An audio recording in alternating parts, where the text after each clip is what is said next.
Rain traced silver rivers down the thick ancient glass of the grand scriptorum's soaring windows, filling the hushed expanse with a rhythmic, comforting pitter-patter that seemed as much a part of the hallowed structure as the worn stone itself.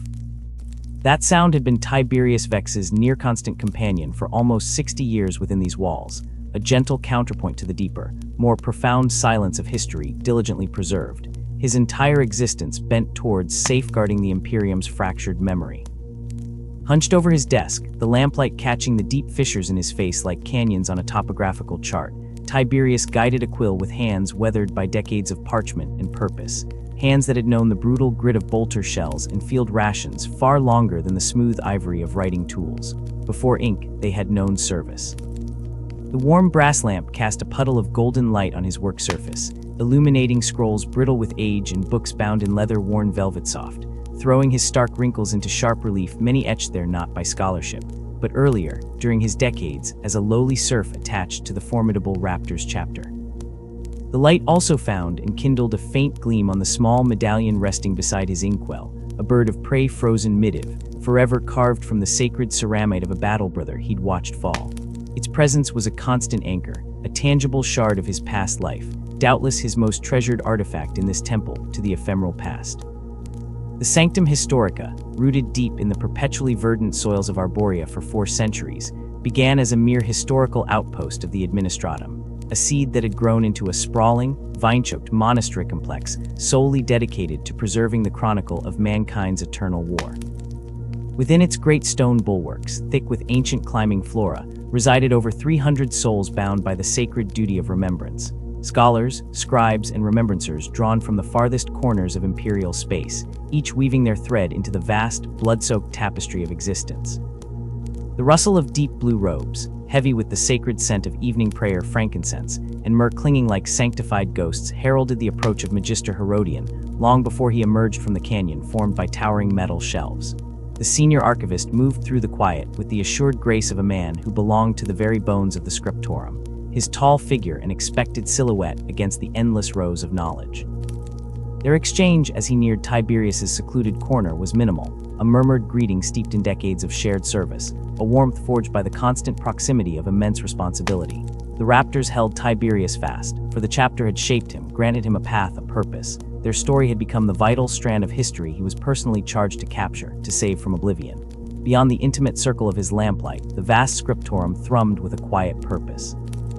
Sister Ara sat bathed in the last, failing daylight piercing a high window, her augmentic lenses glowing softly as she wrestled with ancient xenoscript etched onto burnished copper plates. Near the central hearth, where orange flames hissed and spat against the dampness creeping in with the night, a trio of young adepts leaned close, voices hushed and intense, parsing conflicting reports of the long-gone Macarian crusade, their brows furrowed in youthful concentration on vexing historical ambiguities. The sanctum was a unique organism, part university cloister, part monastery dedicated to memory, part armored bastion guarding the Empire's dangerous truths. Planetary defense veterans, grizzled but watchful, patrolled its outer ramparts.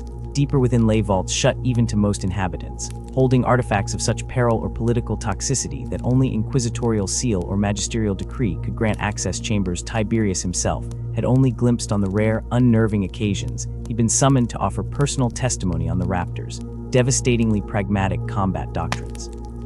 Magister Herodian's new methodical task of charting ancient fleet movements briefly diverted Tiberius's gaze 3 rows away. The task occupied the former Imperial Navy officer now, a man surrounded by constellations pinned to star charts and the dense procedural language of naval battle protocols, a different kind of history navigated on parchment seas. The rain drummed its persistent, rhythmic tattoo against the arched glass panes, providing a counterpoint to the distant, resonant bass chant of evening hymns rising like breath from the deeper sanctums of the monastery, a sound felt as much as heard. Tiberius dipped his quill deep into the inkwell, its black fluid catching the light like a captive star, and returned to the parchment, to the vital act of transcription, of binding memory to letter. So many scholars within these walls knew only ink and hide, their hands untouched by the visceral grit of conflict, documenting horrors they understood only as abstract concepts on a page. Tiberius was not like them. He carried the scent of expended promethium under his nails, the echo of vox static scratched raw in his ears. Beyond his halo of yellow light, the vaulted ceiling soared into raven-black infinity. The essence of centuries pressed in, a rich, comforting miasma of aged parchment, crumbling leather bindings, the metallic hint of ink, and the underlying tang of stone worn smooth by time and reverence. Maego's remembrancer Celia passed between the rows like a whisper given form, her artificial limbs producing a soft, precise mechanical whir as she selected specific volumes with delicate accuracy. She had surrendered her organic hands to the ravening chaos on Hades' Hive Primus, dedicating her reconstructed existence solely to ensuring the memory of such nightmares survived intact, a bulwark against repetition. Technology here bridged millennia, service skulls, faint crimson or green lenses glowing like malevolent fireflies in the gloom, drifted between shelves, silently cataloging, retrieving, messengers of an automated archivic consciousness guarding lore too vast for mere mortals. Near the scriptorum's colossal oaken doors, a palpable stir announced the arrival of Lexicarnum Hector, the space marine librarian visiting once more to consult the vast repositories he sanctioned. A colossal presence in heavy Terminator plate, he appeared a statue animated by ancient will, causing a near-physical wave of awe and hushed reverence that rippled before him, disturbing the usual scholarly calm as sweating servitors and anxious chapter serfs manhandled sealed containers, holding precious fragments of his chapter's guarded heritage in his imposing wake.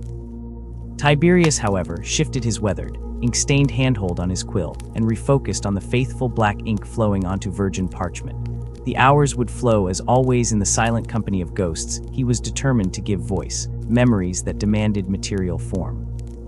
Around him, the sanctum breathed, low scholarly murmurings weaving through the ambient quiet, the perpetual familiar scritch-scratch of quill tips meticulously etching symbols of remembrance onto prepared animal skin, the electronic whine of data slates and cogitator banks accessing deeper reservoirs of sanctioned lore world upon world away.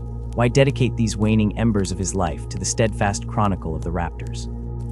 To those distant from the blood, it might merely seem obsession, to the pious, profound devotion.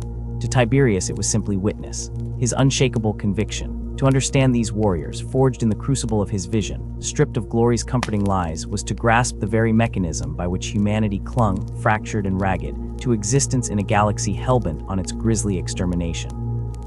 As the night truly deepened its grip on the world beyond the ancient glass, the vast chamber gradually bled of its inhabitants.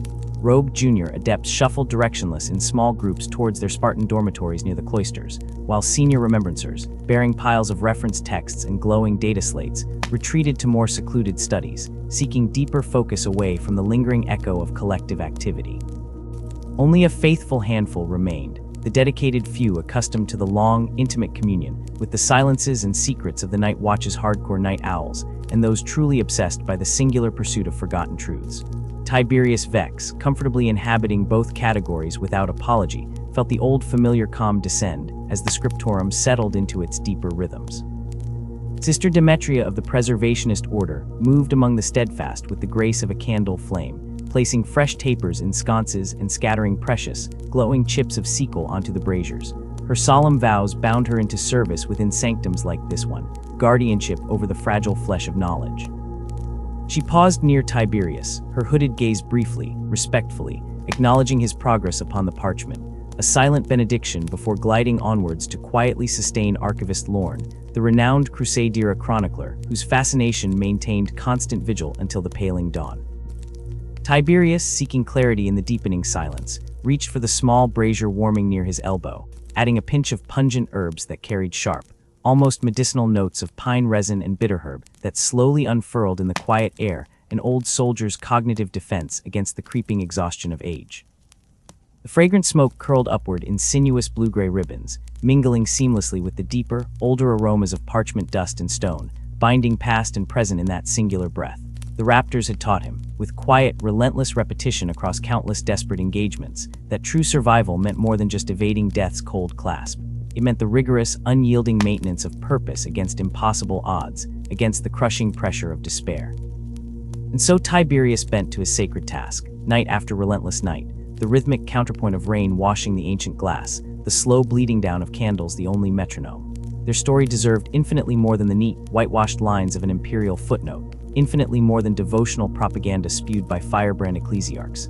It demanded truth, the unflinching, complex, contradictory narrative with all the scars and compromises laid bare.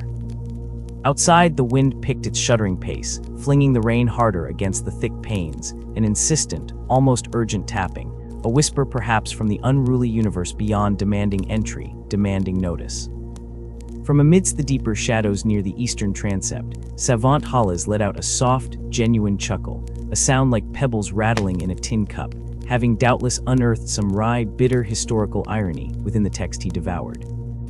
The sound reverberated faintly, a momentary, unexpected fleck of irony that pulled Tiberius briefly from his intense focus, and served as a rare reminder that understanding itself, even of tragedy upon tragedy, could possess moments of bleak, illuminative insight. His lamp flickered momentarily then, casting dancing, elongated shadows that leapt across his desk, distorting the familiar ink pot, the medallion, the careful, half-written words a silent reminder of impermanence. And beyond the sanctum's immense, immovable walls, the forest world of Arborea pursued its own ceaseless, effortless cycles of burgeoning life, vibrant decay, and fecund renewal, serenely, maddeningly indifferent to the crushing weight of history being methodically, painstakingly preserved within. Yet it was solely within these walls, lit by relentless zeal and fading candle flame, where pens like his dragged traces of ink across blankness that the myriad fragmented histories of mankind were given enduring shape, wrestled from the jaws of forgetfulness. Tiberius flexed his stiffened fingers, the permanent ink stain etched like a scar into his skin, leaned low once more towards the lamplight's precarious pool, and resolutely began to write. The wounds of the Horus heresy were still hemorrhaging fresh agony across the stars when the second founding cleaved the crippled legions. The Imperium bled endlessly through a million deep, unpurged cuts of planetary betrayal, while the Emperor's radiant dream lay utterly shattered, mirrored ruinously in his own shattered, throne-bound form. It was within this crucible of almost unbearable grief and grinding weakness that Robot Guilliman's rigorous codex, Astartes, fractured the mighty legions into the far smaller, more survivable form of chapters. From the grievous, near-obliterated remnants of the Xi XDH Legion, the Raven Guard, several new chapters clawed their way into warlike existence. Among this scarring ritual of rebirth were the warriors who would, much later, assume the mantle of raptors. Their very inception was stained, irrevocably, with both bitter fortune and inherited tragedy, a price demanded by their violent genesis in the heresy's malignant shadow. When the titanic Warmaster Horus unleashed his devastating betrayal upon the black sands of Istvan V, the loyal legions were caught perfectly in the jaws of annihilation they had unwittingly helped construct, only to discover the trap sprung. The Raven Guard, alongside the crippled Iron Hands and the charred Salamanders, were obliterated in the Charnel House history would remember as the Drop Site Massacre. Precious few escaped the systematic, brother-murdering fury of traitors they had mistaken as comrades under his banner. Corvus Corax, Primarch of the Raven Guard, escaped only with a pathetic, churning fragment of his legion, a broken fraction of their shattered might. According to whispered traditions, Tiberius had painstakingly pieced together from fragments in remote scholastic sanctuaries, far older even than the sanctum. The warriors who became the Raptors potentially flowed from a reserve company of fresh, unfinished initiates undergoing their brutal conditioning on the Raven Guard home moon, Deliverance, safely removed from the catastrophic killing fields of Istvan V, when that legion's fighting bulk was comprehensively butchered. Random fate's cold hand spared these warriors a brutal impromptu death on the Black Sands, and crucially, the monstrous genetic mire Corax sank into during his subsequent desperation to rapidly rebuild his ruined forces' horrific manipulations that tainted the genelegacy of others within his remaining survivor core. These few spared initiates, born survivors wading into the galaxy amidst a legion's agonizing near-death throes, emerged from that apocalypse miraculously untainted by genetic horror. They bore within their newly implanted genocide the nascent, fundamental seeds of the cold philosophy that would define the Raptors: survival, relentless, remorseless, regardless of cost. These semiformed aspirants fought with grim, burgeoning distinction throughout the brutal chaos following the heresy's apocalyptic conclusion, hunting the shattered, rooted forces of chaos within the maelstrom called the Scouring, a shedding of traitorous flesh that cleansed worlds, though not souls. When Guilliman's monumental reformative efforts reached their war-torn sector, granting them prize chapter status, a hard-won accolade acknowledging their stoic, carnage-proven loyalty, these warriors gained an identity forged in perpetual flight. They were designated as a fleet-based chapter, possessing no stable world beneath their boots. This eternal nomadism seared its brutal necessity upon their collective soul. They learned adaptation with merciless efficiency, becoming masters of extracting the last ounce of utility from dangerously limited reserves, prizing lightning mobility and strategic surgical flexibility far above the static prison of any mighty fortress. For centuries unrecorded, the fledgling chapter stalked the endless, ravenous darkness between the stars like patient voidborn predators, relentlessly pursuing splintered remnants of renegade legions during that vast scouring. Hunters who operated where the Astronomican's light faded into whispering oblivion. Voidborn combat protocols became second nature, brutal swift-strike operations executed like kinetic, perfectly timed poetry and violence conceptually echoing, yet evolving, the very essence of their progenitor legion. Without static bases or mighty bastions to shield them, they burned entire world cycles, refining the savage arts of reconnaissance, infiltration, and ruthless application of hit-and-fade guerrilla war from agonizing necessity. Their nascent combat philosophy emerged, unforced, from these desperate, resource-bleeding realities, victories obtained at high cost were Pyrrhic curses their minimal numbers could simply not sustain. Every battle brother was a scarce, unreplicable arsenal unto themselves. Every piece of wargear functioned as sacred relic. Necessity cultivated an unforgiving pragmatism, where tactical precision execution held ultimate authority. They became population analysts assessing yield versus expenditure. Cautious tacticians haunted always by insufficient numbers, where brother legions famously thirsted only for glorious frontal charge. Perhaps a century after their formal founding ceremony, buried deep within older administrative logs, Tiberius believed he had glimpsed once in a fragmented file marked Obscurus Frontier Defense. The chapter was formally settled. They were granted custodianship of a bleak, brutal world perched, alarmingly like a sacrificial offering, at the jagged, bleeding edge of the dreaded Eye of Terror deep within Segmentum Obscurus. Yet even this rare sanctuary, this anchor point, carried immense, crushing duties. Proximity to that permanent wound, bleeding pure warp effluent into reality, demanded constant, ruthless vigilance against encroaching horrors. This first, haggard foothold world, as Tiberius recalled scrabbling through fragmented indices and personal journals smuggled from deep archive stacks, bore a designation almost entirely purged from active imperial records after its comprehensive, soul-searing destruction. Those initiates or tech priests old enough to remember its jagged cliffs and acidic seas, the rare few who have carried the memory unfaded through stellar decades, called it simply the Ari, in tightly guarded whispers laden with potent, indefinable grief. On that frontline parched rock, harsh and unforgiving, under the literal horrifying gaze of the cancerous warpstorm consuming all attempts at structure or peace above them, the Raptors stood guard with unflinching, unsung duty for generations upon generations. It was during this long, grinding vigil at the festering edge of madness that their core divergence from numerous brother chapters descended from more illustrious legions began irrevocably solidifying beyond mere operational pragmatism into existential stance. Many Adeptus Astartes chapters cultivated intricate cultures bound by rigid concepts of martial honor, battlefield glory, traditions saturated in a blood-obsessed aesthetic, narratives celebrating conflict itself as a sacred rite, where heroic death held equal value to victory achieved.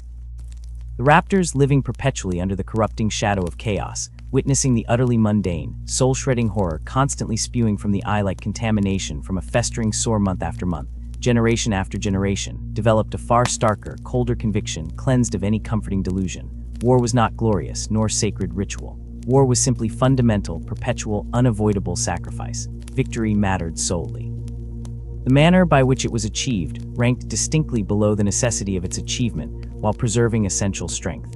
This ruthlessly pragmatic operational philosophy set them glaringly apart, becoming doctrine written in the irreversible sacrifice of warriors lost needlessly to purest honor when practical observation demanded retreat. Where brother chapters might actively seek worthy foes for ritualistic duels, recounting legendary conflicts, the Raptors coldly sought efficient elimination of existential threats necessary to maintain imperial space holdings.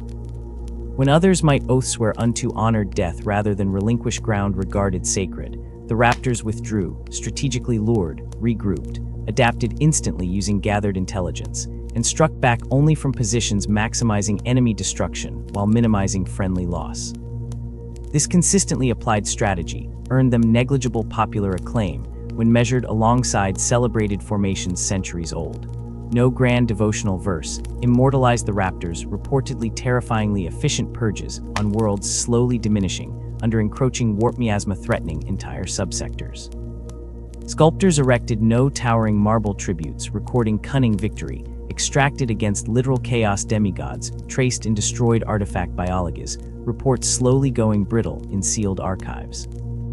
Yet millions of souls on countless worlds breathed another unremarked day, because this chapter existed quietly behind regional flotilla transmission. Reports marked tactical elimination of EXTRASYSTMIC hostile intelligence. Threats were ruthlessly excised, while still nascent before they attained catalyst for catastrophic contamination of entire sectors. The brittle, faltering realm endured precisely because they operated as shadow surgeons cutting diseased tissue before systemic collapse ensured. Perhaps the starkest expression of this pragmatic core philosophy, Tiberius noted as the herb smoke shivered before his eyes, resided in their profoundly functionalist relationship to the hallowed tome upheld with nereligious fervor throughout much of the Astartes Preces, Gilliman's Codex Astartes. While concerningly subversive segregationists and traditionalist extremists spouted petulant, worshipping the scroll, jargon Tiberius recalled bitterly from intelligence dispatches on intracaptor civil strife. The Raptors fundamentally respected its core strategic guidance, valuing its wildly adaptable tactical seed ideas whilst rejecting blind devotion to its form. It survived unsanctioned adjustments dealing with realities Gilliman never logically predicted. They viewed it solely as an invaluable foundational tool for force structure, tactical unit deployment principles, logistical organizations supremely functional, infinitely adaptable when understood holistically. The Codex is a vessel, Chapter Master Varen Oris had reportedly declared during a restricted vessel mustering, whose transcript fragments Tiberius was confident remained deeply suppressed within puritanical inquisitorial vaults his own rank could never access, but whose sentiments perfectly captured the Raptors, manifestation perfecting centuries beyond the air's desolation, a vital tool holding guiding principles. And like any tool, its ultimate worth lay solely in the skilled hands wielding it towards essential purpose, reshaping even the finest steel when forging necessity demanded adaptation. A poor craftsman blames his tools when the work goes poorly, but wisdom lies not in assigning fault, but in adapting those tools to the task. This core tenet of adaptability wasn't just an abstract ideal for the Raptors. It was etched deep in the marrow of their genocide, woven into the fundamental fabric of their being. They inherited the shadow-steeped art of unseen reconnaissance from their progenitors, the Raven Guard, yet wove into that legacy intricate new patterns of tactical flexibility, facets of ingenuity that sometimes surprised even their own genetic forebears. From the crucible of their founding centuries emerged the unyielding principles that would shape millennia, a profound preference for the scalpel's precision over the hammer's brute force, an instinctive willingness to embrace unorthodox, sometimes unsettling methods that defied conventional Astartes dogma, and an unwavering conviction that intelligence meticulously gathered in silence trumped blind commitment to glorious charges. Crucially, those formative centuries instilled a starkly pragmatic understanding of mortality, unique among the Emperor's angels. Where some chapters spun inspirational sagas of glorious last stands, the Raptors reckoned cold calculations. A dead hero earned his legend in eternity, but failed utterly in his duty to shield mankind in the unforgiving present. Their culture, therefore, ossified around an unyielding creed. Victory itself was the only valid achievement, the singular purpose, sacrificing personal recognition, individual heroics, or ritualistic honor without hesitation upon its altar. Their nascent reputation bloomed as mysteriously as stealth insertion did amidst imperial allies known as stalwart, consummately reliable partners, yet forever cloaked in an aura of cool, measured distance. They were seldom the first deafening roar into the fray, but invariably the architects of victory's quiet culmination through surgical strikes and painstakingly orchestrated maneuvers. As doctrine hardened like well-tempered steel, their mastery over wilderness warfare and deep reconnaissance solidified, unlocking the ability to wage prolonged campaigns in desolation with minimal logistical chains, ghosts moving through hostile Terran wastelands. Their preference for the deadly snap of mass-reactive rounds over the visceral tumult of blade on blade marked them as unusual amongst the Adeptus Astartes, yet perfectly aligned with their overarching strategy of minimizing risk and preserving their invaluable, irreplaceable lives. Furthermore, they cultivated a rare talent amongst their superhuman kin for seamless coordination with the teeming legions of mortal Imperial forces. While many Space Marines saw the Imperial Guard as disposable chaff, the Raptors understood the synergistic power of integrating their transhuman prowess with the Guard's overwhelming numbers. They stepped readily into command roles over human auxiliaries, deploying their Astartes brothers directly within Imperial formations like steel thread reinforcing cloth, melding divergent strengths into a single, devastatingly effective whole. Their campaigns unfurled with the meticulous choreography of a meticulously planned ambush.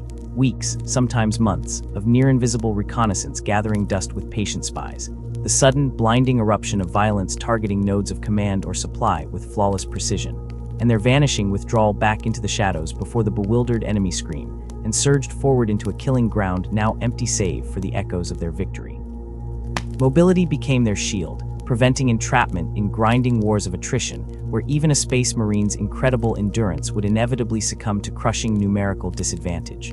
Their legendary marksmanship, whispered by some as a quirk of their genoline, attributed by others to brutal, unrelenting drills, stood as another cornerstone of their legend. They earned dark reverence for uncanny accuracy, snuffing out high-value targets across impossible distances with a cold finality other chapters could only witness with a mixture of envy and unease. This hit-and-run doctrine necessitated a fleet characterized by speed, an unusually high proportion of snarling assault bikes, screaming land speeders, and chattering jump packs filled their armory, enabling them to materialize with annihilating force at the critical temporal and spatial nexus, then evaporate before coherent retaliation could be formed. Such pragmatic, utterly non-ceremonial warfare inevitably bred friction in joint operations with brother Astartes. Chapters gorged on ritual honor and the glory of sacrificial stands sometimes spat accusations of cowardice or a lack of proper Astartes fervor. The Raptors met these barbs with a silence as profound as their creed quiet indifference born of absolute certainty. Survival and mission completion were the only figures tallied on the eternal ledger of their duty, millions of standard years unspooled. They served faithfully, unconventionally, their actions etching countless untold victories into the crumbling edifice of the crumbling Imperium, victories devoid of fanfare, yet indelibly shaping ongoing survival. They endured schisms and zealous upheavals within Imperial theology and governance, folding necessary adaptations into their structure like reinforcing layers, without ever compromising the adamantine core purpose that defined them. This philosophy found its starkest expression carved deep into the rock above the gate of silent vigilance, leading towards their ancient fortress monastery. Victory is silent, only defeat cries aloud. These few words encapsulated their entire martial existence and their service to the faltering dream of Terra, effective, lethal, unseen, utterly unconcerned with the hollow resonance of acclaim. Yet destiny had woven a shroud of tragedy for their future. The Eye of Terror bled malignant unreality into the void, a weeping, restless cataract into nightmares given flesh. Guarding its malignant rim fell to the Raptors, a watch duty binding honor and crushing burden in equal measure, executed with grim, regimented discipline enduring centuries. Their fortress monastery, a vast, shadow-cast complex hewn into the obsidian spine of their harsh, storm-lashed home world, stood like a silent, defiant sentinel against the tide of chaos that periodically boiled forth from that wound in the universe. Millennia passed in a constant drumbeat of war against shifting legions of demons and renegade Astartes. They refined specialized kill protocols against entities birthed from thought alone, secrets passed from veteran to initiate in hushed tones within dark chapels. Their librarians compiled immense archives of forbidden data concerning warp phenomena and psychic malignancies, a repository so profoundly insightful that Ordo Malleus inquisitors sometimes eyed it with poorly concealed covetousness. Yet no vigil, however potent, can render impregnability eternal against the raw, unending flood tide of darkness. When the despoiler Abaddon unfurled the banner of his Black Crusade, the Raptor Sentinel stood squarely on his chosen path of annihilation.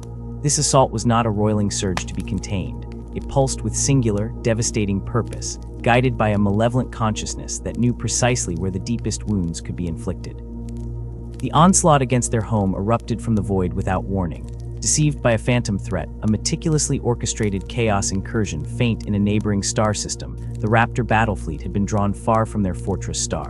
Only when fully committed to their distant engagement did horrifying realization shatter their formations. They had taken the calculated bait, abandoning their home. Distress signals ripped through the Voxnet, raw shrieks of orbital impacts and defensive batteries detonating under impossible strain.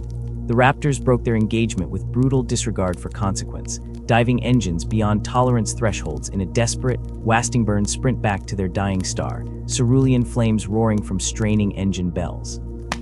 Chapter Master Kayan, scarred veteran of 300 years of grim warfare, knew even as the orders shredded his throat that they would see only ruin.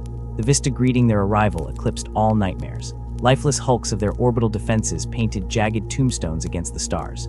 The atmosphere itself seemed aflame below, choked with the obscene tracery of bombardment trails piercing downwards towards the fortress monastery.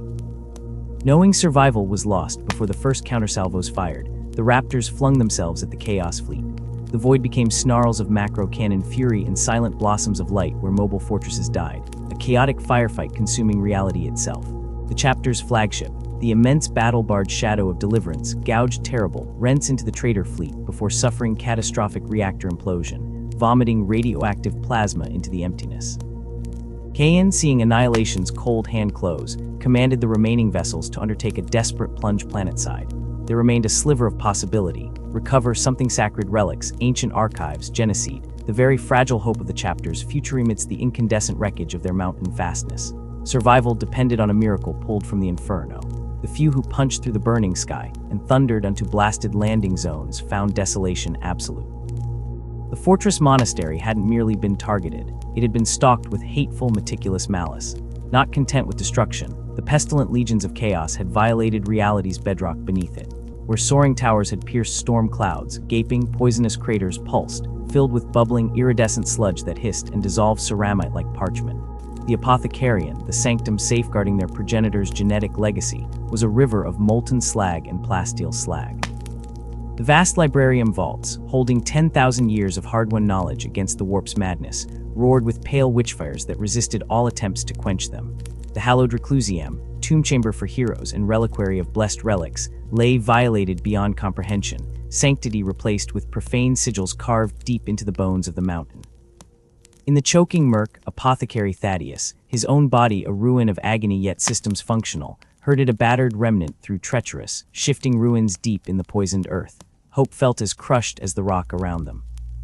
Yet within a suffocated subchamber shielded by collapsed plasteel beams and crackling energies, a single stasis field generator hummed defiantly, encasing 20 progenic glands, 20 fragile threads of genetic memory, 20 potent seeds of future warriors harvested post-mortem as ritual dictated. It was pitifully little, a bare, trembling glimmer of futures possible, but it was existence postponed. The Raptors seized this ultimate prize, salvaged other fragments, damaged armor plates wrought by ancients, fragments of data slates fused beyond readability, fragments potent only as symbols of what was yet to be rebuilt, and fought a vicious, compartment-to-compartment battle back to their burning transient fleet. As scarred hulls clawed for vacuum one final time, the ultimate desecration unfolded. Virus bombs, like streaks of emerald ice, fell towards the scorched surface beneath them. Abaddon's parting gift, ensuring nothing, not memory, not life, not even the ghosts of mountains, would endure on the Raptor's desecrated cradle. Shatter was too mild a word. Of 1,000 immortal warriors, scarcely a century yet drew breath. Their fleet, once a proud constellation of blade-like ships, was a broken fist of crippled vessels trailing atmosphere and leaking radiation. Homeworld purged, fortress corrupted to its atoms, relics and records ash, genetic legacy reduced to a score of gleaming seeds within humming caskets. The single devastating blow delivered the chapter to the razor's edge of oblivion. For others, this would mark the grim terminus. But the essence sculpted during the Raptor's ascendancy was adaptability and survival trumping doom. Chapter Master Kavan issued his final mandate amidst the groaning bulkhead alarms: scatter. Every surviving void-capable vessel, no matter how grievously wounded, was to take a fragmentary spark of the remaining genocide, a clutch of irreplaceable apothecaries and tech marines mastering resurrection, and a cadre of battle-scarred brothers to shepherd this ember. Go deep, vanish utterly across the galaxy's abyssal wastes, rebuild in isolated silence, await the resonant signal to reunite the lineage. Kavan himself remained behind, commanding a skeleton fleet composed of the unrecoverably damaged, facing down the pursuing tide of chaos. Knowing extinction awaited him, he hurled his broken vessels into a warship storm, buying precious microseconds for the others to make the translation into the solvent unreality of the warp. His sacrifice delivered them into hiding, bearing those final glimmering sparks upon which millennia hung. Centuries crept past with glacial indifference. Imperial records declared them lost, their proud name engraved anonymously upon the Administratum's sorrowful roll call of chapters: missing, presumed destroyed, another fading echo swallowed by the Imperium's endless carnage. The presumed extinction interval spanned vast tracts of the bloody 37th millennium. The dispersed survivor cells vanished deeper than shadow, existing as phantoms avoiding the gaze of both potential ally and relentless foe. Each haunted clutch established hidden redoubts in impossible places, within iron scrap fields of ever-shifting lifeless asteroids, secreted beneath the frozen methane crusts of dead moons, deep within the bioluminescent labyrinth jungles of tyrannical death worlds sparing no trespasser. Recruitment was agonizingly slow, agonizingly selective, each aspirant tested beyond breaking before being gifted the precious drops of genocide, then forged meticulously in the martial doctrine and cultural imperatives of the historic chapter before its sundering. Yet discontinuity within isolation inevitably twisted tradition. Subtle differences in tactical emphasis bloomed amongst the hidden bands. Some burrowed further into pure shadowcraft and reconnaissance, becoming phantoms beyond even Adeptus Astartes norms. Others, shaped by their hidden sanctuaries, forged divergent expertise in void-hull boarding actions or planetary siege-breaking from within. All, however, held fast to the fundamental axioms of measured application: intelligence supremacy, survival first, victory silent. Communication between these far-flung ghosts remained perilous, laborious, protracted. Fragmented whispers flickered across light years via encrypted astro-telepathy. Information exchanged only through per-dead drops encrypted beyond cryptology scattered across sectors separated by voids filled with maddening started space. It was layer upon layer of silence measured in centuries. Yet, step by infinitesimal glaciated step, coordination reknit the severed strands. Fragments of an ancient discipline began to synchronize. The hour for reuniting, first faintly sensed, then actively coordinated towards, began to coalesce. That foreseen convergence emerged not in ceremonial declarations, but amidst the crucible erupting chaos known to imperial historians as the Cabariad Wars. A coalition of disparate, murderous xenospecies orchestrated a sudden, galaxy-splintering offensive across fractured imperial sectors. Caught unprepared and hopelessly overstretched, imperial regiments floundered under the alien hammer blows. It was within this churning maelstrom of desperation the Raptors elected to manifest their silent strength once more. One by one, like names learned through whispered ritual on battlefield winds, their isolated commands surfaced from infinite hiding. They struck simultaneously at precise staging areas and critical logistical nexuses across the beleaguered fronts, their actions a brutal punctuation within imperial disaster. Confusion initially reigned among the Imperial High Command. Unknown space marine forces were materializing everywhere, engaging with lethal coordination, displaying unmistakably unified strategic purpose without the ironclad visible chain of command such coordination demanded. The chapter's most profound, defining resurrection culminated in the Battle of Cabariad Prime itself, as the monstrous main Xenos fleet committed to the annihilation of the billion-scrawling hive world below. 3 unidentified strike cruisers blurred into reality at the system's edge, their scarred, muted hulls devoid of heraldry save for the hasty yet unmistakable spray of a single glyph, a stylized reptilian predator diving upon its prey emblazoned on each prow. Without preamble or imperial voxatherization, they tore into the core of the Xenos battle line, deploying entire companies of veterans amidst complex void maneuvers that instantly shredded the alien flotilla's cohesion, halting the planet-killing invasion force dead in the Empyrean. Below, Thunderhawks swooped with vicious roars onto ancient spires, delivering devastator squads onto high promontories wreaking carnage upon descending assault craft. Drop pods impacted like meteoric fists near crumbling Imperial habzones, delivering tactical marines directly into strategic fortifications facing imminent collapse. What unfolded was a symphonic apotheosis of a culture defined by fluid adaptation. These silent legionaries seemed prescient. Countering every Xenos maneuver with crushing precision, strikes against nerve centers and supply arteries critical to the alien strategy, a fraction of a second before the void lit, with aliens launching unauthorized landing strati, before even being cognizant of the attack vectors, formulating inside the Xenos tactical command, node clusters targeted moments before the execution command, could activate across encrypted channels that ceased existing after the precise strikes had eliminated their routing. Computers. Seamlessly, instinctively, they wove Imperial Guard troop concentrations into a living shield, the arriving enemy confronted not by chaos, but a steel-edged wall that had mysteriously found its grit, for the mysterious Astartes were already silently guiding defensive deployments from within command bunkers. Transmitting orders via secure internal chatter channels that appeared as authorized Guard tactical text feeds, bypassing all external chain scrutiny, suggesting nothing unusual even as the miraculous transformation occurred around bewildered commissars blinking up at their suddenly competent troopers.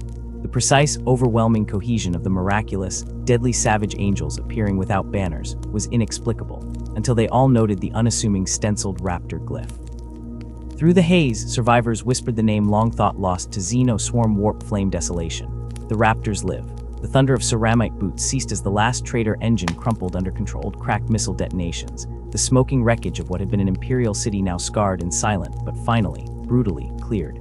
Imperial Guard Colonel Voss stared out across the carnage his garrison had nearly drowned in, his gaze drawn to the impassive forms settling around the objective point. They moved with lethal economy, their gunmetal gray armor blood-splattered and scorched, lacking the heraldic splendor of chapters past. Standing before a weary but rigidly disciplined line of these warriors, Voss found himself addressing their leader, formal words of gratitude dying on his lips as the warrior's helm tilted downward. In a vox-grating baritone filtered through pure pragmatism, the Space Marine introduced himself simply, a name that echoed from half-forgotten archives and whispered reports: Raptor. Their sudden, unheralded reappearance after centuries evaporated into the void ignited immediate suspicion across the Imperium. Inquisitorial agents descended like carrion birds, demanding verification, origins, explanations for their absence. The Raptors cooperated with cold precision, submitting their genocide for scrutiny, standing silent while records were scoured, yet revealing nothing beyond the barest confirmation of their lineage. They endured the scrutiny as they endured war, patiently, resiliently, revealing only surfaces, depths forever hidden. Only when the High Lords of Terra themselves, satisfied this was no elaborate chaos deceit, no Xenos mimicry, stamped their decrees with the Aquila seal was the chapter formally recognized, Lermontov's Ninth, the Raptors, reborn into the Emperor's light. Their reward for pulling Imperiali's IV back from the abyss was tangible, a world. Granted sovereign rights within the vast, obscuring embrace of the Sutter spiral nebula curling north from the Segmentum Solar, the Raptors claimed their due. The name of the planet itself became an ephemeral ghost in Imperial data slates. Numina in Logistics Manifest 77941M Sund, Ra in Navigational Hazard Addendum 17, Cordy's Pole on a century-old astrocartograph refit log, Badwater mumbled by a cadre of bewildered scriveners overheard during audit. A fog of nomenclature, artfully woven, likely by the chapter's own unseen hand, its true face. A remote, tectonically restless sphere embraced by nebular tendrils. Here, they built Prime. This fortress monastery bore no resemblance to the soaring spires and adamantium-bright battlements common to Adeptus Astartes' homeworlds. Surface structures were minimal, rough-hewn rockreat bunkers nestled inconspicuously amidst mountain spines, cunningly vented for geothermal taps and void shield generators, presenting only minimal sensor signatures. Like the identity of the world it dominated, Prime's true scale lay concealed. Kilometers beneath the planetary crust sprawled a subterranean war in a hyper-organized labyrinth of armory vaults humming with maintained wargear, clangorous training cages simulating 1,000 hostile biomes, stark apothecarian facilities where files of precious raptor blood resided under constant scan, ascetic living cells, command nodes pulsing with tactical data fed by far-flung auger arrays. Void shields, layered and adaptive, drank sensor scans and spat back diffraction patterns mimicking barren rock. Orgus arrays whispered secrets of approach from millions of kilometers out, linked to defense lasers buried deep beneath mountain peaks, their energy accumulating unnoticed until annihilation became necessary. This hidden stronghold, a fortress built within the planet's very bones, was the nucleus of their rebirth. The cliff edge near Oblivion had taught them core axioms etched into every battle brother's soul by the fires of necessity. Vulnerability was no mere disadvantage, it was death accelerating towards them. Secrecy was not paranoia, it was the bedrock of survival. Adaptation was not an option, it was the only sustainable strength. These principles became their catechism, their genetic inheritance reforged not only by the Emperor's science but by marrow-deep trauma. In the millennia unfolding ahead, darkness would test them repeatedly, brushing their chapter with extinction's cold breath once more, but they would meet each crucible as they had conquered all prior trials, cloaked, adaptable, surviving. On the parchment muster rolls, the Raptors presented a familiar visage conforming to the Codex Astartes. 10 companies, each 100 battle brothers strong, the 1st through 9th wielding specialized roles, the 10th reserved for the unblooded novitiates. Yet beneath this acceptable carapace of orthodoxy pulsed innovations born of desperation and refined over centuries of operating on the razor's edge. The 10th company stood as the starkest deviation. Where other chapters saw it principally as a creche for neophytes awaiting their place in the line companies, the Raptors cultivated an elite reconnaissance arm, swollen beyond nominal size and seasoned by veterans. Sergeants who had marched through war zones for centuries chose deliberately to remain integrated within these shadows, foregoing promotion to the battle companies, their gray wisdom passed down through generations of scout surrogates under their grim tutelage. These old warriors ensured the chapter's far-seeing eyes remained sharp. The eyes see what is laid bare, veteran Sergeant Callus, whose helm bore the scars of a career stretching over soul-chilling centuries, and whose gauntlet had gently but permanently pressed aside formal promotion 5 distinct times, would rasp to his charges. The mind sees the shadows gathering beyond sight, the shape of the blade still hidden. Trust both utterly, for death hunts the blind. This emphasis on seeing the unseen bled throughout the Raptor structure. Even tactical squads in the battle companies deployed disseminately, melting into terrain like smoke, covering sectors thought impossible, gathering whispers and electronic ghosts that tighter, more conventional formations might trample or miss entirely. Their choice of aspirants reflected this cerebral imperative. Unsentimental apothecaries scouring worlds sought not merely brawn. A youth demonstrating cunning, the flicker of quick wit in desperate straits, the spark of independent thought shining through adversity, these outweighed mere physical stature or brute aggression. Even when drawn from their isolated homeworld scattered tribes, often glimpsing the so-called sky gods only in mythic whispers, the selected showed a certain feral cleverness, an ability to think under the crushing weight of the wilds. Initial training forged these proto-soldiers not through mindless pounding, but through vexing puzzles wrapped in combat. Trials deliberately lacked singular solutions, demanding mental agility as much as martial prowess. The infamous labyrinth stood paramount, a vast, shifting manufactorum complex under the mountain, its corridors governed by arcane logic, reconfigured constantly by unseen servitors, seeded with environmental hazards, searing steam vents, sudden chasms, vacuum zones, toxic atmospheres, and patrolled by automated combat drones. Maps rotted into uselessness moments after attempting to chart them. Defined strategies crumpled against walls, actively sliding to negate them. Only observation, relentless reevaluation, and the desperate improvisation born of necessity carved a path through. We do not break the metal we find beneath the rock merely to recast it in some imagined flawlessness, explained Chief Apothecary Lares, his voice the scrape of polished bone on steel, his eyes dissecting aspirants even as he spoke. Discard such blunt instruments. We identify the spark that glimmers of adaptable cunning, of resilient ingenuity already present. In the arts of our craft, alongside the holy pains of ascension, nurture that spark, protect it, temper it, and grant it the adamantine frame within which to sustain its essential fire. What emerged from Prime were space marines with a distinct soulscape, more deliberate, more reflective than their fiery cousins of other legions. They enacted measured observation, constant tactical reassessment before committing the irrevocable. Yet beneath the quiet calculation, a shared, silent weight lingered, the pervasive melancholy of a chapter that had stared multiple times into absolute darkness and felt the chill brush its collective skin. Every single raptor carried, ingrained into his very marrow, the echoing memory of near eradication, the understanding of their existence precariously balanced on a knife-thin thread stretched over the void. This fostered an unbreakable, wordless bond. A recognition echoed silently across the century-etched faces, a kinship found less in boisterous feasting and more in the quiet rituals. The rhythmic, meditative cleansing of bolters, the low-voiced, endlessly analytical debrief scratching across auspex screens long after battle cooled, the shared silence vibrating with unspoken understanding, brothers sitting together in the humming quiet of the armored bay merely to exist within the armored presence of those who bore the same indelible past.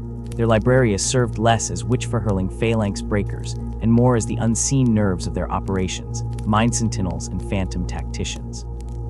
Their psychic traditions spurned the raw, flamboyant telekinesis or soul-burning pyromancy favored elsewhere. Instead, they cultivated the shadows, potent divinations casting possible futures into stark relief, subtle telepathic networks binding squads in perfect silence, manipulations of environment perceived solely as battle pressure shifts or tactical blunders by their foes. Millennia of necessity birthed a unique martial psychic discipline, the Shroud of the Raven. Masters of this elusive art wove cloaks of cognitive invisibility over raptor forces. During the protracted fiascos of the Orion War, a single silver-eyed librarian, sublimation leaving him spectral in aspect, had draped his consciousness over an entire strike cruiser and its packed assault force as they traversed haunted voids thick with Necron tombship emissions. Unseen, unsensed, they fell upon an impenetrable dynastic command node like ghosts, shattering its containment protocols before any alarm or automated defense could stir. Like their progenitors of the Raven Guard many millennia prior, their connection to the Ethema often manifested in profound physical change as power solidified, skin leaching to moonpill ash, eyes drowning into seemingly pupilless pits of consuming black. Prime treated these changes not as mutations to hide, but as honor marks, distinguished emblems testifying to the psychic tithe paid to safeguard humankind's flickering flame. Within the regimented avenues and stark junctions of the subterranean Prime, where efficient lumostrips offered unwavering light and tactical holomatics overlaid key intersections, replacing grandiose murals and echoing great halls, life unfolded with quiet focus. The chapter maintained its embarrassment of space, a lethally efficient installation concealed with fanatical zeal deep within the Sutter Spiral Nebula, where the light of stars contended with stellar dust so thick it betrayed sensors and thoughts alike. From orbit, expert pilots guided by exacting encrypted coordinates revealed little. Mountain valleys offering only rock formations concealing geothermal taps, and perhaps an unexpectedly reinforced bastion door or two. Below-ground reality stretched away endlessly. Even among the fractured human tribes scattered across the planet's challenging wilds, jagged peaks, thick continent-sprawling forests, relentless rivers carving deep canyons, living precursors to colonists forgotten by wider imperial history, the raptors maintained an air of distant, almost mythic separation. These tribal folk lived simply in valleys and forest clearings, largely oblivious to the giants who watched them from the shadows as a potential resource. Recruitment was selective, sparing, woven into tribal legends of mysterious spirits claiming the worthy. A glitteried skybeast carried them away. This deliberate isolation defined all interactions. Imperial traffic was forbidden without explicit, double-coded chapter clearance, encrypted down to blood-drop signatures. Settlements were non-existent beyond the necessary service drones, dwelling solely to maintain the fortress operations. Imperially mandated monitoring systems received only sanitized, perfectly timed minimal transmissions. When importunate administratum functionaries, dispatched bearing seals demanding planetary surveys, tithe reconciliations, or logistical access, arrived via some oblique route, their inquiries evaporated against diplomatic but immovable raptor resolve. Ancient charters detailing Adeptus Astartes' independence were cited with chilling finality, alongside blunt demonstrations of loyalty. Relentless campaigns waged across the stars, fulfilling their obligations through blood and duty, rather than mundane accounting. It was an existence predicated entirely on the lessons of dust-blighted ruin, of millennial silence hiding regenerative fury beneath cold stone. Fealty wasn't proclaimed publicly aboard gleaming starships. It was etched onto battle plates scarred in the void, woven into psychic shrouds within the unseen nebula fog, a solemn vow written deep on dark, unforgiving bedrock that preserved them against the galaxy's gnawing maw. Vulnerability was death, secrecy was survival, adaptation was strength. These weren't mere doctrines scribed onto scrolls. They were the constant metallic scent filling Prime's deep corridors, the thrust of arteries sustaining each recruit, the immutable cadence behind every silent, purposeful tread, moving towards the next conflict lurking beyond their concealing nebula veil. Yet even their strongholds and philosophies couldn't entirely insulate them from the wider Imperium. When its foundations began to crack on a monstrous scale, the tremors heralding the bloody affair, known across beleaguered sectors as the Bad Ebb War. The Maelstrom Zone brooded on the charts, a lesser shadow confined only by the Eye of Terror's monstrous scale, yet its very existence was a suppurating wound upon both real space and the terrifying tides of the warp, containing within its turbulent throat a slowly devouring gyre of dust, fugitive stars, and the cold terror of worlds extinguished. Border worlds endured day by grim day under siege lights, stories shared across weary voxnets of horrors manifesting from the swirling chaos beyond the system rims.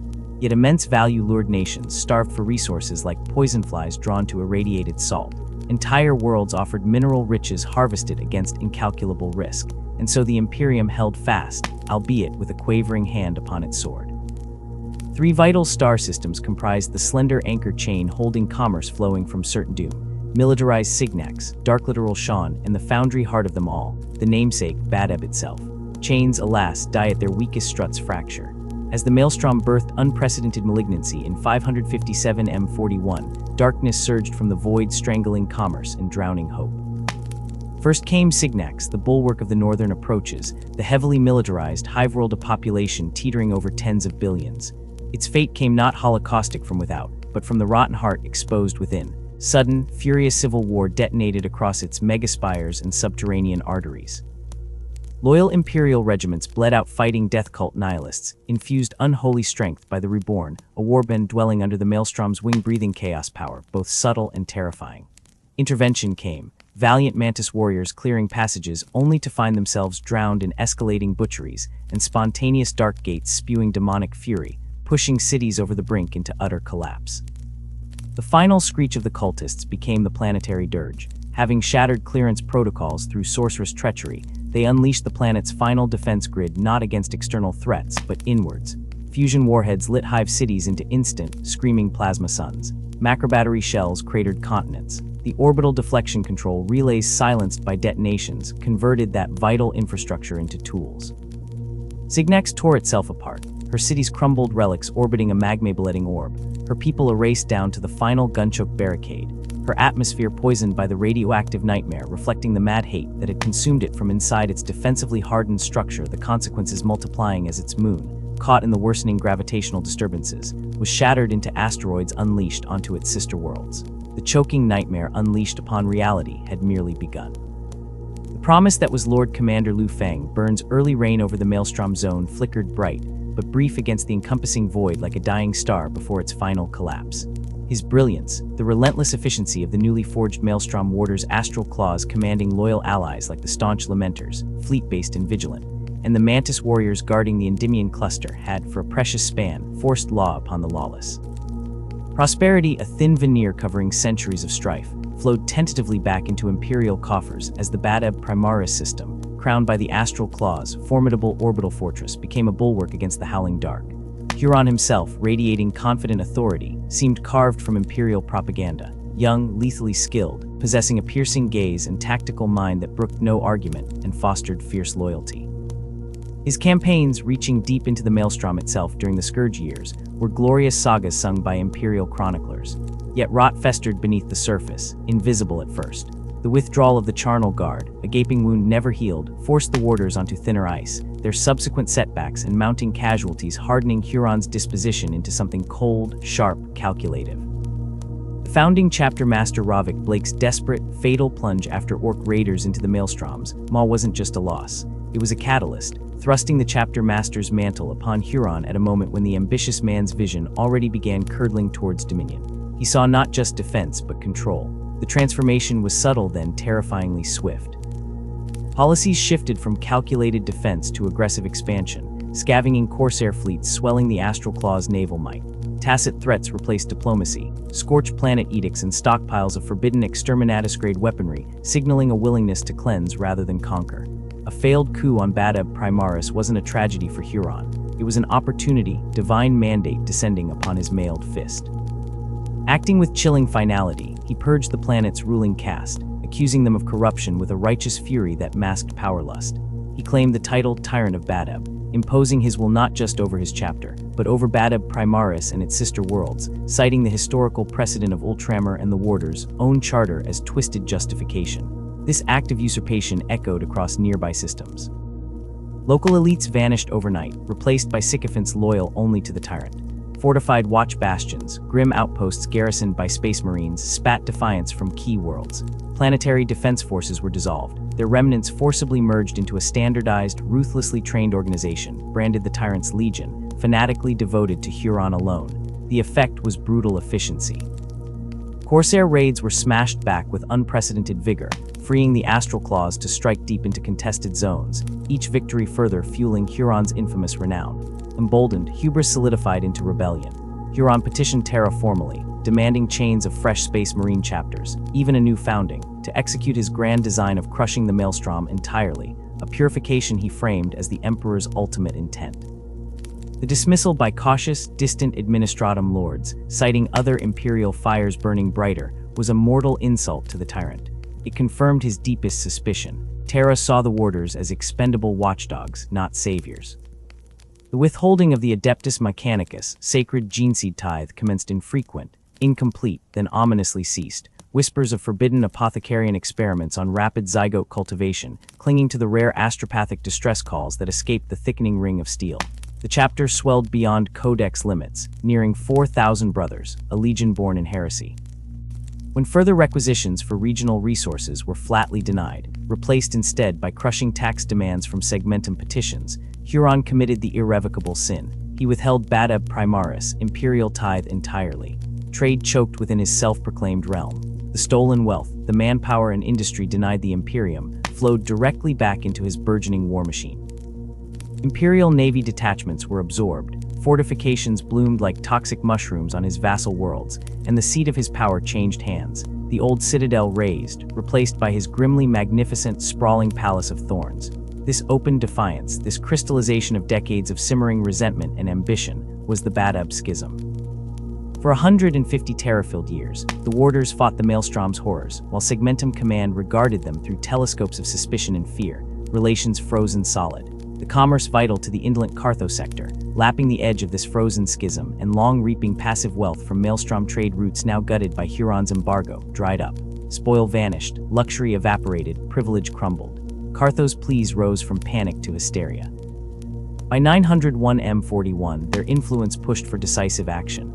An official investigation fleet, laden with administratum bureaucrats, mechanicus genitors demanding overdue tithes, blunt adeptus terra delegates, plunged towards Badab Primaris. They met the Ring of Steel. Huron's defiance was absolute. The fleet refused demanded protocols. What transpired next became a screaming chasm in history.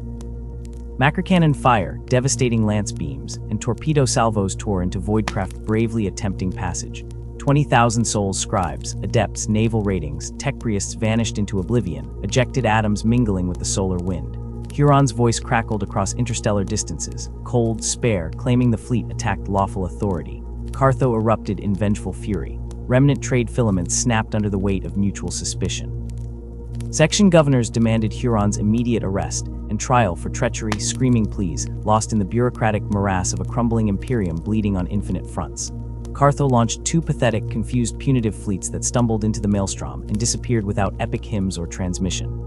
Desperate Cartho lords sought longer, deadlier routes, bypassing Huron entirely, while flooding imperial channels with desperate propaganda. Traitor, tyrant, heretic. The final crucifixion of imperial bonds came decades later. In 903 M41, restoring to ancient statutes and the founding Imperiales edict with fanatical literalism, Huron proclaimed the Articles of Just Succession. Witnessed by the masters of the besieged lamenters and their strange bedfellows the Mantis warriors, it formally severed the Maelstrom zone tithes to all external sectors, declaring Huron's empire a self-governing bastion according to ancient rites neglected by neglectful Terra. Cartho blustered war but had neither spear nor shield. Appeals to segmentum naval commands and the Departamento Munitorum were flatly denied, dismissed as regrettable regional squabbles, priorities anchored elsewhere. Cartho drafted terrified citizens into useless PDFs and broadcast agonized pleas to any Space Marine chapter bearing them slight historical debt. The Fire Hawks chapter answered the palpable suffidental in the void. Dispatched to investigate Cartho's ship losses skirting the Maelstrom borders, a Fire Hawks cruiser, the Red Harbinger, nosed cautiously into the Galen system, perceived territory under Mantis warriors' stewardship. Fear, anger, decades of isolation facing an unknown fleet layout in claimed space triggered catastrophe. Without parley, Mantis warrior vessels opened devastating fire. The Red Harbinger, its void shields collapsing under savage lightning, was crippled, bleeding air and fire into the cold. In that moment, at Galen's indifferent rim, the fratricide begun. The suffering universe tensed. Brother killers. News ignited section Master Styborg Lazaric of the Fire Hawks like a plasma blast. Warriors known for their volatile pride, recall orders crashed home across the Imperium. Entire companies disembarked from countless forgotten hells, battle barges clawing toward Galen. They arrived fury manifest, finding Mantis warriors and Astral Claws vessels massing like Durasteel glaciers, weapons hot. Standoff in the silent void, the emptying coldness stretched. Captives were eventually released to Fire Hawks gunships under escort. Scowls met via cold vox. Brutal exchanges about betrayal clashed against urgent declarations of sovereign territory.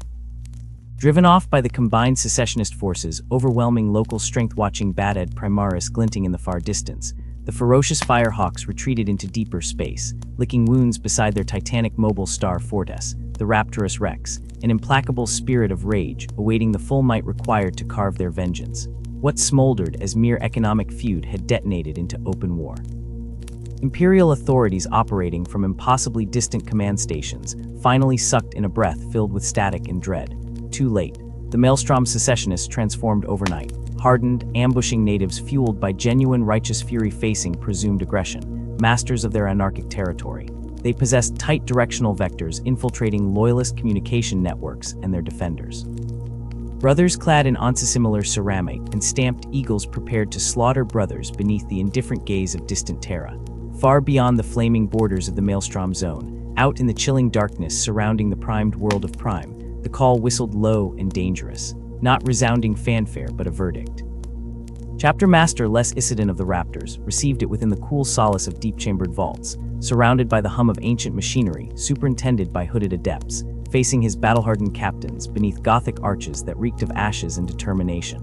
Illuminated by the slowly rotating tactical holographic nightmare representing the Badab sector and the Noing Helmo adjacent, cold electronic stars etched onto ancient strategic screens, resembling incomprehensible prophecy. Forming doom, raise arms against our brothers, Captain Saleh growled mournfully, selectivity witnessed as atomic resignation. Isidon, with emotions locked down tight as a ruined fortress, traced several runic clusters shimmering above complex betrayal, flatly answered, his very soul traveling across the void without metaphors. They broke oaths. Loyalty would yield, trust justice. No cheers, zero finest hour speeches stained in flames, this thundering quiet. A unanimous decision of grim duty etched into circuitry reality. The Raptors would answer the Imperium's plea poured across untraversable starways using ancient instruments of remarkable but impassive precision. Swift, efficient, lethal, but measured, not the whole chapter. Only 3 full companies, disciplined hunters, expert flankers, scouts, ambushers, to plunge into this unprecedented internecine madness. Reserves waited. Keen but weary against something venoming quickly beyond containment. Weeks passed elsewhere, propulsion limits sacrificed towards the spearhead emergence close to Sean III, transition shuddering into absolute disastrous chaos already painting each sensor reading. The Firehawks, ignoring diplomatic niceties, driven berserk by Galen and the burning Ray Harbinger's stolen crew sacrifice, had already arrived across parsecs with vengeance anchors set at maximum velocity. Their scorching wrath ravaging populations, unlucky enough sharing affiliation with Huron's claimed thrones, annihilation pulses turning Sangrade V's primary, loyalist, agri-farm continents into flaming sacrifice grounds, done without trial, Earth scorched utterly. Brother against brother. Space Marine sheer 10 millennia inherited hatred spilling pure hell, reflecting eternally deep inside the eyes of Raptor strategists, confirming arrival coordinates, while brothers below sharpened blades, knowing tomorrow crossing fields soaking loyal citizenry, and captured Mantis warrior armed combatants, obliterated for belonging alongside traitors through thin threads. Stars themselves mourned the coming slaughter. The seething memory of Sacristan, reduced to an ashen graveyard by fratricidal fire, served as a cruel punctuation to the Loyalists' dire predicament. The catastrophic loss of Bellerophon had hollowed out the Marines' errand. Their proud banners stood ragged over depleted ranks. Across vast sections of the broiling Maelstrom zone, secessionist colors flew unchallenged, not a glimmer of surrender dimming the defiance radiating like heat haze from Huron's rebels, the Astral Claws. Unlike the Firehawks who roared into campaigns trailing plumes of vengeful fire, or the stoic Red Scorpions, masters of grinding attrition, the Raptors did not immediately commit. They paused, predators surveying an alien hunting ground through a lens of pure calculation. Their first act was intelligence. Scout teams became spectral presences across contested worlds, slipping through porous borders like smoke, merging into the shadows of occupied territories to meticulously catalog enemy deployments, the vital arteries of supply lines feeding rebellion, the contours and weaknesses of defensive networks carved into the flesh of former Imperial bastions. Simultaneously, within the humming vaults of Raptor starships, librarians strained their psyker senses, sifting the chaotic static of the Vox waves, reaching into the perilous ether to grasp fragments of intercepted astropathic choirs. Chapter serfs labored tirelessly beneath Voxcasters, collating mountains of data, assembling dossiers thicker than fortress walls on every known leader of the secession and the tactical thumbprint of their forces. Brother Sergeant Lasco, his boots still marked with the dust of a recently vacated reconnaissance mission on a secessionist-held mining hive, presented his findings. The Astral Claws fight as chapter excellence doctrine dictates. His voice crackled with suppressed data urgency over the briefing channel, but their numbers defy standard chapter complement. Their organization, the patterns of deployment, it speaks of strength triple what their Legions Astartes founding allows. They hurl companies forward in formations dusty even to the scrolls of the Great Crusade. It was Scout Sergeant Verrill, another shadow just returned from the periphery, who annotated the threat posed by the other rebels. The Mantis warriors remain true to their hunting heritage. Ambush is their liturgy. Strike fast, fade faster. They map every ridge, every shadowed canyon. The terrain itself is an ally forged over centuries of accretion. Grounded in this meticulously gathered knowledge, the Raptors sculpted their strategy. Where the Firehawks sought catharsis in the cleansing inferno, and the Red Scorpions demanded the crushing weight of direct assault, the Raptors honed themselves into a scalpel. Their doctrine would be frictionless precision, meticulously planned strikes against brittle points in the enemy edifice, seamless coordination woven into the broader tapestry of loyalist effort, and the pragmatic withdrawal when gravity dictated, preserving strength for the critical thrust. Lord High Commander Karab Cullen, appointed Magister Militum amidst the spectral echoes of his predecessor's demise, recognized the essential, unsung utility of this approach. While some chapters strained against assignments lacking in resonant battle glory, the the Raptors embraced missions precisely aligned with their core functions. Their impact echoed first through the clamor of Kamara's liberation. As the Howling Griffins met the Astral Claws shield to shield amidst ruined manufactorums, generating thunderous noise and carnage, unseen Raptor teams were already deep in the enemy's resonant cavity. They moved with predatory silence, isolating command hubs humming with hubris, detonating ammunition silos that lit the night sky in secondary detonations miles apart, scuttling communication relays vital for coordinated secessionist defense. In a single cycle of darkness punctuated only by those silent explosions and the sudden, baffled cries of severed communication links, 3 key Astral Claws commanders ceased to exist, extinguished in their guarded chambers. Simultaneously, the planetary defense grid's guiding spirit flickered and died under a calculated tech assault. When the sun rose, the organized resistance had fractured, allowing loyalists to claim victory with minimal spilled blood. Galen presented a different arena, a proving ground against shadows within shadows. Here the Raptors met the Mantis warriors on terrain dreamt for ambush, the vast, cloying darkness of southern forests and treacherous swamplands. Battle lines dissolved into a formless, silent tableau. Squads ghosted through the perpetual twilight, the rustle of alien leaves louder than Astartes' movements, tracking spectral hints for days, sometimes weeks, without a single bolt discharged kicking up muck. Brother Thaddeus, his optic feed painting the world in muted greens and ambers, found himself locked in a deadly, intimate duel with a Mantis warrior counterpart, a mirror glimpsed fleetingly through the trees. 5 Sol Standard days became an eternity of observation, prediction, countermove. We understood each other, Thaddeus later recounted in the sterile calm of debriefing, his augmetic eye dulled for the moment. Each shot, however perfect the opportunity screamed, meant immediate displacement. False trails woven from broken branches and faked bootprints. We learned the language the wind made playing through the canopy, used territorial fauna shifting through the undergrowth as cover noise. It felt recursive. Like playing regicide blindfolded against a perfect replica of your own mind. This lethal stalemate shattered only when sharp-edged Raptor librarians, minds cast into the Empyrean like finely calibrated sensors, detected a gathering concentration of Mantis warriors massing for a thunderous counter-assault against the Fire Angel's hard-won beachhead. Captain Solaris faced a brutal calculus. Engaging the imminent ambush force head-on promised heavy Raptor casualties and bloody triumph for the Fire Angels, but let the deeper infestation fester. His decision was cold steel in the spine. He let the attack unfold, the Mantis coils striking true against surprised Fire Angels, while a dedicated Raptor counter-scout element exploited the enemy's commitment. They became the ultimate trackers, reversing the ambushers' path through the tangled pathways only Mantis warriors knew. Intelligence secured the precise location of a vast, subterranean supply reservoir proved instrumental. Salamander fire collided with Raptor precision in a devastating strike that vaporized the cache, consuming ammunition, medical reserves, and the vital lifeblood of resistance. Starved of sustenance, the secessionist will eroded, forcing an unpalatable withdrawal from 3 critical strategic regions. The northern hemisphere of Galen fell silent, secured without a further soul sacrificed. Yet the Raptors' definitive contribution resonated deepest during the brutal campaign for Zongrad. This ancient, fortress-bone world stood as a bastion out of time, resisting secessionist savagery desperately, but treachery from within had gnawed at its heart, crumbling half its indomitable citadels. Crucially, the teeth of its orbital defense grid remained firmly under Astral Claw control, their devastating guns actively shearing apart the void, halting loyalist reinforcements like a metaphysical barrier.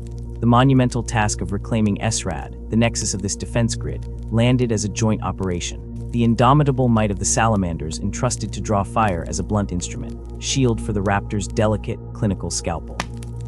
Sergeant Taran led his squad, field-modified plates coded to minimize emission signatures into the silent void, while the Salamanders erupted into thunderous assaults, creating predictable shockwaves of retaliation across the secessionist perimeter. Taran's team infiltrated the planetary skin. They became wraiths traversing 300 kilometers of lethal terrain over 5 Nervadrawn nights. Radios were tombs of silence. Movement was reserved for the deepest shadows beneath alien constellations. Minefields stretched like vast, malevolent gardens, navigated by micrometer precise scans and preplotted paths. Automated sentry guns swept predictable arcs, their targeting sensors evaded by exploiting terrain dead spots and calculated pauses. Twice, they froze during the heart-churning daylight hours, becoming hypercooled statues melting into ruins or fungal growth as patrolling Astral Claws stomped past mere meters away, Vox chatter picking up only the whistle of the bitter wind of Zongrad. Reaching the monolithic hulk of the primary defense complex felt like breaching a crack at the edge of reality. Structural analysis conducted premonition paid dividends. Melta charges, micro-patterned and precisely placed, didn't need brute force.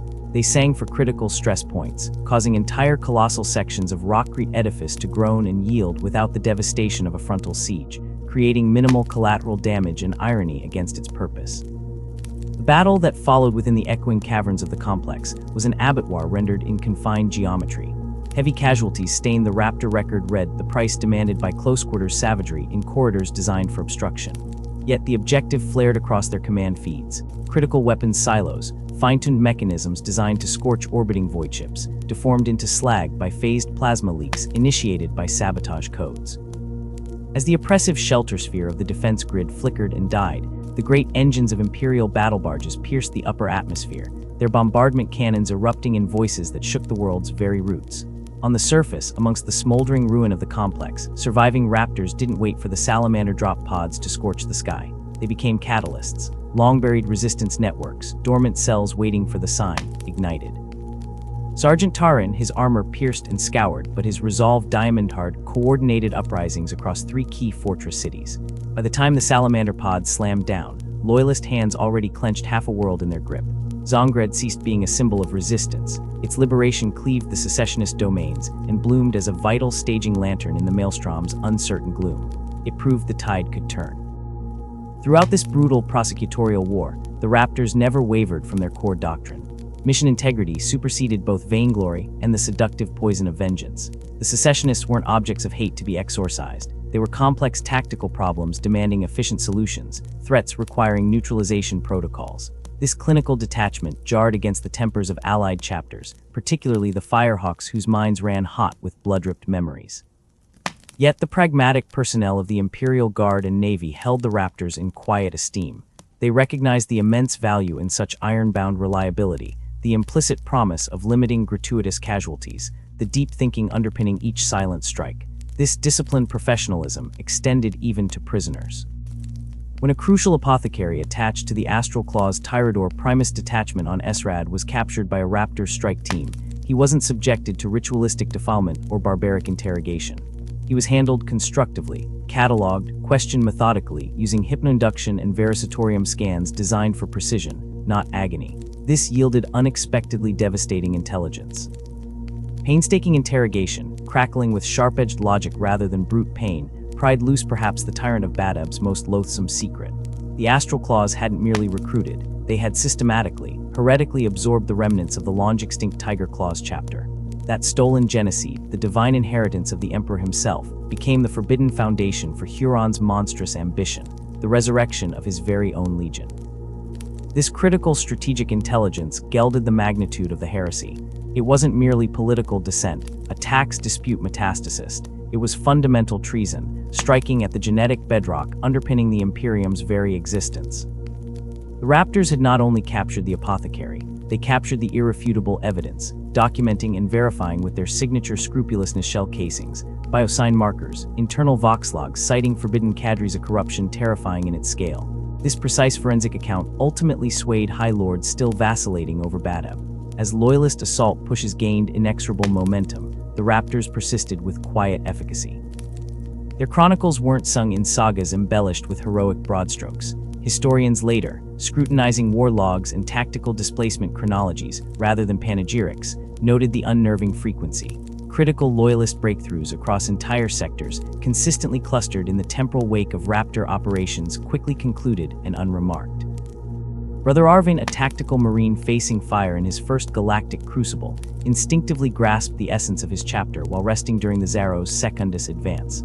A scarred Fire Angel veteran eyed his orphan plate, conspicuously devoid of honor scrolls or campaign badges. His voice held genuine, if blunt, incomprehension.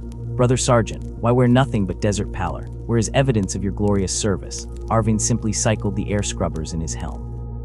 He didn't gesture. His voice, when it came through the vox, held the calm resonance of explanation, not defense. "Our success gauges itself solely in objectives achieved, Brother Angel, not abstract honors accumulated. The Emperor requires our function, not our pride. There exists a world nestled deep within the Maelstrom's churning embrace named Gagatha III. Few would term it beautiful. It was a feral, forbidding orb dominated by vast tracts of lethal fens capable of dissolving ceramite and jungles, whose verdant canopy dripped corrosive rain that stripped paint and scarred plasteel. Mineral wealth, scarce. Indigenous sapience, none. Hostile. Every centimeter radiated hostility. Yet Gagatha III held a value measured not in gold or population, but in cold celestial geometry. Its position was an astrographical linchpin, one of dreadfully few life-sustaining planets amidst the lethal stellar storms.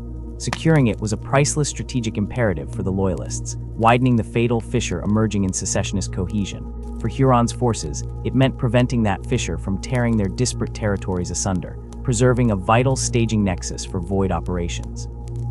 One outcome was inevitable. Neither side could yield it without a war soaking its poisonous bedrock.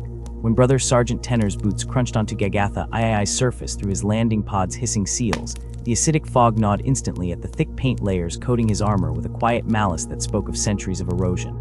The veteran didn't curse. The sound was unproductive. He filed away the corrosive interaction rates internally, noting adjustments required for subsequent deployments. Around him, his squad moved with the methodical deliberation of pioneers traversing quicksand, boots tested for solidity before committing weight, bolters held vertical to deflect the constant corrosive drizzle weeping from chlorophyllated canopies above. Reminds me of Tyrus IV, breathed Brother Kellen on the secure Kerwood link, youngest vox operator in the squad, still instinctively modulating his voice low despite encrypted transmission, as if suspecting the very mist held ears.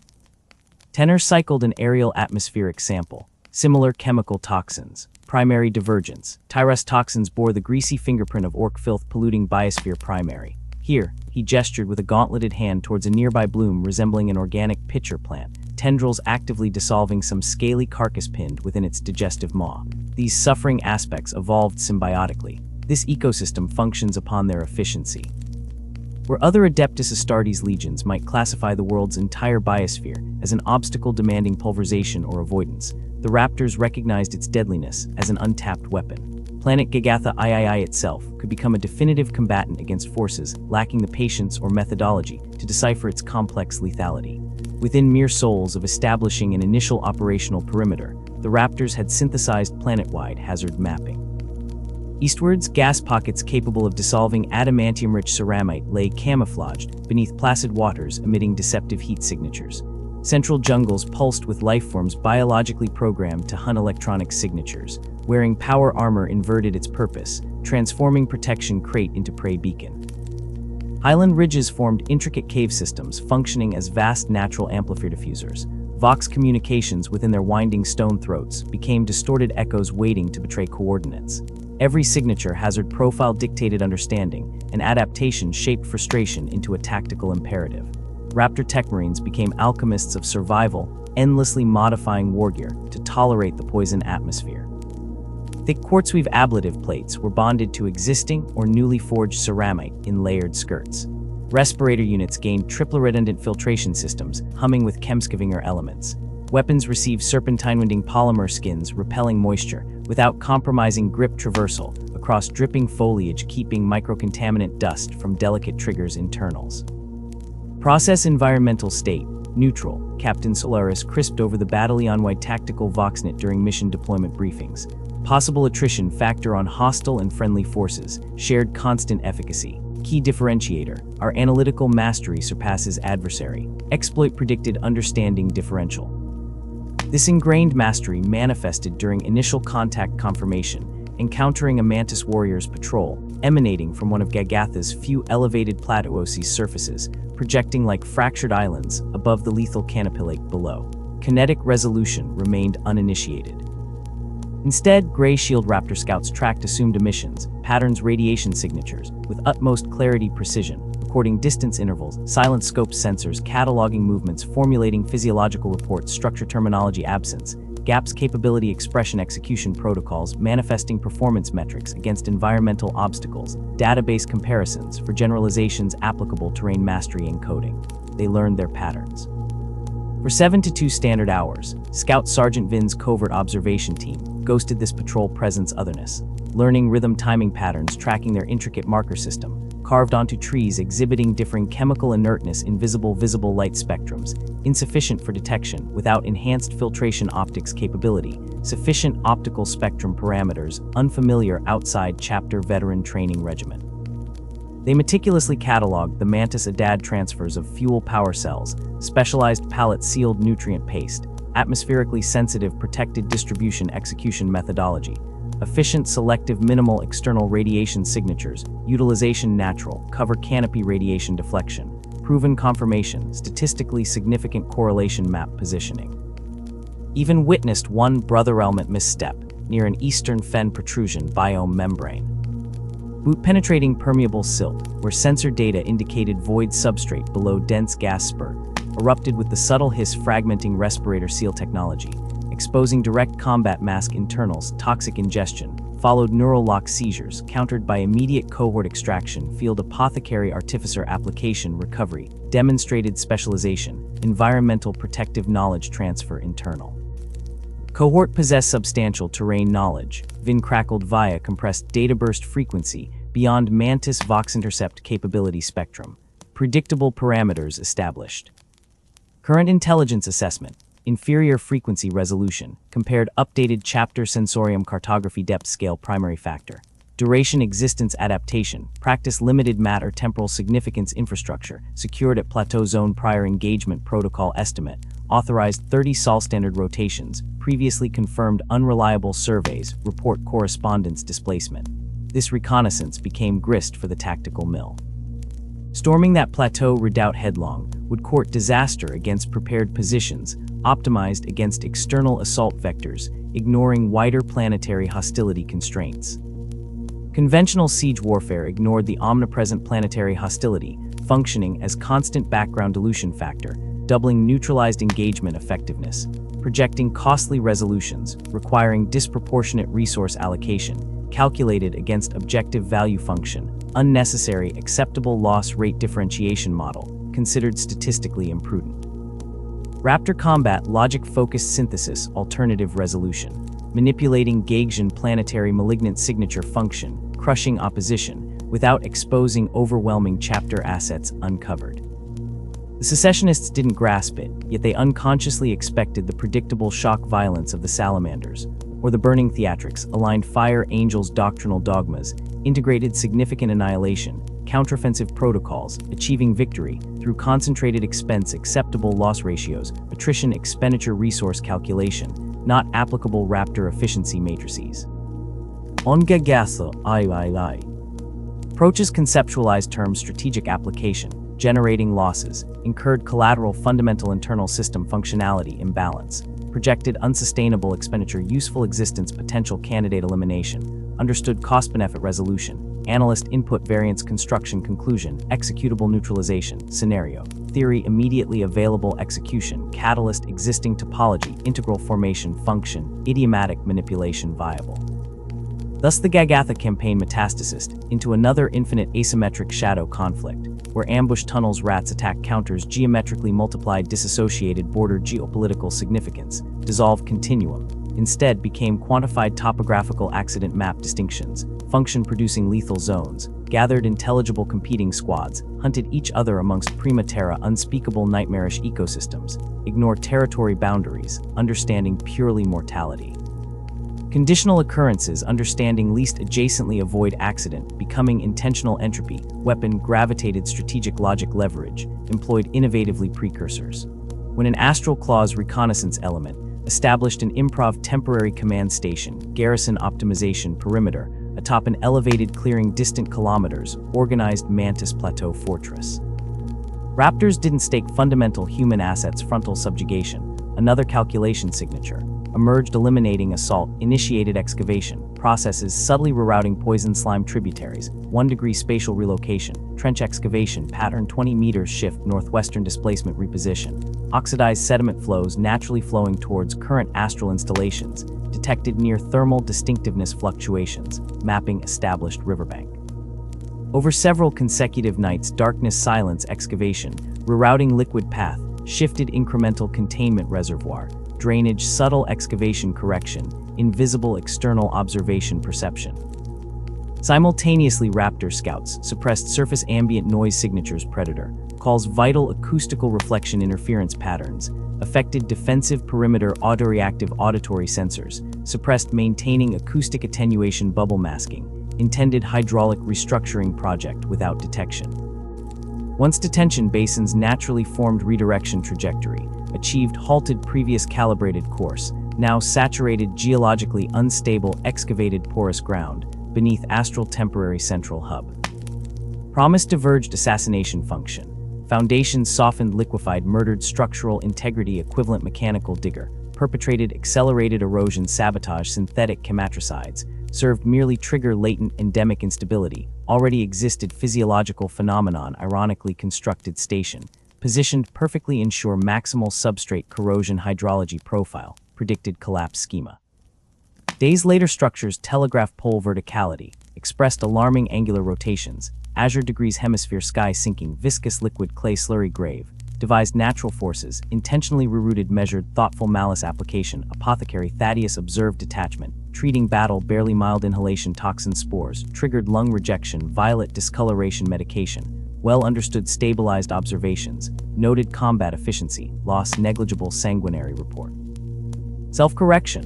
Cross-compound confusion manifested structural catastrophe, panic chaos secondary injury, descending inhibitor fields shields ankle-deep watery grave, inevitably taking root arms flailing impotent rescue teams, imposing structural collapse increasing rate tertiary catastrophe sequence, begun forensic timeline conclusions, visible helpless monitor battalion position, siege cannons, inert useless witness sinking base elements.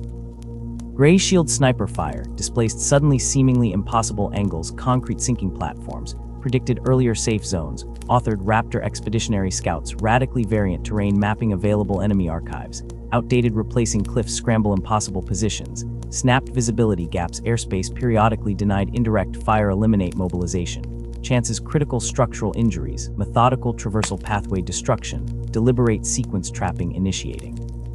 Localized obliteration, irrelevant conventional negotiation, points traditional warfare.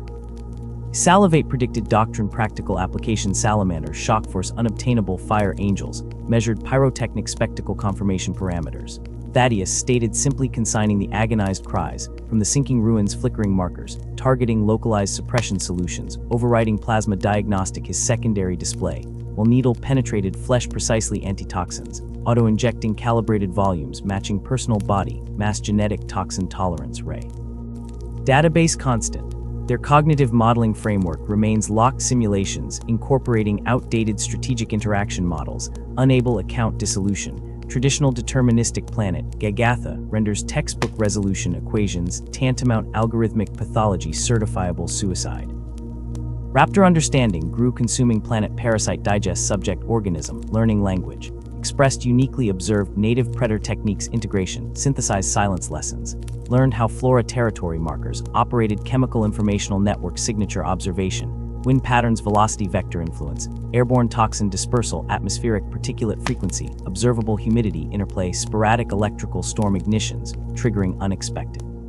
Bioluminescent surges native fauna repellents avoidance personalized avoidance map integrations, recognized mineral-rich rock outcroppings, inversely correlated predator primary sensory output, impaired producing zones effective temporary camouflage micronscale safe, relative complex hierarchical, hazard quantification calculus develop intimate knowledge, translated unprecedented battlefield function strategy, tailor-made lethality specifically GAGs, unique combat environment rule sets.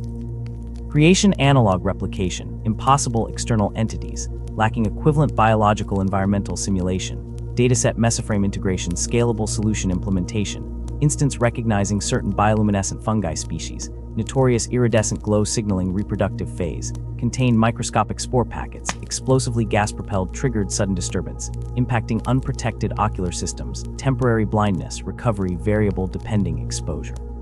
Duration-specific fungal subtype researched identification, became incorporated nightly operation template specified scouts, triggering intentional inciting fungal detonation moments, preceding close melee assault spear elements time precisely coordination, maximum effect raptors, equipped reactive light impairment lensavers, neutralizing glare biological origin attacking secession, forced literally sightless staggered disoriented immediate percussive bolter fire tactical solution, noted larger ape. Predator species avoided geological formations containing trace mineral signatures, known interfere migratory navigation sensor, arrays frequency mesh biological systems, Raptor cheminalis actively mapping perfect ambush locations, echoes guaranteed no disruptive indigenous megafauna interference ambush action, guaranteed silence equivalent noise absence background enabling surgical precision, Varaneb encountered confirmation evidence foundation building part, weapon translating observables. Operational steel. The humid shroud of Gagatha's lower valleys became more than merely inhospitable terrain. It forged a sanctuary of last resort. When Astral Claw squads surged, outnumbering and overwhelming, the Loyalists learned to melt back, not in panic retreat, but into prescouted pockets of dense fungal growth and treacherous gas vents, vanishing like phantoms, forcing the enemy into exhausting, futile pursuits across ground as deadly as the defenders themselves. The true breakthrough, however, wasn't merely hiding within the jungle, but becoming a part of its ceaseless, discordant symphony. The veterans discovered that the planets breathed the guttural bellows of unseen megafauna, the high-pitched insectal chatter, the piercing shriek of superheated gases escaping through rock, the slow, groaning creak of colossal flora expanding formed a chaotic, ever-present drone. To move against this cacophony was to ring an alarm. To move with it, that was revelation. Squads, their dull ceramite plates already stained by caustic sap and volcanic dust, began to mimic the planet's rhythm, developing jungle walking, an unnatural, seemingly stumbling gait that synchronized the deep thump and scrape of armored boots with the thrum and scrape of the living world itself.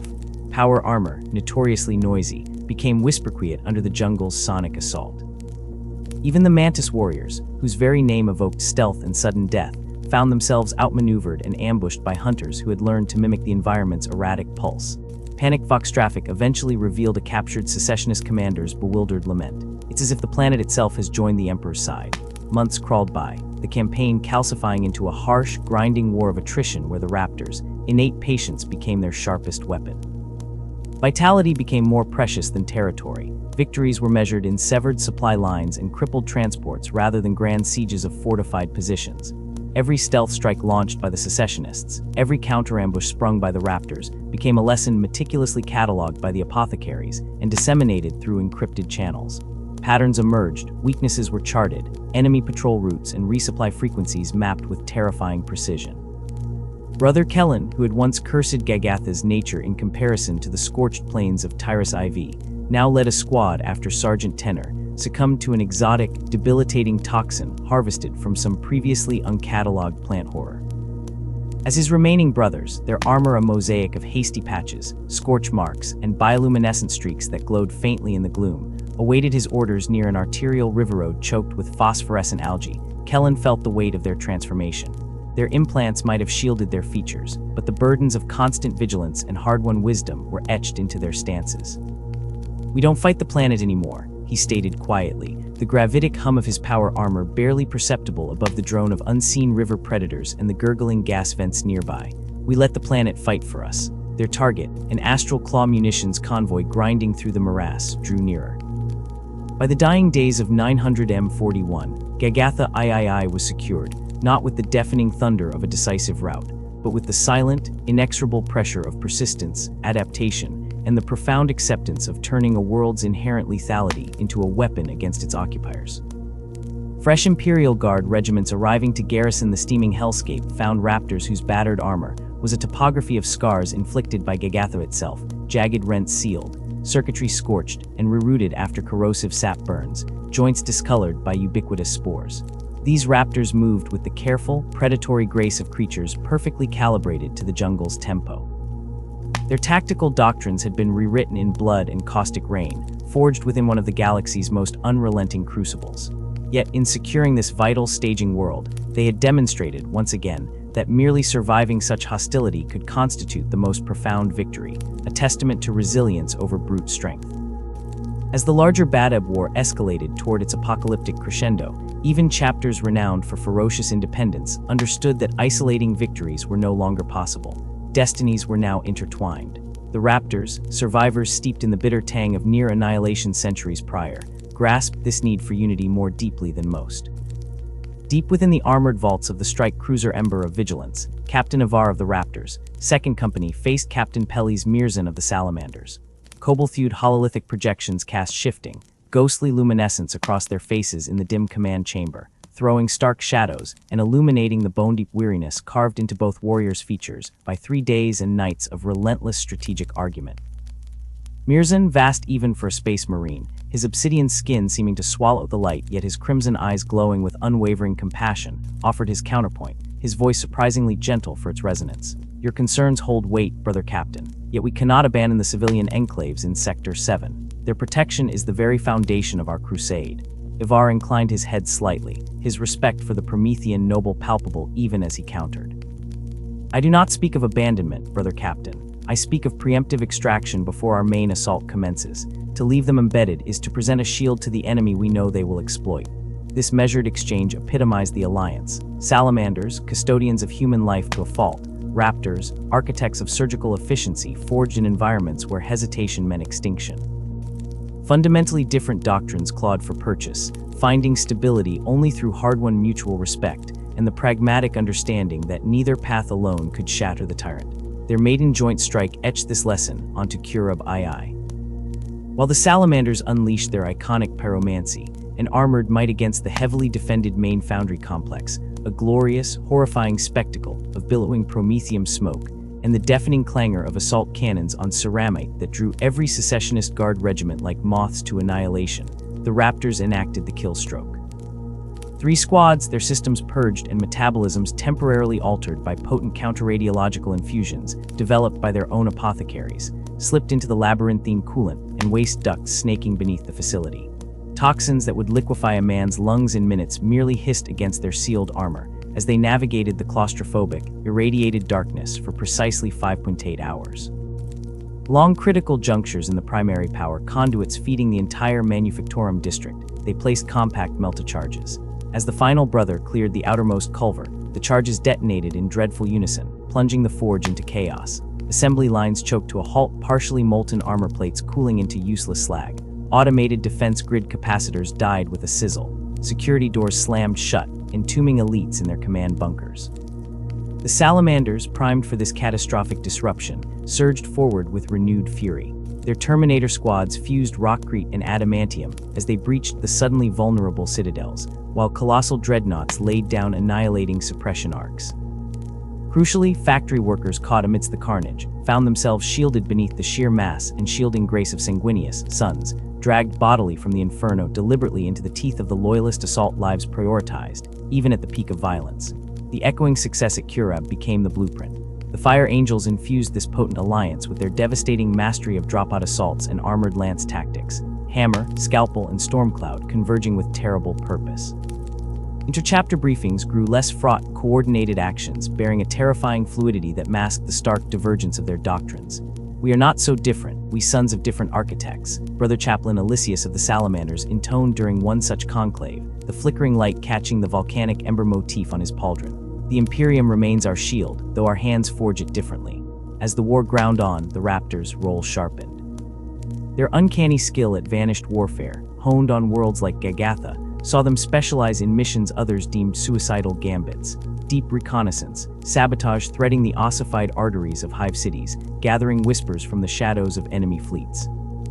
Small kill teams 5 brothers, perhaps 10, stripped of bulky support wargear, vanished behind secessionist lines for weeks, sometimes months, subsisting on recycled water and concentrated nutrient sludge, communicating through encrypted diadrops maintained with excruciating patience. They became unseen ghosts whose findings turned the tide of entire subsectors, pinpointing the hidden vaults where the astral claws, precious genocide was banked against the war's attrition, mapping the complex celestial choreography of patrol flotillas, uncovering vast caches of war material buried beneath planetary mantles like malignant tumors. Sergeant Castor's squad typified this silent war, spending 4 to 7 soul-grinding days navigating the toxic, forgotten sublevels of Dikabali's Prime's hives. Moving only during the eerie falsonite cycles when the vast labor engines fell silent, feasting on nutrient paste and their own recycled sweat, they charted the intricate web of Tyrant's Legion patrol routes, sentry positions, and choke points without triggering a single thermal bloom of weapons fire. When they at last exfiltrated, the intelligence they delivered was so comprehensive it allowed a combined Salamander Fire Angel spur thrust to gut the planet's defenses in a precise 20-Svenar campaign, minimizing death on a scale inconceivable without the Raptors' unseen sacrifice. By the closing years of 910 M41, the Badab War's inertia had irreversibly shifted toward the Loyalists. The secessionist edifice, once formidable, was crumbling. Their alliance fractured under hammer blows of irreversible defeats and spreading disillusionment. For the Raptors, this pivot toward a foretold, costly victory brought not exultation, but a profound ambivalence, as cold as the vacuum beyond their armor. Brother Arctes, silenced forever by another bearing his father's genetic imprint, whole imperial worlds charred curse pits by those sworn to defend them. The foundational trust between chapters splintered beyond easy repair. 3 brothers. For a comms relay, Captain Saleh of the Raptors' Third murmured, standing on the obsidian viewing deck of the strike cruiser Vigilant Shadow, his reflection barely showing in the void-scarred armorplus. Behind him, Apothecary Thaddeus worked with mechanical precision in the triage, basewing synthskin onto Brother Carlin's shredded forearm, field lighting glinting off his Narthesium gauntlet. That array coordinated enemy fleet logistics across 3 crucial systems, the apothecary stated flatly, his gaze never leaving his work yet his voice carrying clearly in the thin, recirculated air. Its destruction plunges them into operational blindness prior to the Gladius push. You possess this ingress data. I possess it, Saleh acknowledged, closing his eyes briefly, the faint hum of the navigator's beacon vibrating through the deck plates beneath his boots. The distant stars wheeled as the ship aligned for imminent translation. But I measure the cost with greater depth as the terminal campaign approaches. This bone-deep weariness echoed through the chapter as the final advance closed on the Badab system. Each remaining warrior understood that conquering Huron was merely the overture to a far more arduous struggle, mending the shattered bulwarks of imperial worlds, healing psychic wounds festering in the civilian psyche, and somehow, somewhere, reforging bonds of trust between chapters who had spilled each other's sacred blood bonds vital for the galaxy's endless wars still to come. As Lord High Commander Karib Kuln marshaled the Loyalist fleet into the formation, resembling a Primarch's clenched fist aimed directly at Badab Primaris, the Raptors' role transitioned. Their deep infiltration skills were momentarily shelved. Instead, they became the patient jailers, the unglamorous watchmen deployed across the coreward approaches and adjacent systems surrounding the apocalypse poised to engulf Badab. Their mission, erect sensor nets denser than spider silk, sever communications arteries feeding the dying beast, intercept any fleeing tendrils of secessionist strength seeking sanctuary or regrouping grounds. They move quietly across frontier systems and dead moons like the ghosts of dead legions, ensuring the hammer blow strike against the tyrant's heart couldn't be weakened or diverted by unforeseen flanking maneuvers or harrying attacks. They slowly, methodically, closed the noose with quiet, lethal patience. On the rain-lashed feudal backwater of Illas, Sergeant Karras and his patrol intercepted an elite Astral Claws unit attempting to access pre-unification technology vaults below ancient, moss-licked ruins. The battle unfolded in a torrential downpour, turning the stone-littered landscape into a treacherous maze where visibility ended 10 paces beyond your helmet optics. It became a battle of stalking shadows and sudden ambushes amidst the crashing thunder. They fight differently, Karras noted later, stripping splattered mud and gore from his gauntlets as field servitors retrieved genocide, ferociously, desperately, like rabid animals seeking one final scar upon the corpse of honor before oblivion claims them. Similar dispatches flooded in from across the shrinking warfront. The realists, facing extinction's brink, abandoned strategy for maximal carnage. Convoys laden with volatile plasma cells became flaming juggernauts aimed at population centers. Civilian habitats were methodically transformed into moats of suffering and shields of flesh. Weapon systems the Mechanicus had sealed under mountains were resurrected for fleeting tactical gain. The Raptors countered where their unique gifts enabled it. When reports emerged of secessionist saboteurs holding an entire hive, Spire's atmospheric processors hostage, threatening planetary asphyxiation, a designated kill team ghosted in through sewers saturated with neurotoxic effluents, eliminated the operatives with silent blades and microcharges, and vanished into the underhive before PDF units even realized a threat had existed. As the colossal siege fleet assembled for the strike against Badab Primaris itself, Chapter Master Lise Isidon executed a decision grounded not in fear, but profound strategic foresight. The chapter's surgical blade was blunted, their strength meticulously conserved over a decade of brutal warfare, required reshaping for the coming peace. The 3 heavily engaged companies, bloodied far beyond initial deployment rosters, possessed intellects and skills now infinitely more precious for stabilizing the war-devastated segmentum. Our specific purpose has concluded, Isidon stated bluntly during his encrypted exchange with Lord Kulm. The tyrant is caged, his warriors fragmented and broken, his annihilation ordained. What precipice remains requires a hammer's brutal descent. We possess the surgeon's knife. Cullen, recognizing the pragmatic necessity, requested only reconnaissance coverage for the final descent eyes needed for precision strikes amidst the void maelstrom. Only one squad, under the Granitahune experience of veteran Sergeant Merrick, remained attached to the Loyalist Armada, a microscopic tactical asset swallowed within the largest fleet concentration since the Siege of Terra, a fleet destined to shatter Huron's infamous Ring of Steel. The fall of Badab unfolded largely as strategists predicted. Planetary defense silos silenced by orbital lances firing Novahat salvos, troop landings facing resistance every bit as fierce as it was ultimately futile. The Raptors walked a silent path through the carnage, their role now observers mapping kill zones and structural weak points. Merrick's scans pinpointed undefended structural junctures within the Palace of Thorns, data streamed instantaneously to the fleet gunnery crews. Salvos modified microseconds later slammed into these precise coordinates. As the Tyrant's fortress collapsed in a firestorm of detonating munitions vaults and geological upheaval, as Luft Huron himself staggered from the crucible minus an arm, and swathed in ceramite fused to charred bone from Captain Jukel Andrel's lethal assault, the Raptor observers viewed the pandemonium with characteristic detachment. This holocaust, however necessary, was not their moment of glory. It was the grim punctuation mark on a tragedy, a civil cataclysm that should never have torn apart the sacred loyalty sworn by brothers. Later, as the Consecrator Court debated judgments and deemed redemption futile, the Raptors returned to Kaivar's shadowed embrace, beginning the long, silent task of restoring strength and absorbing the lessons scorched into their spirits. Their casualty lists were extensive, demanding decades of rebuilding genolines. Their armor bore the penalty badges of Gagatha's caustic kiss and countless Stormzilk repairs witnesses to endurance carved into steel and bone. They stood changed, survivors of marching within the buzzing death rhythms of an alien world before navigating the self-inflicted masochistic cauldron of their own kind's treason. They bore no triumphs loudly. Merely the practiced silence of ghosts who knew too keenly the price paid for every hard-fought inch of territorial conquest, mandated by an imperium eternally perched above the apocalyptic abyss. Survival itself remained their deepest, most costly, and most silent battle honor.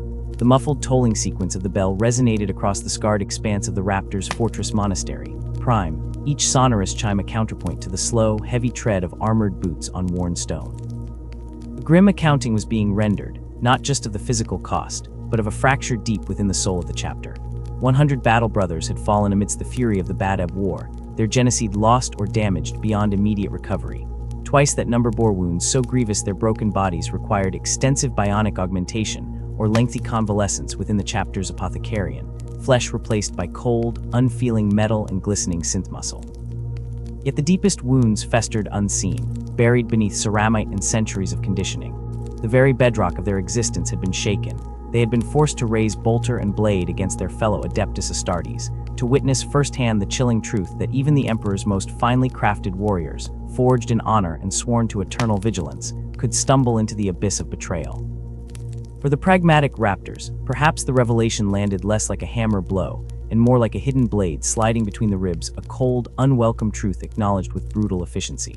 Yet no Astartes soul could remain untouched by such fratricide, such intimate damnation.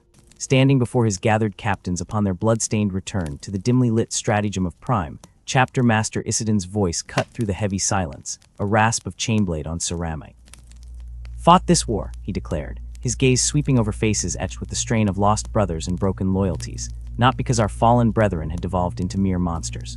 We fought because they forgot that even the most radiant beacon of noble intent cannot justify the vilest betrayal of the oaths we swore over Primarch Corax's sacred crypt. Their descent into the void began the very moment they believed their own flawed judgment could ever supersede the immutable will of the.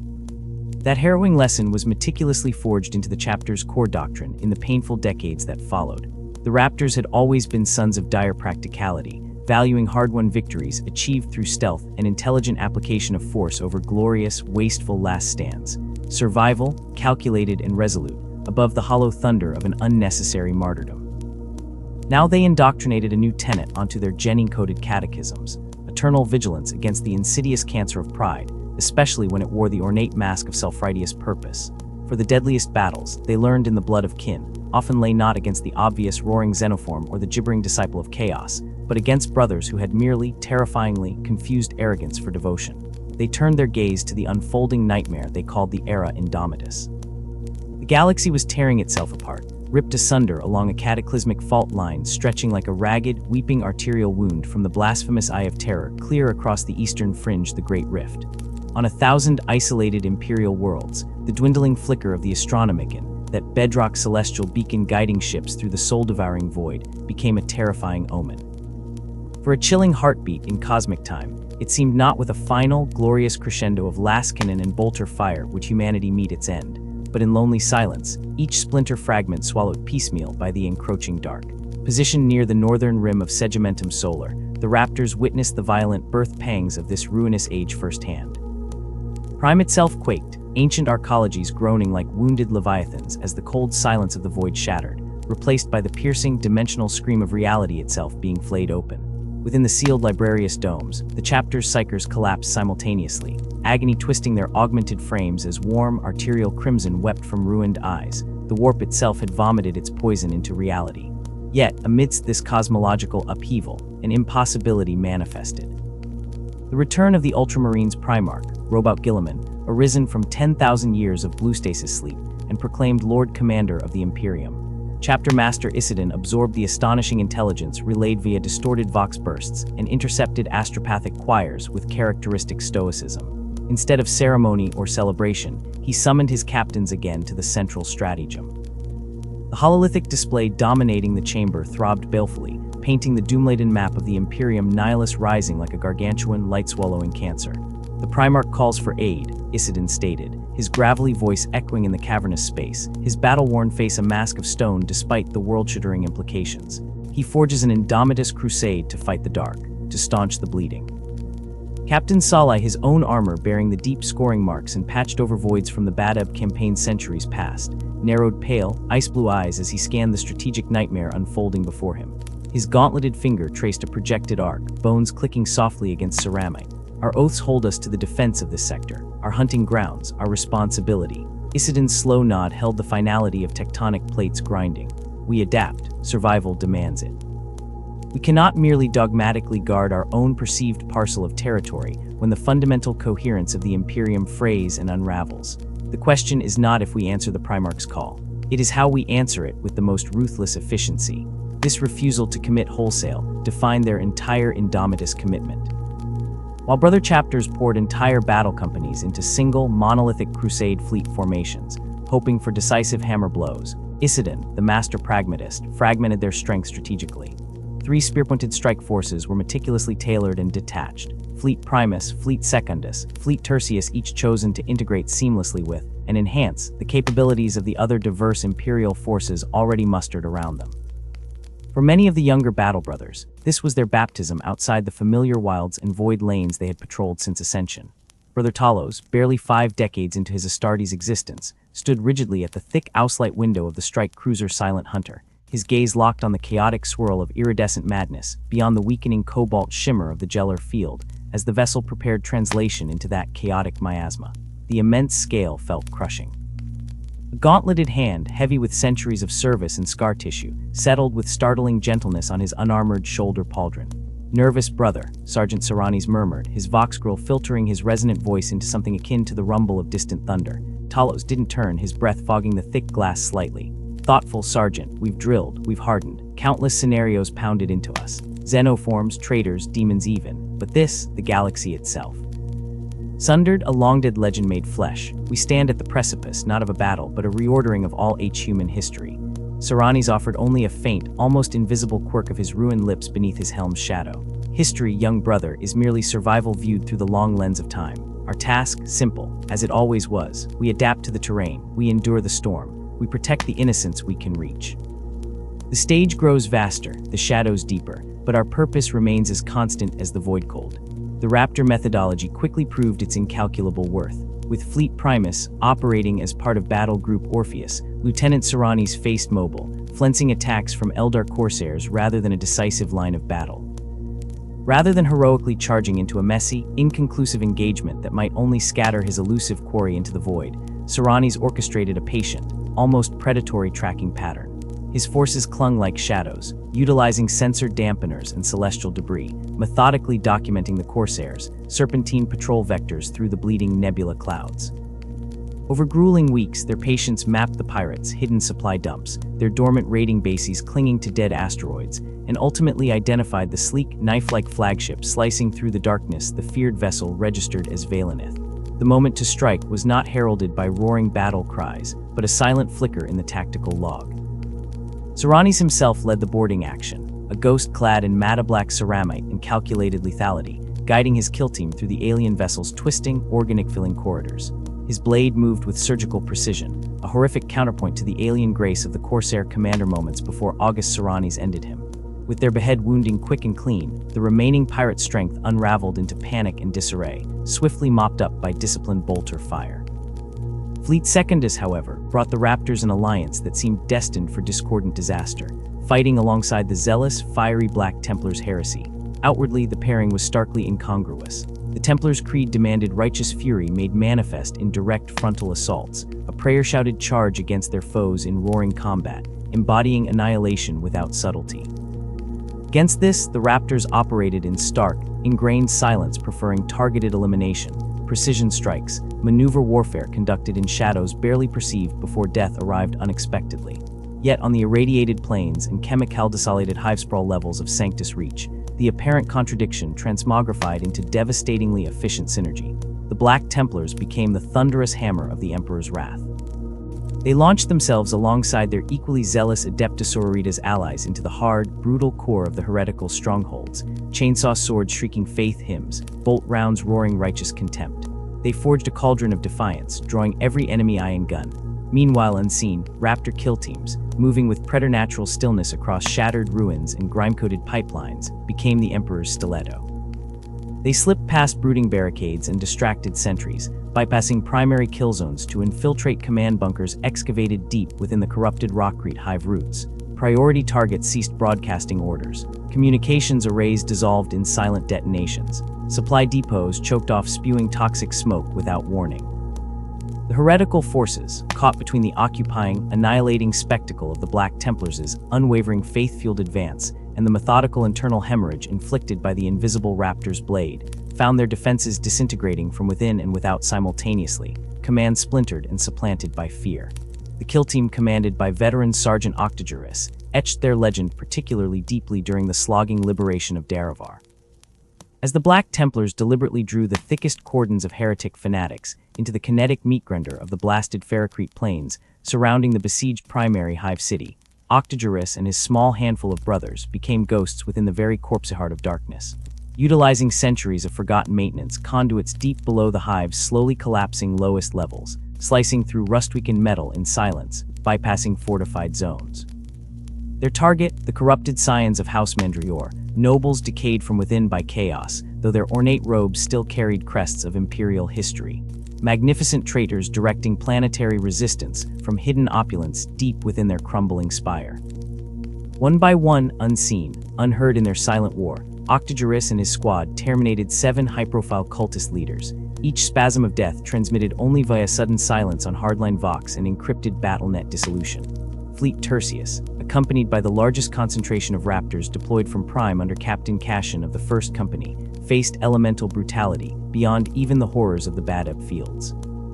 Here, deep within the ravaged underbelly of the Segimentum Solar, they entered crusade after crusade identified by Imperial remembrancers only as slaughter campaigns. Wave after endless wave of cornate berserkers crashed against their lines roaring, hate-saturated maniacs demonically enhanced, armored in blood-crusted ceramite and chain axes thirsting for skulls. Combat was relentless, attritional, and demanded everything. Casualties bit deeply, chewing through even warriors hardened to the quick attrition logic of Raptor deployments. Brother Argus, a scarred veteran who had first drawn bolter for the Emperor 3 brutal centuries earlier, stumbled through acrid smoke over the shattered, crystallized rock underpavements of the dead mining world Keller 7. Around him lay the cooling bodies of his entire squad brotherhood, torn apart by the World Eaters, ferocious closing frenzy during the desperate defense of the vital Promethium refinery complex bunker. Bleeding his own red-black life fluid through cracked carapace, implant warning runes flashing insanely inside his damaged helm display. Utterly isolated in the burning rubble field, Argus fulfilled the oath. He methodically rigged the command vault deep within the central bunker. Hydraulic charges hissed out their countdown, even as axe-wielding monstrosities pounded at the final blast door. His target demolish, tyrant locust severed. The vital conduits feeding the refinery's reactor blown to final oblivion was achieved. Imperial reinforcements arriving hours later, punching through the exhausted berserk remnants, found him seated back-to-back with his downed sergeant's body, leaning against his battle-worn bolter, as he quietly, formally, meticulously recited the litany of names, the full honored roll call of every fallen brother in his squad, unto his dying breath that day. Back at Prime, whilst their brothers bled across the fractured stars, the Raptors who remained with Chapter Master Isidin adapted their doctrine to secure the immediate regions spiraling around the Sutira Nebula. He became the silent shield answering crushing pleas from defenseless systems isolated nihilists. He directed surgical strikes against resource-draining Druckery raiding parties, blades moving unseen through veiled webway portals. He brought summary execution to bands of heretic Astartes renegades growing bolder daily away from distant Terra's preoccupied gaze. Isidin himself stormed frozen Voidark battles, targeting encroaching orc spore clusters blooming within the beleaguered Vordress planetary clusters. Applying lessons seared decades older onto the void-stained tiles of Sancta Angelus, he implemented precisely orchestrated doctrines designed specifically to amplify orc savagery against itself. Sabotaged warp coils made orc faster-than-light vessels implode spontaneously. Ambushes targeted specific competing warlords simultaneously, triggering brutal civil wars amidst greenskin flocks. His orders to every dispatched kill team and silent orbiting patrol were unequivocal: cause maximum disruption, undermine unstable loyalty, sabotage critical functions, force the orcs to turn their crude, brutal energies inward, splintering them before any true Wa'ag could coalesce over the sector. Never unnecessary head-on confrontation against insane numeric disparity. Survive, make them bleed each other dry. Through every harrowing conflict, every bitter loss etched into sacred chapter stonework on Prime, the core principles remained inviolable. Pragmatism over pointless sacrifice shook ceramite boots down onto alien soil, coldly clean.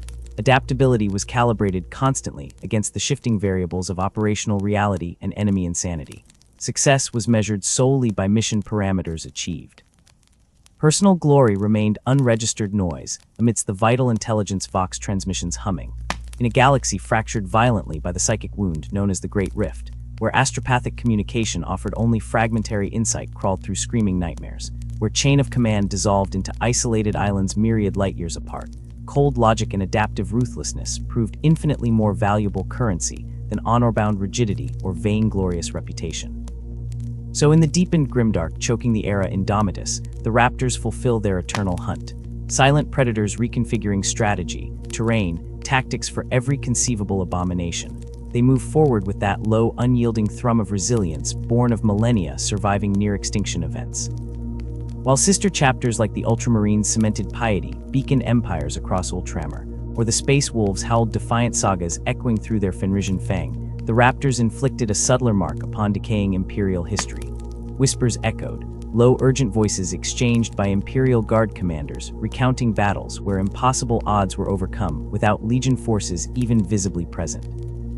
Strategic doctrines outlining surgically precise decapitation strikes reduced entrenched enemy positions to collapse without grand set-piece warfare occurring. Named vital planetary defense initiatives employing asymmetric warfare absorbed anonymously into coalition archives, bore Raptor operational fingerprints everywhere examined closely.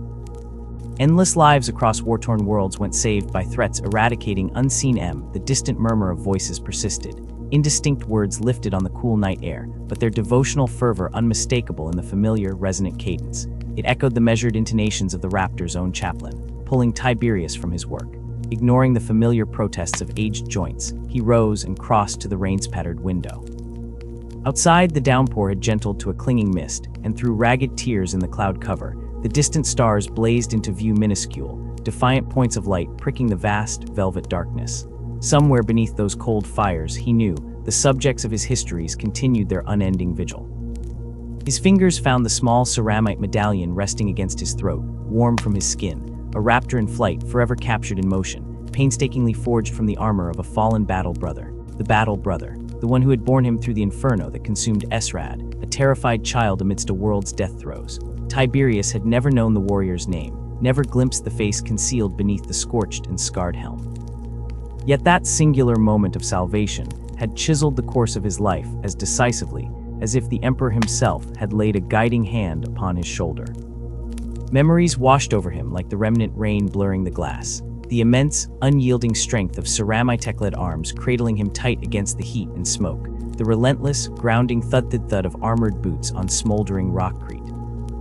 That calm, deep voice, a lifeline in the chaos, instructing him simply to close his eyes against sights too terrible for childhood innocence, shielding him without grand speeches or pronouncements of destiny, demonstrating only quiet competence against abject horror, determination stripped bare of all drama. Crossing back to the desk, Tiberius carefully gathered the completed manuscript, feeling its solid heft in his hands, a weight both physically real and charged with the immense burden of remembrance. Tomorrow it would be bound in simple, durable leather, catalogued, and placed alongside the countless other chronicles preserved within these ancient stone walls. No fanfare, no ponderous ceremony, merely the quiet, essential act of safeguarding knowledge against the encroaching shadow of forgetting. It seemed profoundly fitting for the Raptors, he reflected. They sought no towering monuments, required no epic verses sung by bards. Their true legacy resided in the populated world still held within the Emperor's light, preserved only through their unseen actions in the dark. Across the vast scriptorium, the last solitary lamp sputtered, its flame guttering and dying with a sigh of expelled oil, surrendering the chamber to deep gloom save for the intimate halo thrown by Tiberius's own small, brass lamp. Outside, an owl-like nocturnal predator called, its lonely, tremulous cry echoing starkly across the silent monastery grounds. For a lingering moment, the old scribe searched the constellations gleaming beyond the rain-streaked pane, wondering whether the faceless brother who had saved the child he once was still lived, still waged war beneath those distant, glittering lights. Enveloped by the profound stillness of the immense, history-charged chamber, Tiberius felt an almost tangible connection to the chapter whose deeds he had labored to record. They had taught him, through action as much as creed, that survival itself was an enduring form of victory. Almost tenderly, he lifted the manuscript and pressed it briefly against his chest, a fleeting and wordless embrace, before settling it with infinite care into its protective case. His offering to remembrance was fulfilled. The Raptors' long, often shadowed story, at least the portion accessible to any initiate outside their ranks, was now secured against oblivion for generations still unborn. Tiberius leaned close to his lamp and extinguished it with a gentle breath, finally surrendering the scriptorium entirely to the patient silence and the thick, velvety darkness. He turned, navigating confidently by memory and touch through the familiar labyrinth of desks and shelves, his footsteps echoing with soft clarity within the cavernous space.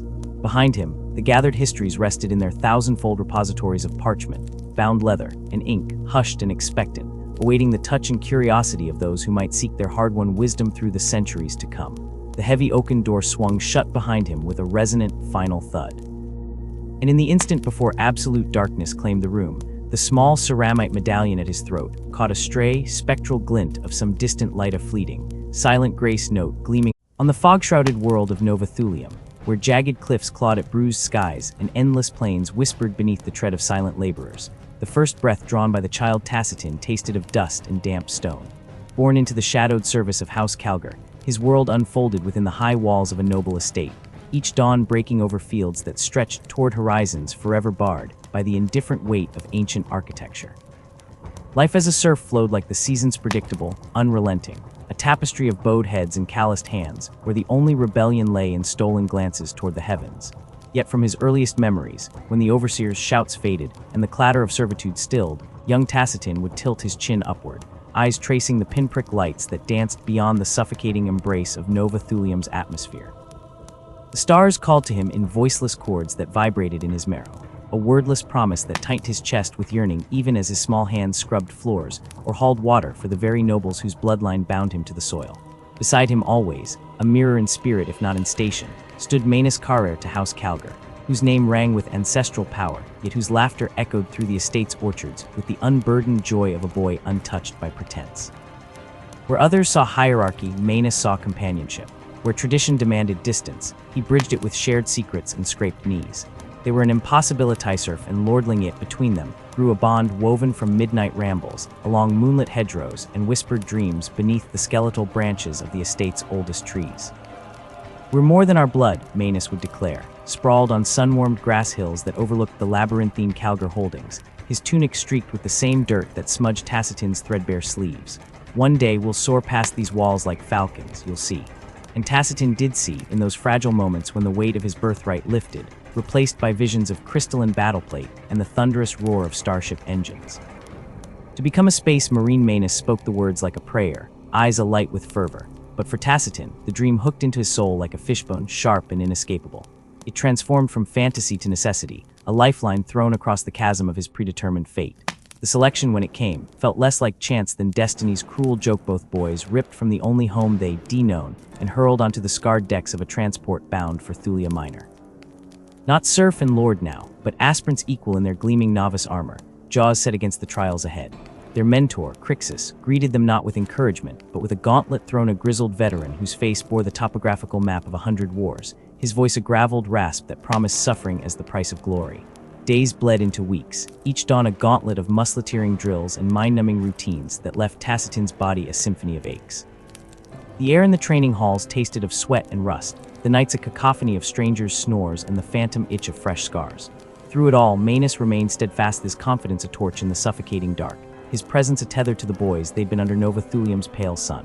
"Remember the orchard," he'd murmur as they lay side by side in the barracks' gloom. "The memory of Sundappled leaves a talisman against the ceaseless grind. That'll be us someday, brother." Armor instead of sticks, but the same hearts. Yet it was in those silenced, hollow hours after lights out, when fatigue pinned Tacitin to his bunk, that doubt slithered in. He'd stare at the cracked ceiling, listening to the distant howl of Thulia Minor's winds, and wonder if the stars were laughing at his presumption. Who was he, blood thickened with generations of obedience, to grasp at the Emperor's glory? Manus bore nobility in his veins like a warrant of authenticity. What did Tacitin carry but serf sorrow and stolen ambition? But morning always came, and with it Manus's grin, the easy clap on the shoulder, the relentless certainty that brooked no argument, and Tacitin's resolve would harden anew. The change crept in like rot beneath floorboard, subtle, insidious, averted gazes in the mess hall. The way Crixus's eyes lingered too long during blade drills, his critiques sharpening toward something Tacitin couldn't name. The other aspirants moved differently, their camaraderie curdling into something furtive, their laughter taking on a brittle edge that set Tacitin's teeth on edge. He mentioned none of it to Manus, burying his disquiet beneath layers of denial, until the night the nightmares came, not dreams, but terrors that smelled of copper and burning hair, yanking him from sleep with a gasp that echoed in the empty barracks. The moon hung low, a bloated orb casting sickly light through narrow windows as Tacitin slipped from his bunk, boots whispering against cold stone. Some primal instinct pulled him toward the training halls, where shadows writhed like living things and the air hummed with a wrongness that prickled his skin. What he glimpsed through the half-open doors carved itself into his memory with acid clarity. Crixus stood before an altar hewn from black rock, his armor replaced by blood-slicked furs, hands raised in supplication to a sigil that pulsed with malevolent light, tangled and hateful, the mark of Khorne. Around him, a dozen aspirants swayed in trance-like devotion, their eyes reflecting the brazier's flames like animals caught in torchlight. The chant that spilled from their lips wasn't any holy litany of the Imperium, but a guttural dirge that vibrated in Tacitin's bones, thick with promises of skulls and endless battle. Blood, so much blood pooled at the altar's base, gleaming wetly in the firelight, and Tacitin understood with sudden, stomach-churning clarity why so many recruits vanished in the night. Retreat was instinct, fear flooding his limbs, but the hand that clamped his shoulder wasn't a cultist's. Manus stood rigid beside him, his face a mask of horror etched pale in the gloom, pupils dilated not with battle fever but with disbelief.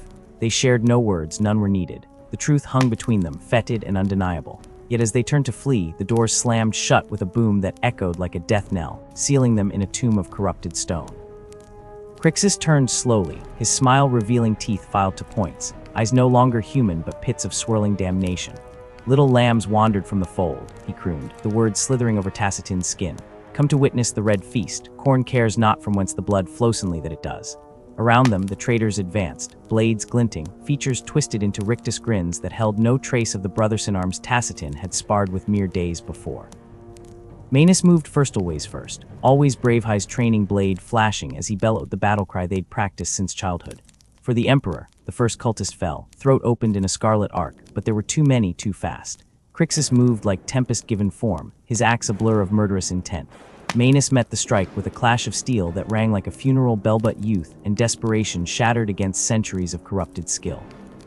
The axe had bit deep and time fractured. Tacitin's scream shredded his throat as Manus crumpled, lifeblood spurting across cold stone in arterial jets. The cultists descended like carrion birds, knives rising and falling in a frenzied rhythm, reducing the noble Earth Dreamer. The brother Tacitin had Chocento ruined meat. Something inside Tacitin ruptured then, not grief but a supernova of rage, igniting every nerve until his vision swam with crimson static. The training blade in his hand felt alive, humming with the need to rend and tear, to paint the walls with traitorous viscera. He barely registered his own movement's clumsy thrust that gutted the nearest cultist, the wild swing that sent another reeling. Crixus's laughter boomed, thick with mockery, as Tacitin's weapon flew from numbed fingers. The blood god claims you, boy, revel in it. But Tacitin didn't revel. He burned. The vaulted hall narrowed to a tunnel, Crixus's leering face its only exit. Every beat of his heart pumped liquid fire through his veins, scorching away fear, erasing the last fragile vestiges of the boy who'd once marveled at stars. In that molten crucible of fury, as the cultists closed in and Khorne's sigil pulsed like a diseased heart, Tacitin made a silent vow not to the Emperor, not to noble ideals, but to the ghost lying butchered on the stones. They would all pay, every last one. His fingers curled into claws, ready to rip the world apart or die trying, and the darkness he'd glimpsed in himself since childhood's shadow he'd fought with hope and borrowed Karageros at last, swallowing him whole. No more dreams, only blood. The air hung thick with the coppery stench of spilled blood and rancid incense, the chamber's flickering torchlight casting elongated shadows that danced like demons across the blood-slicked stone. Tacin's knees pressed into the cold floor where Manus lay broken, his friend's unseeing eyes reflecting the carnage around them, cultists in ragged crimson robes, chanting guttural hymns to their dark god, their blades carving obscene sigils into the flesh of the fallen. A low growl ripped from Tacin's throat, raw and primal, as his fingers tightened around the notched hilt of his rusted sword. They didn't see Himthi's butchers drunk on slaughter, their backs turned as they dragged another thrall toward their blood-stained altar. Fools, their arrogance was a noose waiting to tighten. His muscles coiled like springs, every nerve alight with a cold, crystalline fury that burned away fear, burned away doubt. In that heartbeat, Tacin ceased to be a boy, ceased to be a serf scrambling through the dark tunnels of Thullian miners' minds. He was vengeance incarnate, honed in the crucible of loss, his soul a furnace roaring with a single truth. Manus' name would not die here. He moved like a shadow given teeth. The first cultist died with a choked gurgle, Tacin's blade punching through the man's spine before he could turn, the warm spray of arterial blood painting the floor in a grotesque mural. Chaos erupted, shouts of alarm dissolving into screams as Tacin whirled through their ranks, his sword a silver blur. He fought without thought, without strategy, each strike a syllable in the elegy he carved into their flesh. Manus, a downward slash cleaved a bearded fanatic from collarbone to sternum. Car. Reverse thrust gutted a snarling woman clutching a jagged dagger. Calgar. The names became a mantra, a drumbeat driving his fists, his feet, his steel. Bodies fell around him, their lifeless eyes wide with surprise, but Tacin saw none of them. Only Manus' slack-faced, the promise they'd whispered in the dark, one day we'll stand among the stars. Only when the last acolyte crumpled did the red haze lift, leaving Tacin swaying amidst the carnage, his breath ragged, his knuckles white around his drippings. Crixus awaited him, the traitor's massive frame framed by the flickering braziers, his blood-stained axe resting casually against his shoulder. A grin slithered across the man's face, revealing yellowed teeth. Think this changes anything, boy? Crixus sneered, his voice like gravel grinding beneath a boot. The blood god cares nothing for your petty grief. Your friend's soul is already screaming in the warp.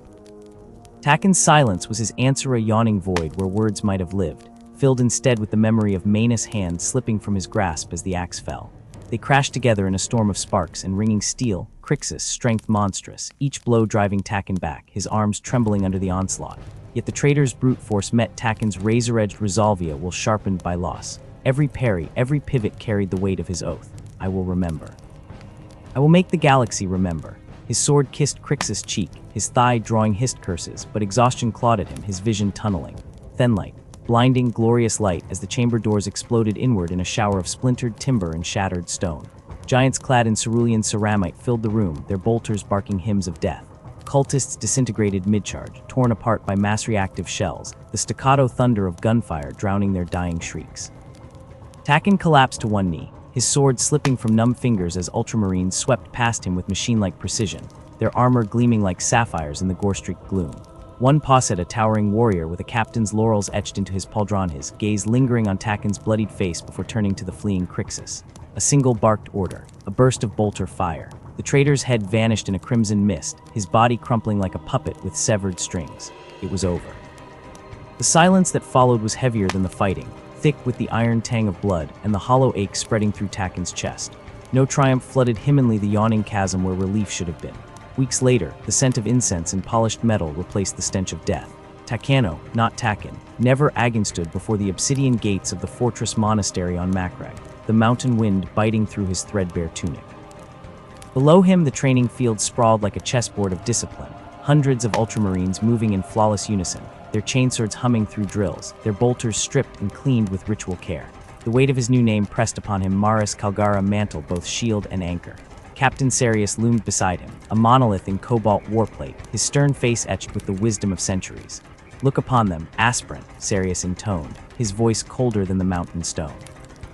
"These warriors are the Emperor's will made manifest. Your past is ash, your bloodline irrelevant. Here you are nothing until you prove yourself everything." Maris let the words seep into his bones. Your past is ash. How those words burned away the last flicker of Taken, the miner's son, the boy who'd wept over a friend's corpse. Only Manus' steadfast gaze remained, seared into his memory. Days bled into months of relentless trial. Maris ran until his lungs screamed, climbed ice-slick cliffs with fingers raw and bleeding, sparred against battle servitors whose fists could crack stone. Sarius' lessons were blades hammering him into shape. Discipline is your shield, Calgar. Without it, rage is a wildfire it consumes but does not cleanse. The captain's eyes missed nothing slight tremor in Maris, sword arm after hours of drills, the hitch in his breath as he forced aching limbs to obey. Mock battles beneath the merciless Macragge sun became crucibles. Once pinned beneath a hulking aspirant's knee, dirt grinding into his cheek, Maris nearly surrendered until Manus' laugh echoed in his mind, bright and defiant. "Get up, you idiot. We've got stars to claim." He bucked, twisted, slammed his forehead into the brute's nose, tasting blood as he scrambled free. Sarius gave no praise, only a fractional nod that lit a fire in Maris' chest. Years folded like pages in a war journal. Maris fought on a dozen world-snarled orcs bellowing their crude war cries, heretic Astartes dripping with chaotic corruption, sleek Eldar phantoms dancing just beyond bolter range. With each campaign, the boy's fury hardened into a commander's resolve. He learned to read battles like poetry, anticipating enemy strikes before they landed, his voice rising clear above the din to direct his brothers. Yet every victory was whispered to a ghost. Before deploying, he'd traced the name etched inside his vambrace, Manus Carr, still here, brother. When a sniper's round punched through his left pauldron on Vulcanes, he fought on, feeling Manus' phantom grip steadying his bolter. When a plague drone's claws gouged his chest on Mortanes, the pain was a distant thing compared to the gaping wound left in a blood-soaked mining tunnel. The final rite came beneath Macragge's triple moons. Maris knelt in the Sanctum Bellator, the chamber's vaulted ceiling lost in shadow, the air thick with sacred oils and ozone. Before him, the chapter's ancient chaplain pressed a burning brand to his left pectoralis, screaming eagle crowned with the ultima. Flesh seared, but Maris did not flinch. The pain was catharsis of final pyre for Taken, the last whisper of the surfbuoy's fear turning to ash. Rising, he accepted the freshly forged armor presented by Sarius, the captain's stern facade finally cracking into something resembling pride. "Stand tall, brother Calgar," Sarius murmured. "Your vigil begins." Now thunder beneath his boots, the sky over Sheridan rain fire a tyrannid swarm darkening the atmosphere, their shrieks reverberating through Maris' armor. At his side, battle brothers tightened grips on chainswords, their eyes locked on him. Not Taken, the grieving child. Not even the aspirant, desperate to prove himself. Maris Calgar, a name reclaimed, a promise kept. He raised his gauntlet, the cerulean plate gleaming beneath smoke-stained skies. For Macragge, he roared, the cry echoing across the line, across the years, to a boy lying cold in the dark. For the Emperor, for you, brother. The swarm descended, and Calgar met them with a smile sharp as his blade, ready to carve their shared name into the annals of stars. The air hung thick over Sheridan, a toxic miasma of burned promesium and ionized metal that clawed at the lungs with every breath, the very atmosphere weeping rust-colored tears from chemical-laden clouds that blotted out the sun. Below the looming shadow of the battle barge Valen shield, stretched a wasteland forged in the crucible of endless war-continent-spanning trenchworks, zigzagging like suppurating scars across terrain cratered by macrocannon impacts, jagged spires of shattered hive cities clawing at the bruised sky like skeletal fingers. For 7 weeks the Ultramarines had bled for this graveyard world, 7 weeks of grinding attrition, where every inch gained was purchased in Geneforged blood and broken ceramic.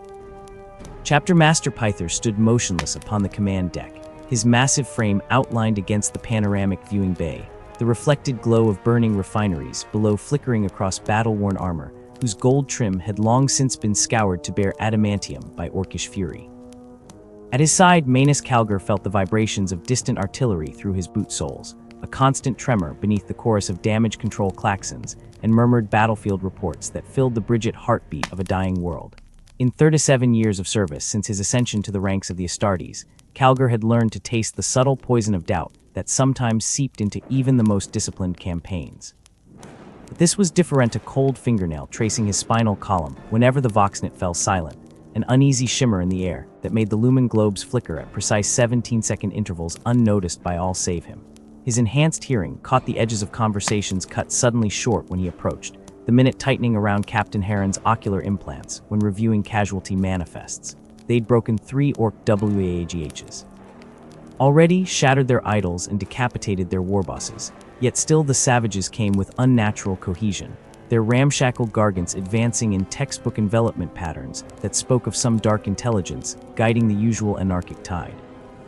Pyther shifted, the servos of his armor purring softly as he rested both hands on the stratagem table, the hololithic displays casting his ravaged face in ghastly blue light, deep scar tissue pulling tight across his left cheek, where Tyranid bioacid had eaten through his Laramans years before. They mass in the Gorgon Valley, he rumbled, throat raw from breathing fire-retardant foam during yesterday's boarding action against the Greenskin Rock. His gauntlet traced a glowing sigil over the tactical projection where scarlet runes pulsed like infected wounds amidst the imperial blue. Hundreds of battle wagons, siege towers tall enough to shame the titans of Legio Invicta. This isn't attrition, Manus, it's invitation. Calgar studied the readouts scrolling across his retinal display ammunition, reserves bleeding away into the red, the telltale static fuzz encroaching from the eastern hemisphere that spoke of massive atmospheric disruptors coming online.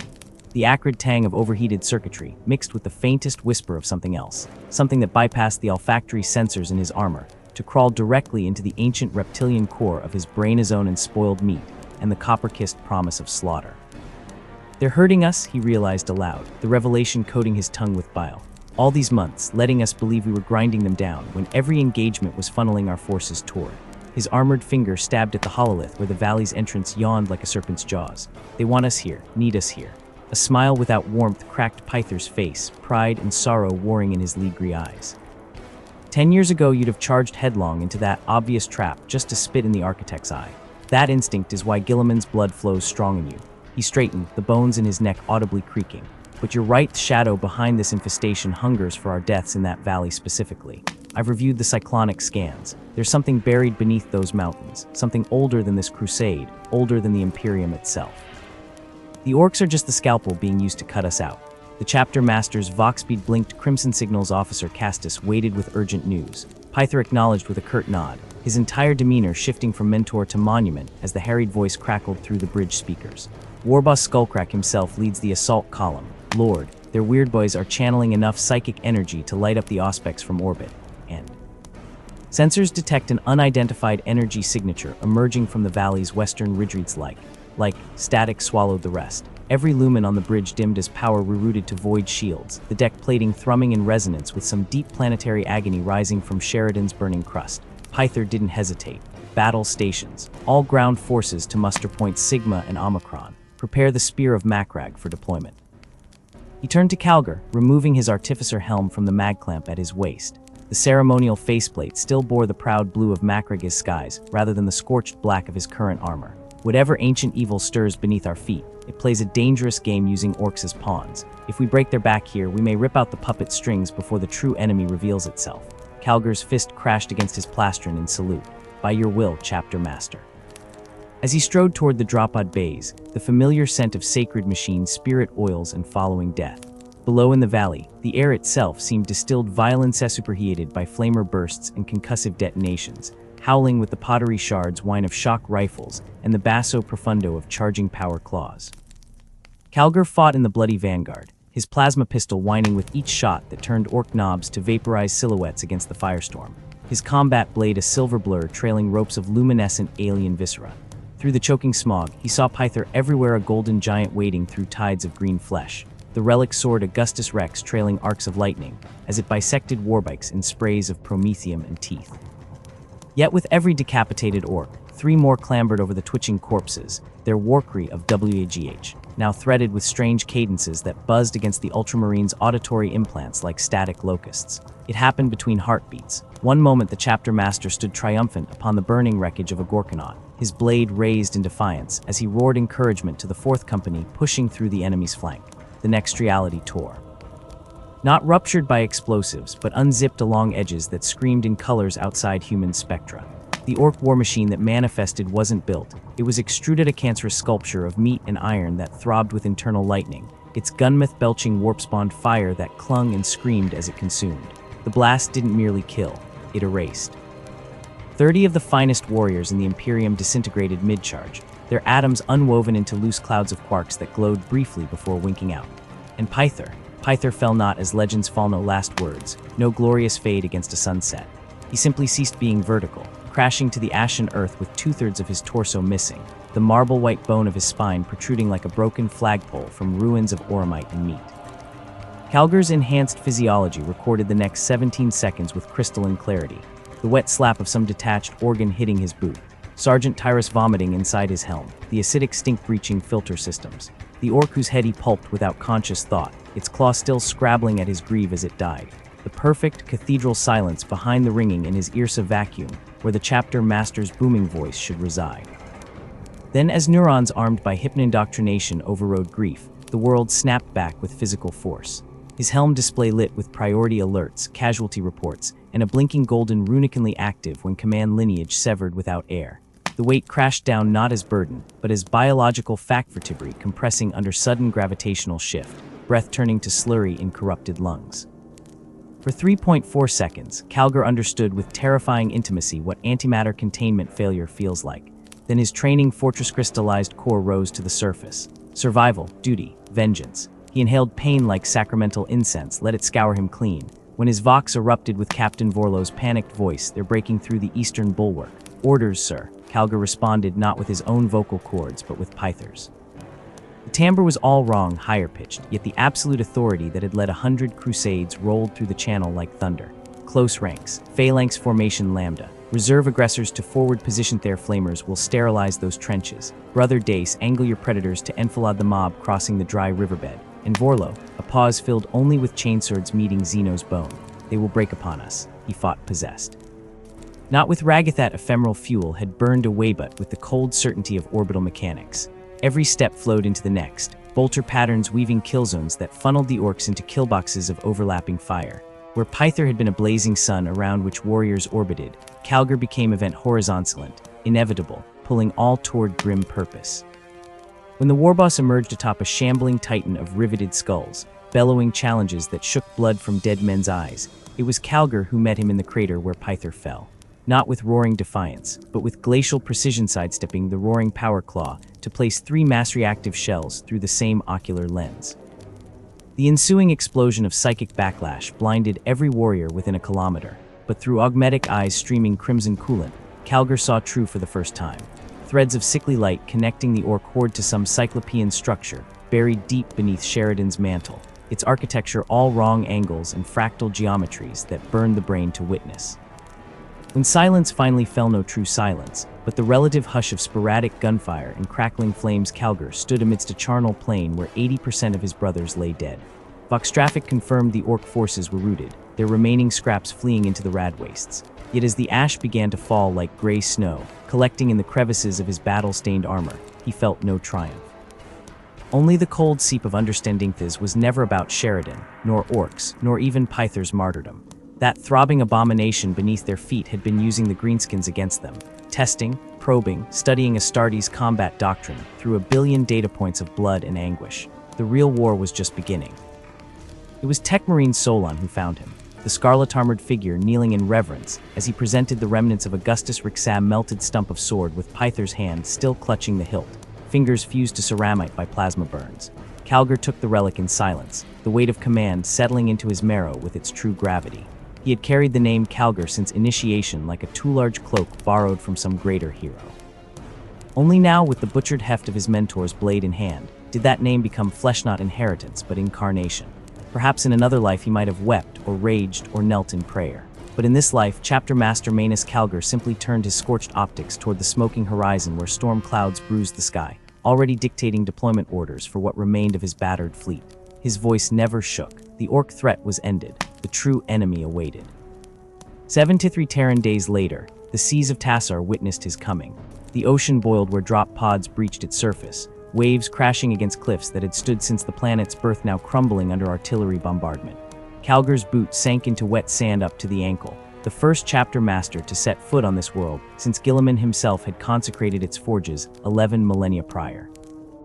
Data slate in his grip displayed nothing but orcish troop movements, a tide of red sigils flooding the strategic display it in the howling wind. He tasted that same metallic foulness from Sheridan, sharp beneath the salt and cordite. Behind him, the last progeny of Macrag's finest stood ready, their newly reforged armor gleaming defiantly against the storm-darkened sky. For the fallen, for the future, for the shadow war that raged unseen behind the curtain of flesh and steel. Manus Calgar activated his vox with a thought, his voice neither prayer nor war cry, but simple immutable truth echoing through every helmet and cockpit and gun deck. In the name of the Emperor, forward unto dawn. The Thunderhawks' engines roared with vengeance, drowning out the wail of the storm as they tore through the tumultuous skies of Talissa. Within their steel bellies, Marneus Calgar stood immovable amidst his battle brothers, the cerulean plates of his armor catching the dim lumens like cold forgefire. The reek of promethium and sacred oils clung to the air, thick as the tension coiling in the warriors' fists. They knew the gravity striding among them, felt it in the weighted silence between the thrum of warp engines, saw it etched in the grim line of their commander's jaw. Below, beneath clouds bruise-purple with impending war, the orc horde sprawled like a festering wound across the valley, their crude warcries a savage counterpoint to the tempest. Calgar's gauntlet tightened around the grip of the gauntlets of Ultramar, every rivet in his power fist thrumming with pent annihilation. This would not be a war of attrition. It would be a surgeon's strike, precise, lethal, absolute. No mercy, Calgar's voice cut through the din, steady as bedrock beneath a flood. No quarter. We carve the heart from this beast before it knows its blood is spilled. Nods rippled through the strike force, their faith in him as unshakable as the adamantium in their bones. They'd seen this mind at work on 100 battlefields, watched him dismantle fortresses with calculations colder than void silence. Today, however, would be no siege. Today, they hunted among a rabid sea. The warboss had gathered his lieutenants in the shadow of the mountain ridge, believing the storm his ally, a fatal arrogance. Orcs mistook brutality for strength, cacophony for order. Calgar would educate them in whispers of ceramite and screams of shattering bone. The Thunderhawks plunged earthward, assault cannons streaking tracers of phosphor-bright death through the gloom. Orc sentries crumpled mid-below, their mangled bodies swallowed by the churned mud as the gunship skidded to land. Calgar was first out, boots crashing into the mire like the drop pod of an angry god.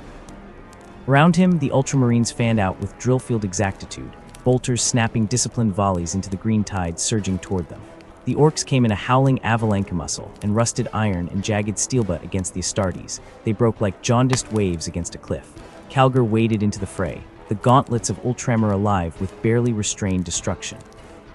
A knob lunged, chain-axe spitting greasy fire, only to be seized by the throat and crushed into paste before his war cry finished echoing.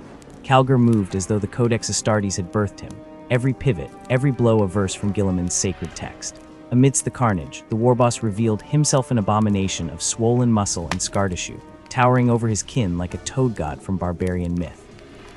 His roar shook rainwater from the sky, and the very mud seemed to recoil as he charged, a cleaver the length of a rhino's hull winding through the air. Calgar met him mid-stride, the impact sending a shockwave through the muck. The cleaver screeched off Calgar's pauldron in a shower of sparks, and for a heartbeat, beast and space marine were eye-to-eye, spittle flecking Calgar's visor. Then the gauntlet struck not wild haymakers, but artisanal ruin. One blow caved the warboss's chestplate, the next punched through ribs like parchment. The orc warlord's dying gasp drowned in blood and thunder as Calgar ripped his fist free, the warboss's crude iron medallion clenched in his fingers like a grotesque trophy. Panic scoured the horde. Without their howling center, the orcs became a thrashing snake severed from its head. The Ultramarines pressed, relentless, bolters reducing the Xenos into scarlet mist and shattered bone.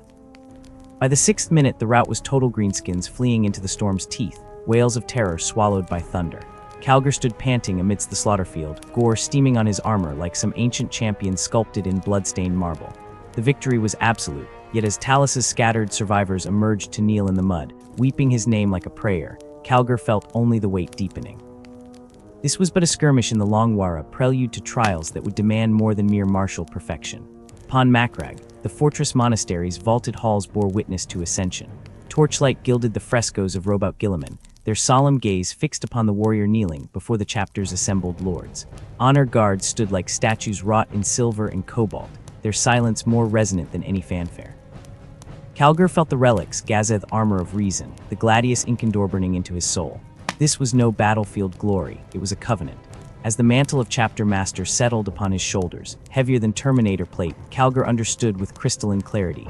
Gilliman's ghost lived in every word of the Codex, in every stratagem, every Boltron spent in Ultramar's name. The lead was to become both sword and shield to wield tradition and innovation, as twined blades against an uncaring galaxy. The Feast of Honor lasted precisely 4 to 7 minutus efficiency, was after all the highest virtue. But as Calgar withdrew into the stratagem, Vox reports already scouring his ears, the shadows deepened not with ceremony, but dread. Scouts brought word from the eastern Fringus worlds vanishing from astropathic choirs like snuffed candles.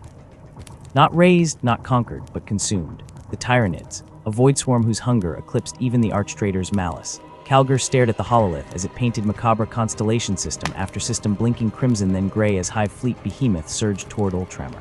This foe would not break before a warboss's death. It lacked fear, craving, hope. A force of nature, mindless yet insidiously cunning, its synapse weaving strategies from primal hunger. Macreg's skies, once a vault of sapphire perfect enough to make Gilliman weep, now crawled with ominous stillness. Clouds gathered, sulphur-yellow at the edges. The Tyranids did not announce their arrival with wardrooms, but with silence and deathly hush before the Leviathan breaches. Calgar walked the battlements, his footsteps echoing through gun nests crewed by ashen-faced chapter serfs and thick with stench of rocket fuel. Along the polar fortresses, the First Company's Terminators stood vigilant, frost glittering on their pauldrons like diamond dust. These were warriors who'd held the line against demon princes and renegade legionsate as Calgar passed them. He saw it in the tilt of a helm, the white-knuckled grip on a storm bolter. Doubt, not of him, of extinction. When the bioships pierced the atmosphere, they fell like rancid comets, streams of ichor streaking their descent. The ground quaked. Then came the Chitteringa sound to freeze marrow, a billion scissoring claws and needle-fanged maws. The first wave hit Iax Bastion at dawn. Raiders the size of lemon russes skittered over minefields on spindly limbs, ripper swarms boiling behind them like living clouds. Heavy bolters chewed chitin to pulp, yet still they came, flooding trenches in tides of chitinous horror. Calgar stood in the command nexus, hololiths painting scarlet ruin across his face. Reports crackled. 04 West begged for reinforcement. Company champion Anriel demanded a Thunderhawk strike on a towering Carnifex shredding the left flank. Calgar's responses were clipped, methodical. The Codex offered no chapter on abominations that learned, adapted, evolved mid-assault, but Gilliman had prepared him for this. To lead was to distill chaos into order. At the polar gates, First Captain Aegiman's Terminators fought God's work. Frost had turned the approaches to glass, yet the Nids scaled it, claws punching through permafrost. Assault cannons roared until barrels glowed white-hot, bioacid eating through ceramite like rust. A Hive Tyrant breached the walls, its scythe-talons reaping 3 veterans before Aegiman's power fist found its thorax. They held, not for honor, not for glory, but because failure meant the synaptic web would sever Macreg's defenses like a surgeon's knife. Calgar, watching Aegiman's last stand via grainy pict feed, silently recited the Master's oath. They would hold this line or add their bones to the fortress foundations. By the 7th day, Macreg's air tasted of Dethacrid smoke, seared flesh, and the nauseating sweetness of ruptured biosacs. Tyranid corpses piled high as the battlements, but still they came, their fallen fueling the living tide behind them. In the eye of the maelstrom, Calgar stood unbowed, thumbing a round of bolter shells engraved with his name. Around him, the fortress monastery shook as if the world itself screamed. But within, in the marrow-deep quiet where will became deed, Marneus Calgar found the same truth forged at Talisa. A chapter master's strength lay not in never bending, but in knowing that his spine, like Gilliman's legacy, could bear the weight of stars, even when the stars themselves fell. The air above Macreg's frozen plains thrummed with the grotesque symphony of war, a cacophony of tearing chitin and screaming chainswords, of bolters barking in staccato fury, and the alien screeches of the Tyranid swarm that crashed against the citadel walls like a living tide. Bodies piled high, a grisly rampart of cobalt armor and twitching biohorrors, the ice beneath slicked with steaming ichor and the dark blood of ultramarines. Calgar stood amidst the storm, his indomitable Terminator armor scarred and spattered, the gauntlets of Ultramar crackling with each shattering blow against the clawed monstrosities surging over the battlements. The First Company fought like legends resurrected, their Terminator plate gleaming beneath gore-stained visors, power fists pulverizing Xenos forms into pulp, storm bolters roaring, until barrels glowed crimson-hot. Yet for every beast slain, 10 more writhed from the shadows, a seething, endless plague that gnawed at the edges of their resolve. The Vox in Calgar's helm spat static-laced reports from the polar fortress's outer walls breached, auspex arrays dark, the last squads fighting back-to-back in crumbling corridors choked with the dead. He clenched his fist, the servo-joints whining, the weight of the slaughter settling like lead in his gut. Heroes, all of them his finest, damned to die in darkness so the rest of Ultramar might see dawn. But there was no time for grief, only the terrible calculus of survival. Beyond the stratagem table's hololith, past the flickering icons of fortress monasteries buckling under the swarm, true victory lay in the void. Calgar's voice cut through the command deck's frenzy, a blade honed by centuries of war. Break their synapse anchors, sever the beast's head. The fleet translated from the warp, Gothic-class cruisers and strike frigates sliding into formation beside the Ultramarines' battle barges, their lance batteries bathing the darkness in actinic fury as they surged toward the hive ships. Those vast, pulsating abominations hung like rotten fruit in the black, their spined hulls birthing fighter scarabs in endless streams, the very stars seeming to recoil from their corruption. Calgar watched through shuddering pict feeds as boarding torpedoes pierced chitinous hides, as cyclonic torpedoes detonated deep within the abominable gravity wombs, rupturing synaptic nexuses that shrieked across the Empyrean. Below, on Macraga's ice fields, the Tyranids faltered at a ripple of confusion in the hitherto unstoppable horde. Warriors stumbled, claws spasming, biocannons firing wildly into their own ranks. Calgar gave the order, his voice stripped of triumph, push them into the sea. The counteroffensive rolled over the broken swarm, dreadnoughts stampeding through drifts of corpses, tactical squads carving disciplined kill zones in the chaos. Victory tasted of ash and frozen blood. When the last Biotitan crashed into the permafrost, the silence that followed was heavier than any bombardment. The first company was gone and not merely spent, but extinguished, their sacrifice carved into the ice-walled mausoleums now clotted with their remains. Calgar walked the ruins of the polar redoubt, boots crunching over frost-rimed helms and shattered heraldry, his breath fogging the air. They had saved Ultramar. They had paid for it in the only currency chaos, and Xenos understood the lives of the irreplaceable. Years bled away. The galaxy itself tore asunder. The great rift yawned across heaven, a festering maw that vomited forth nightmares. Reality curdled in its shadow, stars guttering like candle flames, and from its depths sailed the Death Guard, their vessels weeping rust and pus. Nurgle's rot preceded them, a whispering sickness that soured crops in the field and choked infants in their cradles, a blight that made mockery of Ultramar's noble order. Calgar met this new war on the rock-choked plains of Axonce, the Garden of Ultramar, now a necrotic parody. Rivers ran black, bloated corpses bobbed in their currents, and the air reeked of spoiled meat and open graves. The Ultramarines advanced in locked shields, their retinal displays flickering with pathogen warnings, their armor pitted by corrosive drizzle. Plague Marines shambled towards them, flesh ballooning beneath corroded plate, chuckling wetly as bolt rounds punched through necrotic tissue only for maggots to writhe forth and knit the wounds closed. Worse were the demons' great unclean ones that rolled across the battlefield like mountains of rancid fat, trailing flies and warbling nursery rhymes in gurgling voices that liquefied resolve. Calgar felt the corruption gnawing at the edges of his own genoforged biology, his enhanced metabolism battling the fever creeping through his veins. Then came the voxhail from Macridge's orbit Mortarian's second wave, spearing toward the capital, a blade aimed at the heart. Delegating command to Sicarius, Calgar prepared to disengage, but the sky darkened, thickened, curdled. Mortarian descended on stinking wings, a miasma of despair preceding him, silenced the scythe humming with stolen souls. Marneus, the Primarchdaemon crooned, flies swirling in the gaps between words. You huddle in your corpse-lord's shadow while we embrace eternity. Surrender, let entropy caress you. Calgar ignited his gauntlets. I guard what you betrayed, brother. Their clash shattered the battlefield, Mortarian's scythe shearing through adamantium with warp-tinted edge, Calgar's counterblows cratering the plague-blown earth. Each impact jarred the chapter master's bones, pain flaring in old wounds, but he would not yield. Around them, Ultramarines rallied, methodically dismantling plague spires that pumped corruption into the soil. A grim calculus again victory not through annihilating the infinite, but through severing the bonds that held the corruption whole. Squad by squad, node by fetid node, the rot was cauterized. Mortarian faded into the warp, his bellows of rage shaking the ruins, leaving axe trembling but unbroken. The cost was etched in blighted earth and empty armor racks, in the lingering coughs of serfs and the ashy taste of reclaimed water. Calgar stood atop Macraga's spires, the sky clearing to fragile blue, the great rift a wound on the horizon. The dead were beyond count, their names a litany that would echo in his dreams. But Ultramar endured. Their defiance was a beacon-not of untouched purity, but of resilience, a stubborn flame fed by sacrifice that refused to be snuffed. The stars might scream, the gods might howl, but here today, standing in ash and marrow-deep weariness, Marneus Calgar allowed himself one thought: we held. Tomorrow's war could wait. The silence that followed the transmission's final static was thicker than the void itself, heavy with the weight of a galaxy's unraveling.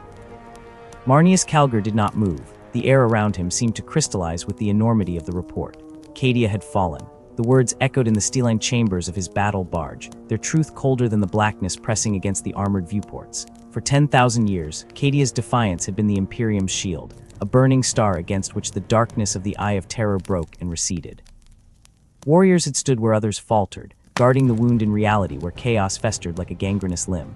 Now that star had been snuffed out. Something primal shuddered through the Ultramarine's commander, not fear, but the visceral understanding of a foundation crumbling beneath his boots.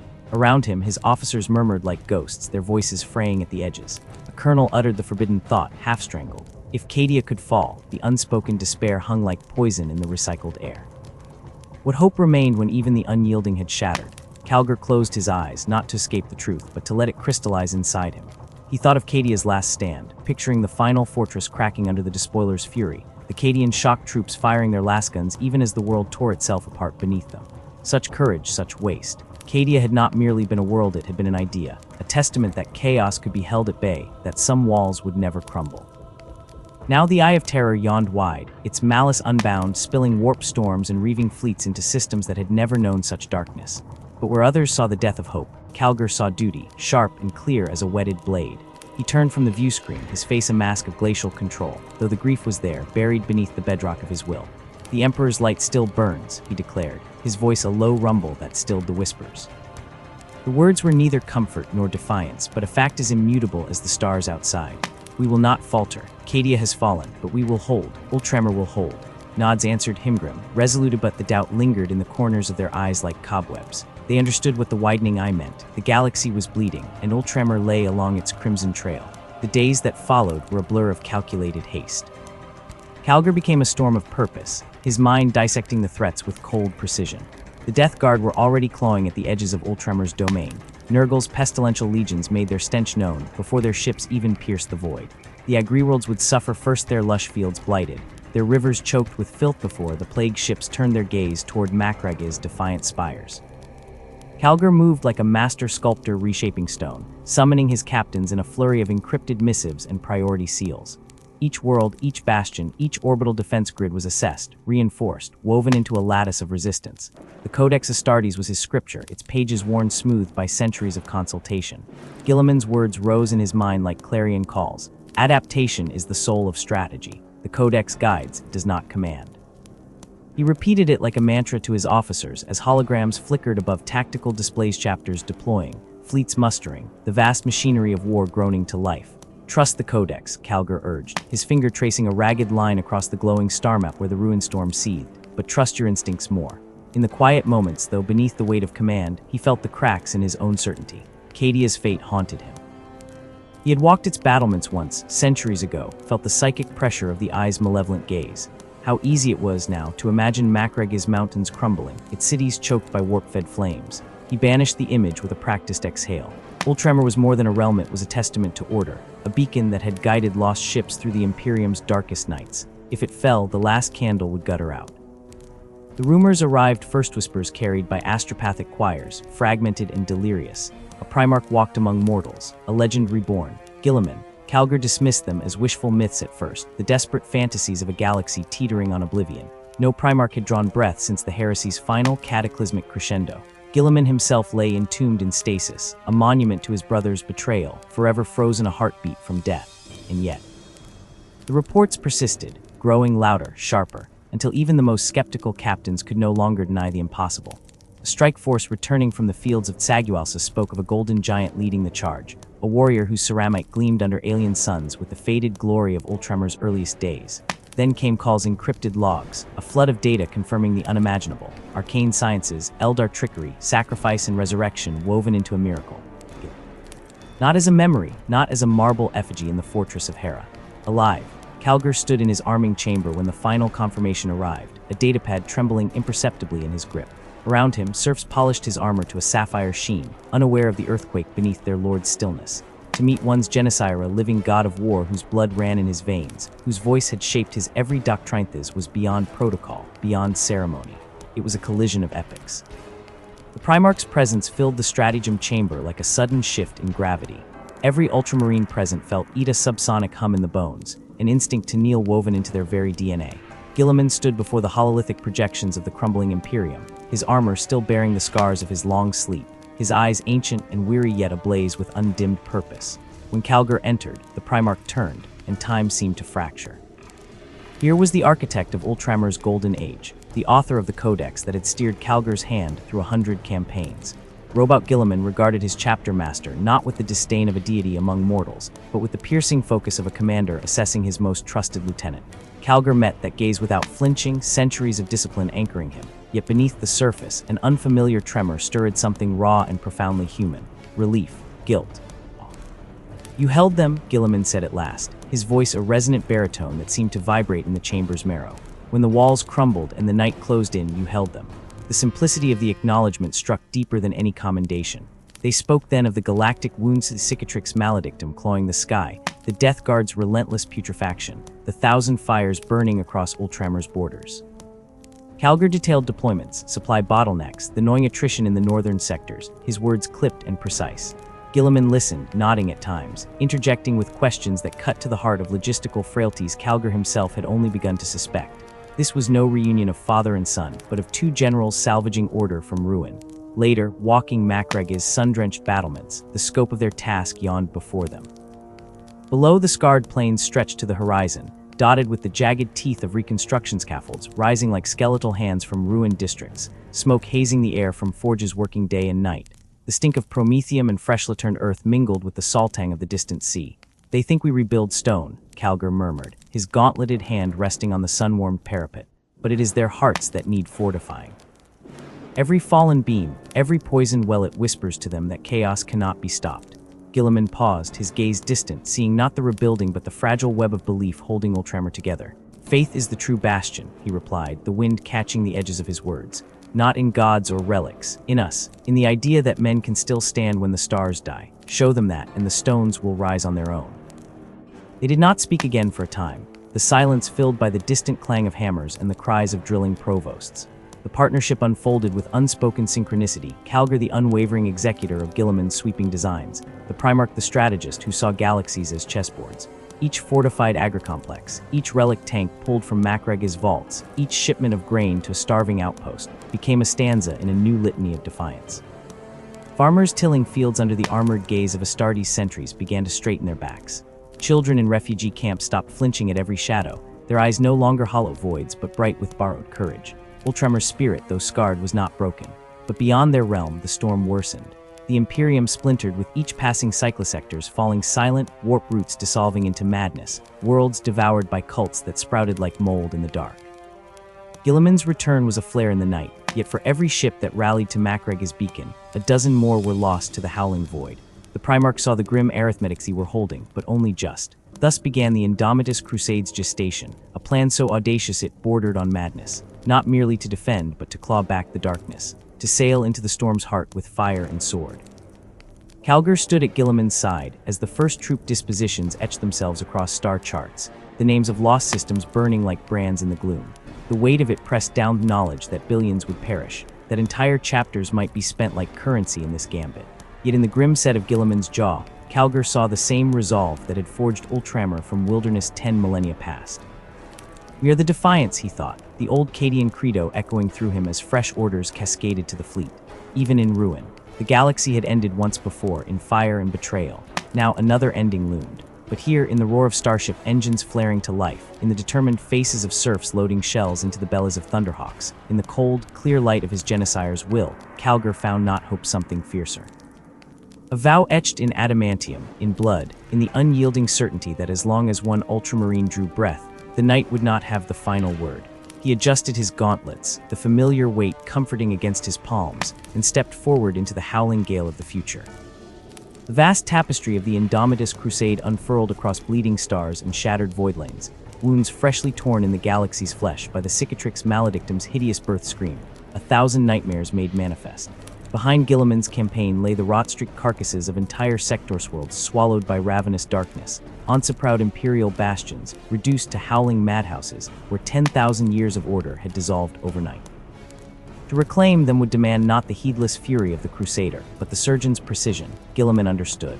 This was no bludgeoning siege, but a reconstruction of ravaged souls. Fallen systems lay before them like broken toys discarded by petulant gods, their skies choked with warp fog and the greasy residue of dread magics, their populations mutated or massacred, their histories reduced to ash on the mocking winds of the Empyrean. And so the Primarch and his chapter master bent their wills to the task as one, iron resolve forged in the crucible of Ultramar's survivala realm. whose every shining spire and bustling agri-world stood testament to that same quiet, grinding defiance that now faced the apocalypse. Calgar, weathered face-etched with the scars of blasphemous wars and the unspoken weight of command, surprised none by his ascension to Guilliman's shadow. If the Primarch was the mind charting each perilous arc through tempests of unreality, then the Lord of Macragge was the fist that struck true when malice rose to meet them. While Guilliman wove strategies in the cavernous stratagems of the Macragge's honor, fingers tracing holographic horrors across light years, Calgar became the living conduit through which those grand designs hardened into brutal, necessary reality. Upon his broad shoulders fell the deployment of the Primaris, those golden titans wrought by Khal's forbidden arts, their armor gleaming with the cold promise of a forgotten age's potential. He sorted them like chess pieces wrought in ceramite and holy wrath, their thunderous tread echoing through embarkation decks as he dispatched them to breaches where only death awaited, stitching fragile imperial lines with fresh sinew of war. The vast armadas groaned under his scrutiny, fleet almoners and grizzled void captains stiffening under his gaze as he turned rusted battle barges and creaking supply vessels into instruments of deliverance. When battle finally erupted, the Voxnit screamed with the static wails of the dying, and the filth-smothered bulwarks of chaos reared like jagged teeth above burning cities, Calgar was already there, fists smeared black with promethium and alien gore, his battle cry cutting through the haze as he waded into crimson tides of cultists and snarling warp spawn. The enemy broke upon his presence like fetid waves against stone, yet even as bolters roared and war hymns echoed in gutted cathedrals, the deeper burden pressed upon him. Worlds cried out not just for liberation, but for resurrection. Guilliman knew this truth in his ancient core of victories unbuttressed by governance, where hollow illusions so they rebuilt where they conquered, Calgar laboring with the same grim efficiency in times of false peace as he did amid slaughter. Imperial scribes bearing charters of reconsecration followed the tread of his warplate through shattered hive spires. Stonemasons raised new Aquilas where heretic effigies had toppled under his guns. Judges draped in penitent sackcloth dragged screaming apostates from rat holes by dawn's bloody light.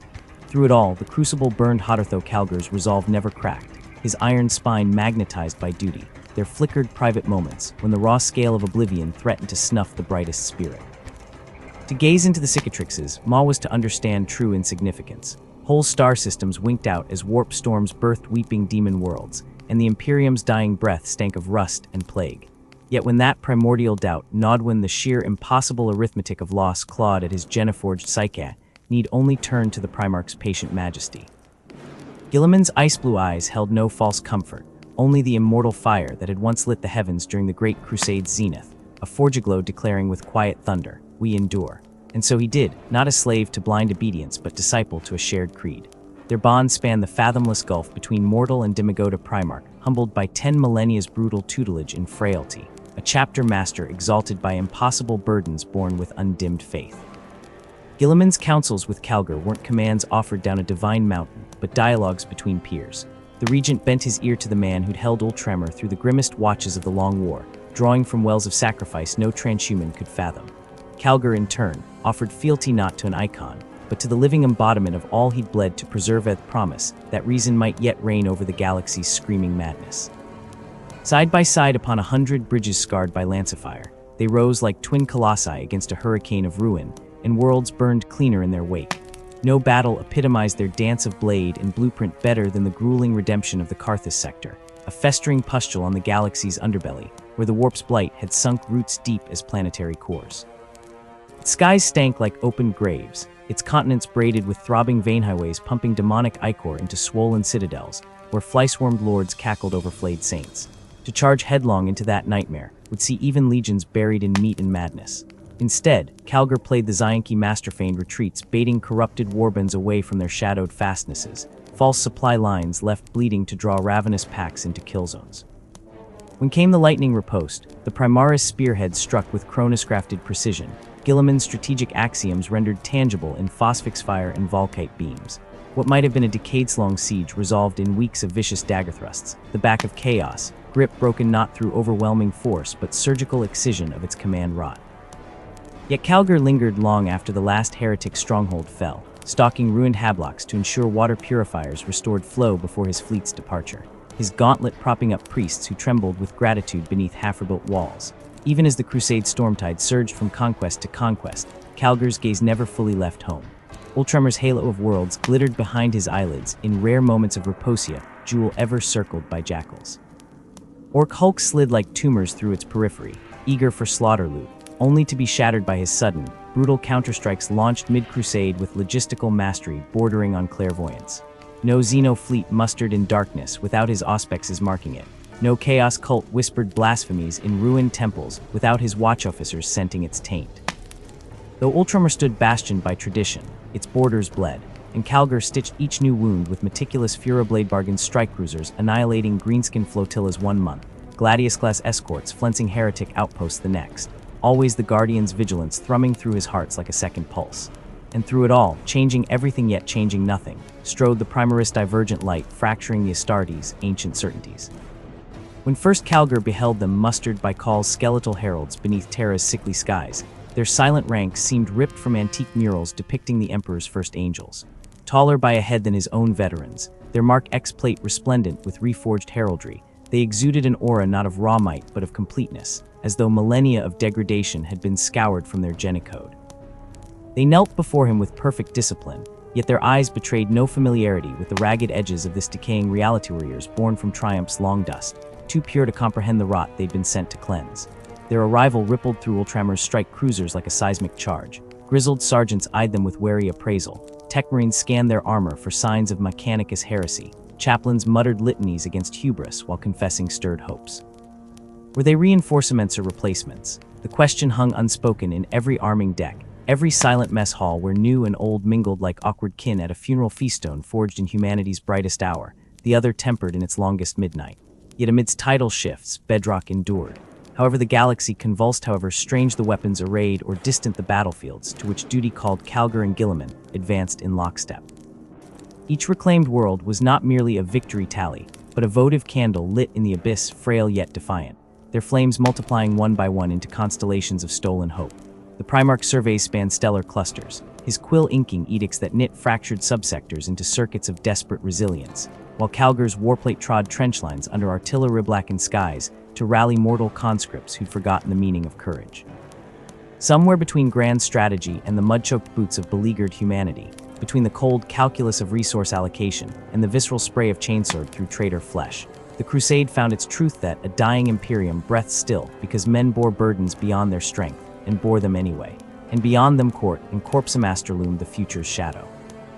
The Primaris turbo strength would prove itself upon fields drenched in so much blood, their meltifier banishing horrors beyond sane comprehension. For Calgar, each fresh report of their battlefield prowess brought pride assuaged by quiet disquiet, not fear for Ultramar's legacy, but the thorny knowledge that his storied generation now watched history's tide recede, leaving them beached on strange shores where even their hard-won virtues might be outmoded. Guilliman, ever the pragmatist, wove them into his tapestry of renewal without hesitation, and Calgar followed, ever the dutiful handiot in the chapter master's private chambers, amidst flickering holograms tallying the crusade's ceaseless butcher's bill, a new weight pressed upon his spirit. The galaxy spun towards a precipice none could see beyond where even the angels of death might be rendered obsolete by what clawed hungrily from the dark. But until that hour come, it surely would stood unbowed. Upon a bridge thrumming with translated fury, flanked by the demigod who was his lodestar and the silent giants who were his future, Calgar readied his fleet for the jump to yet another embattled sphere.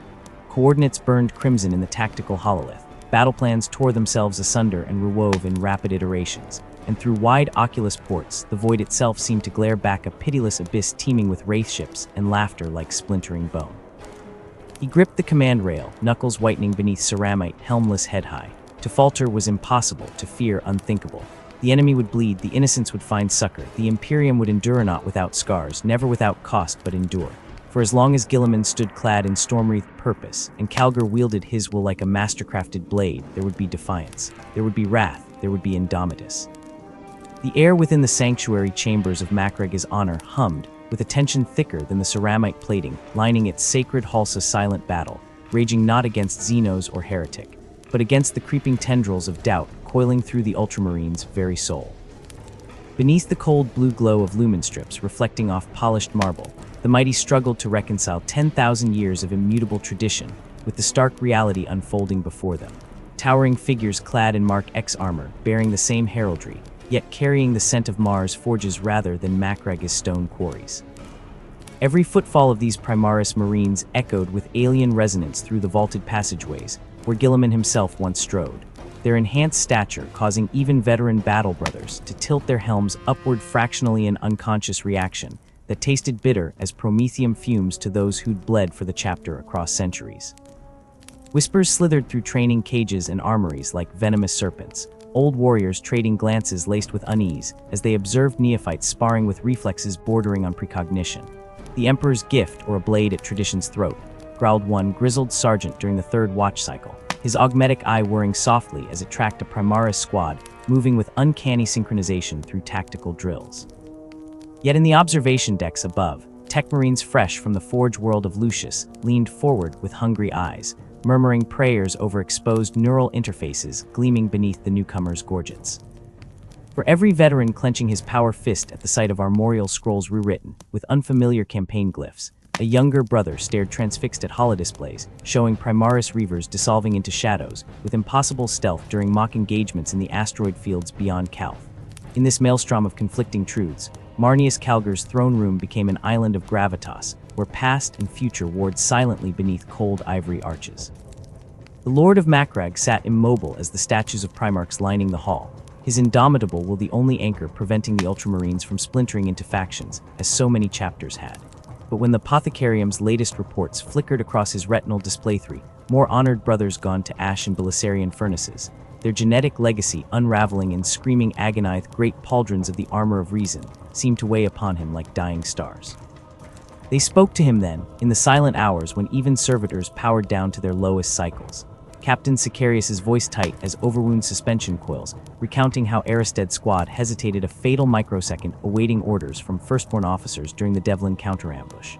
Chief Librarian Tigurius waking breathless from prophetic dreams of Guilliman's gauntlet pointing toward Mount Pharos, while ancient wargear shattered against demon Primarch's hides. And always, beneath it all, the 517 names etched in molten gold upon his soul rears lost, since the great rift yawned open who might still draw breath, had they marched into fire with enhanced Laraman cells knitting their wounds. The decision crystallized not in some grand war council, but in the dust-choked aftermath of Fornax Gamma, where Calgar stood amidst the smoldering remains of a tyrannid bio-titan, neural shredders still twitching at his feet. His battered Terminator plate hissed with corrosive acids eating through sacred oromite, blood mingling with synovial fluid in his ruined arms joints as apothecaries scrambled to stabilize him. Through blurred vision, he watched Sergeant Cronus directing Primaris Eliminator's warriors fresh from the void, yet moving with the precision of Vetter Ransto seal breaches that would have required 3 sacrifice charges from standard squads. In that moment of searing clarity between agony and unconsciousness, the weight of epiphany struck harder than a Genestealer's talon. To lead these reforged warriors, to truly understand both their magnificence and limitations, he could not remain as a relic gazing down from ivory towers. He must drown in the same fire. They came for him at the turning of Macragge's twin moons, crimson-robed adepts trailing mechadendrites like ceremonial incense burners, their chanted binary, a discordant counterpoint to Chaplain Cassius's booming benedictions. The apothecarian's inner sanctum swam with swirling vapors smelling of ozone and forgot, Aganya far cry from the clinical sterility of standard enhancement procedures. Ancient machinery towered around the central slab, its surfaces etched with both Aquila's and cogwheel symbology that had never been permitted to intertwine before this age. Stripped of his armor, Calgar's body told the brutal poetry of 10,000 battles, knotted tissue modeled by meltaburns fading into nervided synthskin grafts, archaic subdermal plating fused so deeply with rib cartilage that the tech marines could only shake their helms during diagnostics. The Magos biologist's voice rasped through vox grills like grinding tectonic plates as he warned of triple redundancies failing during catalyzing, of blood viscosity factors beyond known parameters, of legacy genocide markers that might reject Belisarius calls alchemy like poisoned water.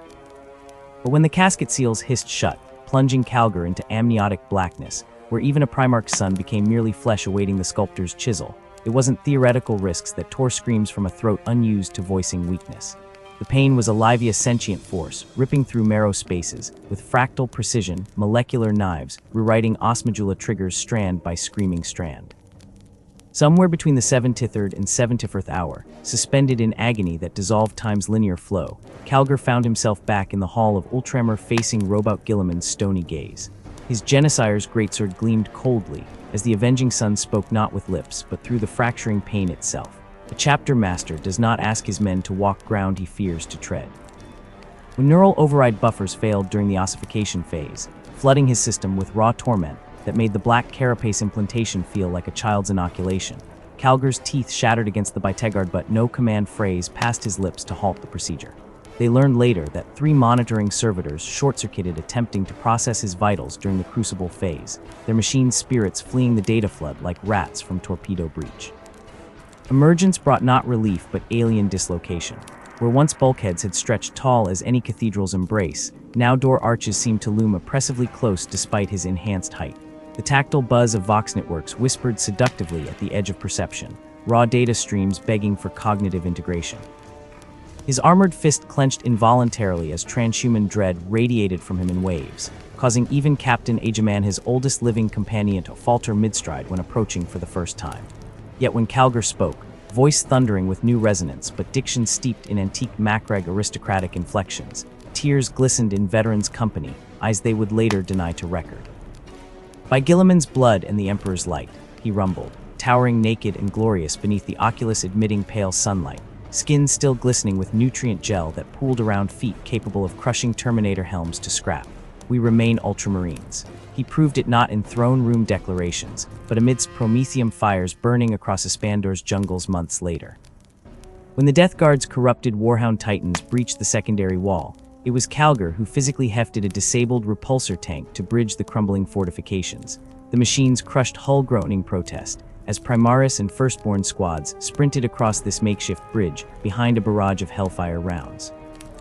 Later in the sulfur-reeking trenches, where plague drones swarmed like carrion flies, veterans watched slackjawed as their reborn chapter master took a demonic scythe strike across his unarmored chest, blow meant to sunder battle tanksonly to heal before their eyes as Laraman cells wove ceramitelase tissue over the wound, his retaliatory fist pulping the creature's biomechanical skull in a single impact. Yet when the survivors raised voices in celebratory roars, Calgar silenced them with a gauntleted hand, directing apothecaries instead to the broken form of Brother Sergeant Heron, whose marked VII armor hadn't withstood the same blows. "Honor the shield that never falters," he intoned, pressing his blood-slicked forehead against Heron's fractured visor in ancient Ulan ritualno performed not just between equals, but across biological generations. Through every engagement that followed the void skirmishes above Quintarn, where his storm shield crackled under Lance battery hits that would have vaporized lesser beings, the brutal close-quarters purge of Drakeskull Temple's Genestealer infestation, where he refused to wield his enhanced strength until Firstborn squads established firing lines. Calgar's leadership etched the truth into his warriors' minds more indelibly than any librarian's didactic hypnosessions could. They were not Ultramarines of the Firstborn or Primaris, but sons of Macrag forged in a crucible none could face alone. Even the skeptical found their resistance crumbling when Tech Marines discovered Belisarian enhancements could interface seamlessly with Legacy Wargear, or when Flamer crews realized the new warriors learned Vox procedure quirks older than their armor marks within weeks. In rare respites between musters, when Navy lighters shuttled fresh recruits from Terra and battle barges cycled void-scarred hull plates, Calgar would sometimes stand before the great dichotomous mural in Fortress Hera's Hall of Remembrance. Gilliman's stern visage facing ancient artworks of mythical Ultramarand touched the newest edition, a fresco depicting his own transformation, rendered in shades that morphed from deep cobalt to gleaming sigmarite around the central figure.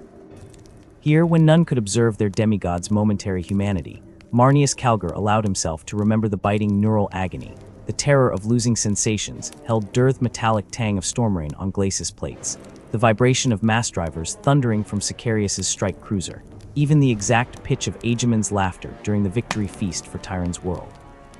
The fear never faded that this great gamble might erase all traces of the warrior who'd held the tyrannid beast at bay while civilians evacuated, or who took 7 cyclonic torpedo detonations without yielding Bridge Primus during the Orc Wag of Gazkul.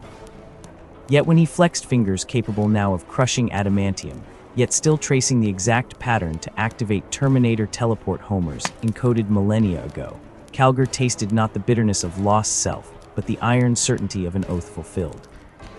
Across 5 fraught solar months measured in void skirmishes and boarding actions against Druckery raiders growing ever more daring, the chapter's dual bloodlines learned to flow as one Primaris squads, adopting traditionalist honor rites during the Feast of Finding, Firstborn devastators eagerly integrating Gravtech suppressors invented by their augmented brothers.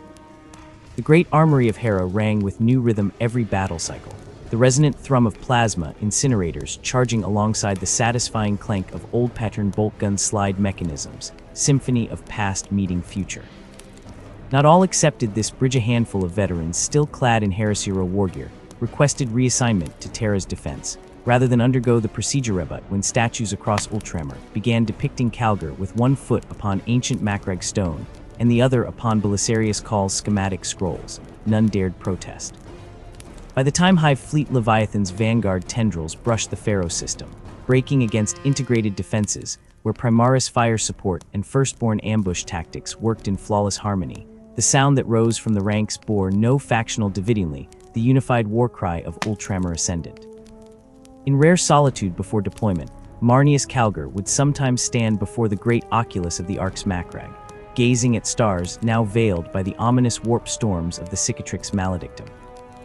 There, amid swirling nebulae that mirrored the genetic helix recently burned into every cell of his being, he meditated on the fundamental truth written not in his enhanced muscles or ossified bones, but in the terrified faces rescued civilians wore when looking upon his transhuman visagia, face now indistinguishable at distance from any Primaris, yet softened recognizably when administering the Oath of Moment to new scouts. They would endure. Not merely because Cahl's sciences made them faster or harder to kill, but because while genetics had fractured the legions once, this new divergence sought reconciliation. The unnumbered suns might bring salvation from without, but the true salvation flickered alive every time a grizzled tactical veteran clashed plastrons in greeting with a towering Gravis-armored warrior whose chromatic heraldry mirrored his own, twin stars united. As storm clouds gathered for the Indomitus Crusade's next phase, promising horrors that would make his transformation ordeal seem trivial, Calgar felt no dread, merely the same quiet anticipation preceding every boarding action. They were the Ultramarines. Tradition would be their shield, adaptation their sword, and Guilliman's legacy, the indestructible core that held firm against whatever cosmic fury awaited beyond the Imperium's bleeding borders. The echoes of war rang hollow in the aftermath, the cries of the vanquished swallowed by grim silence and the fading groan of toppled stone.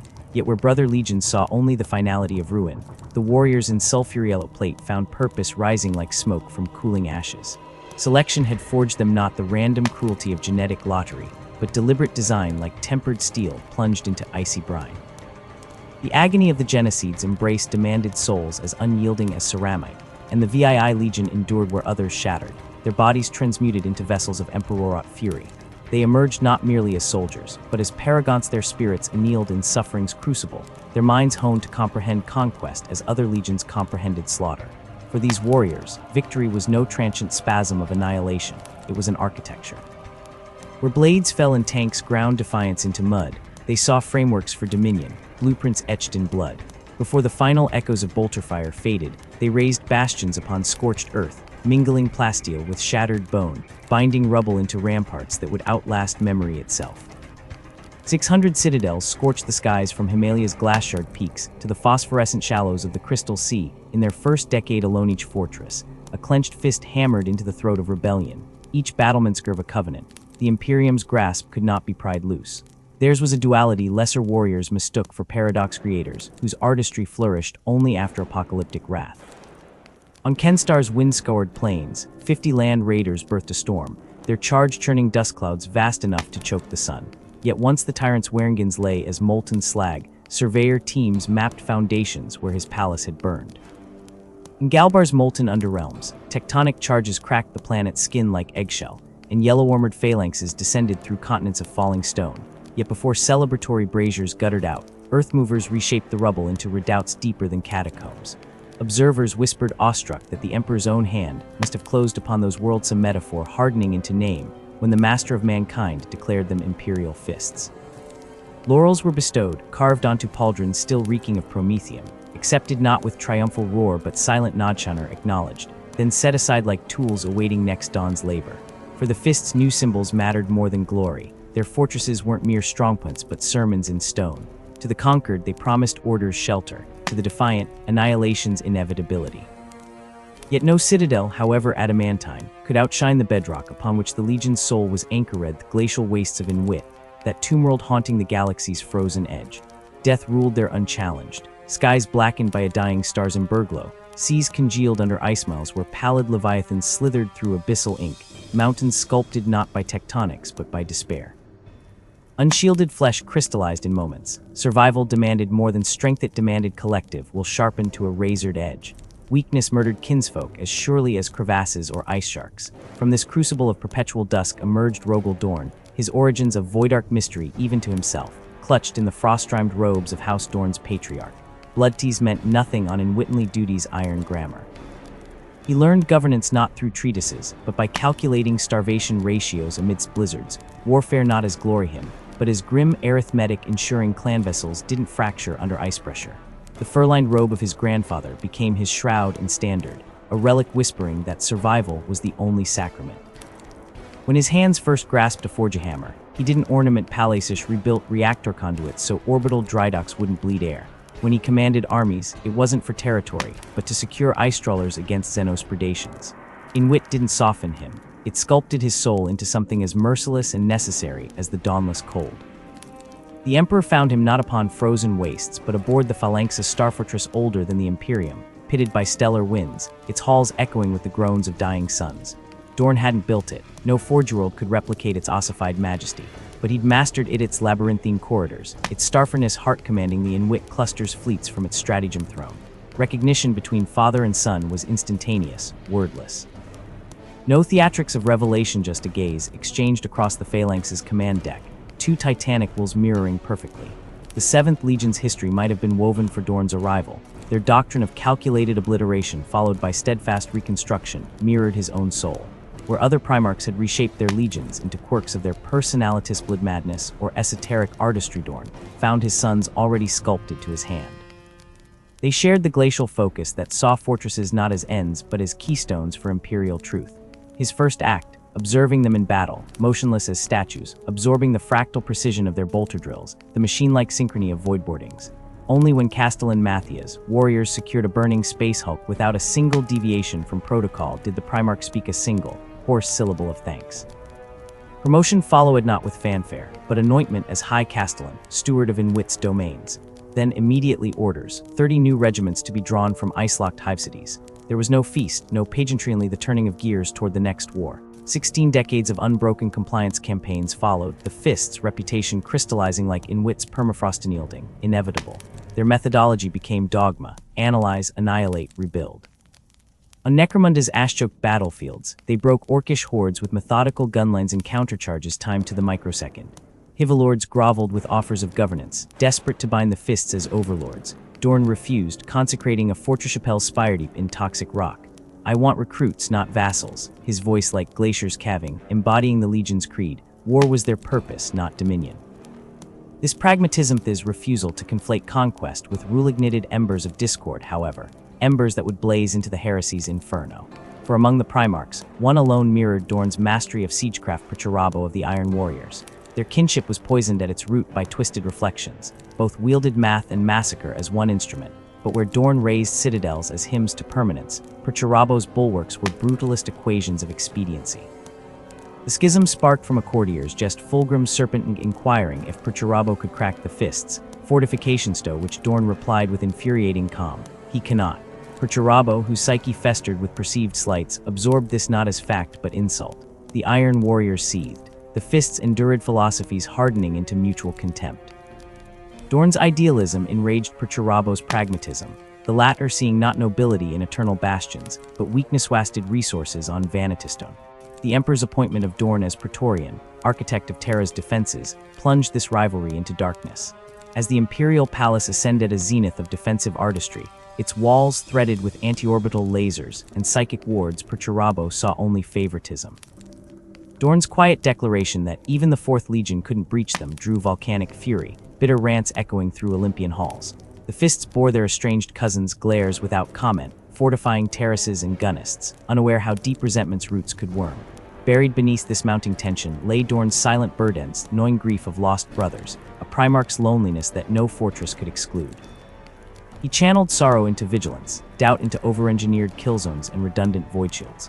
When the Legion sallied forth from the Phalanx, descending upon rebellion-cankered worlds like architects of apocalypse, they bore not just bolters and breacherams, but their father's unspoken creed, that humanity's unity was worth any sacrifice.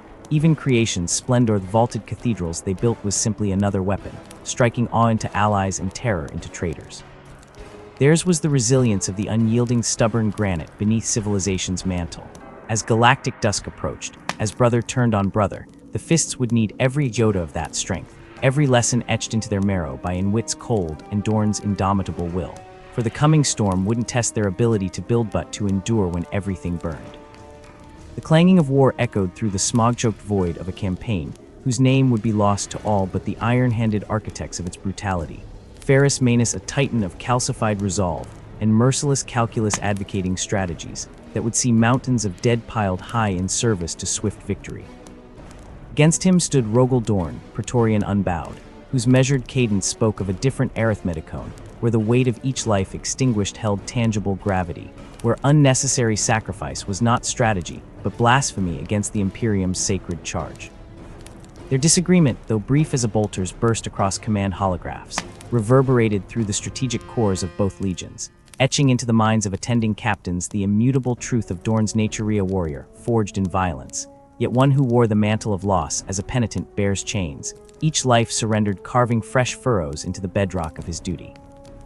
Far from that caustic debate, amidst the swirling biohorrors of the Adonis cluster, where the Zahel breed's resurgence clawed at the Imperium's throat with talons dipped in existential dread, Dorn's rare fury ignite not the wild conflagration of Angron's berserk abandon, nor Magnus's psychic inferno, but a glacial storm, a diamond-hard wrath that crystallized the resolve of his warriors. It was said his silence before battle was more terrible than any war cry, that the ice-cold certainty in his eyes, as he surveyed the ravening tide, steadied trembling hands upon fortress walls. His criticism of the tardy reinforcements at Castor's delivered not in shouted recriminations, but in a voice like crumbling granite burned itself into the fleet commander's souls, a lesson seared with the acid of truth. To fail in duty was to spit upon the Emperor's vision, to grind sacred oaths into the mud of complacency.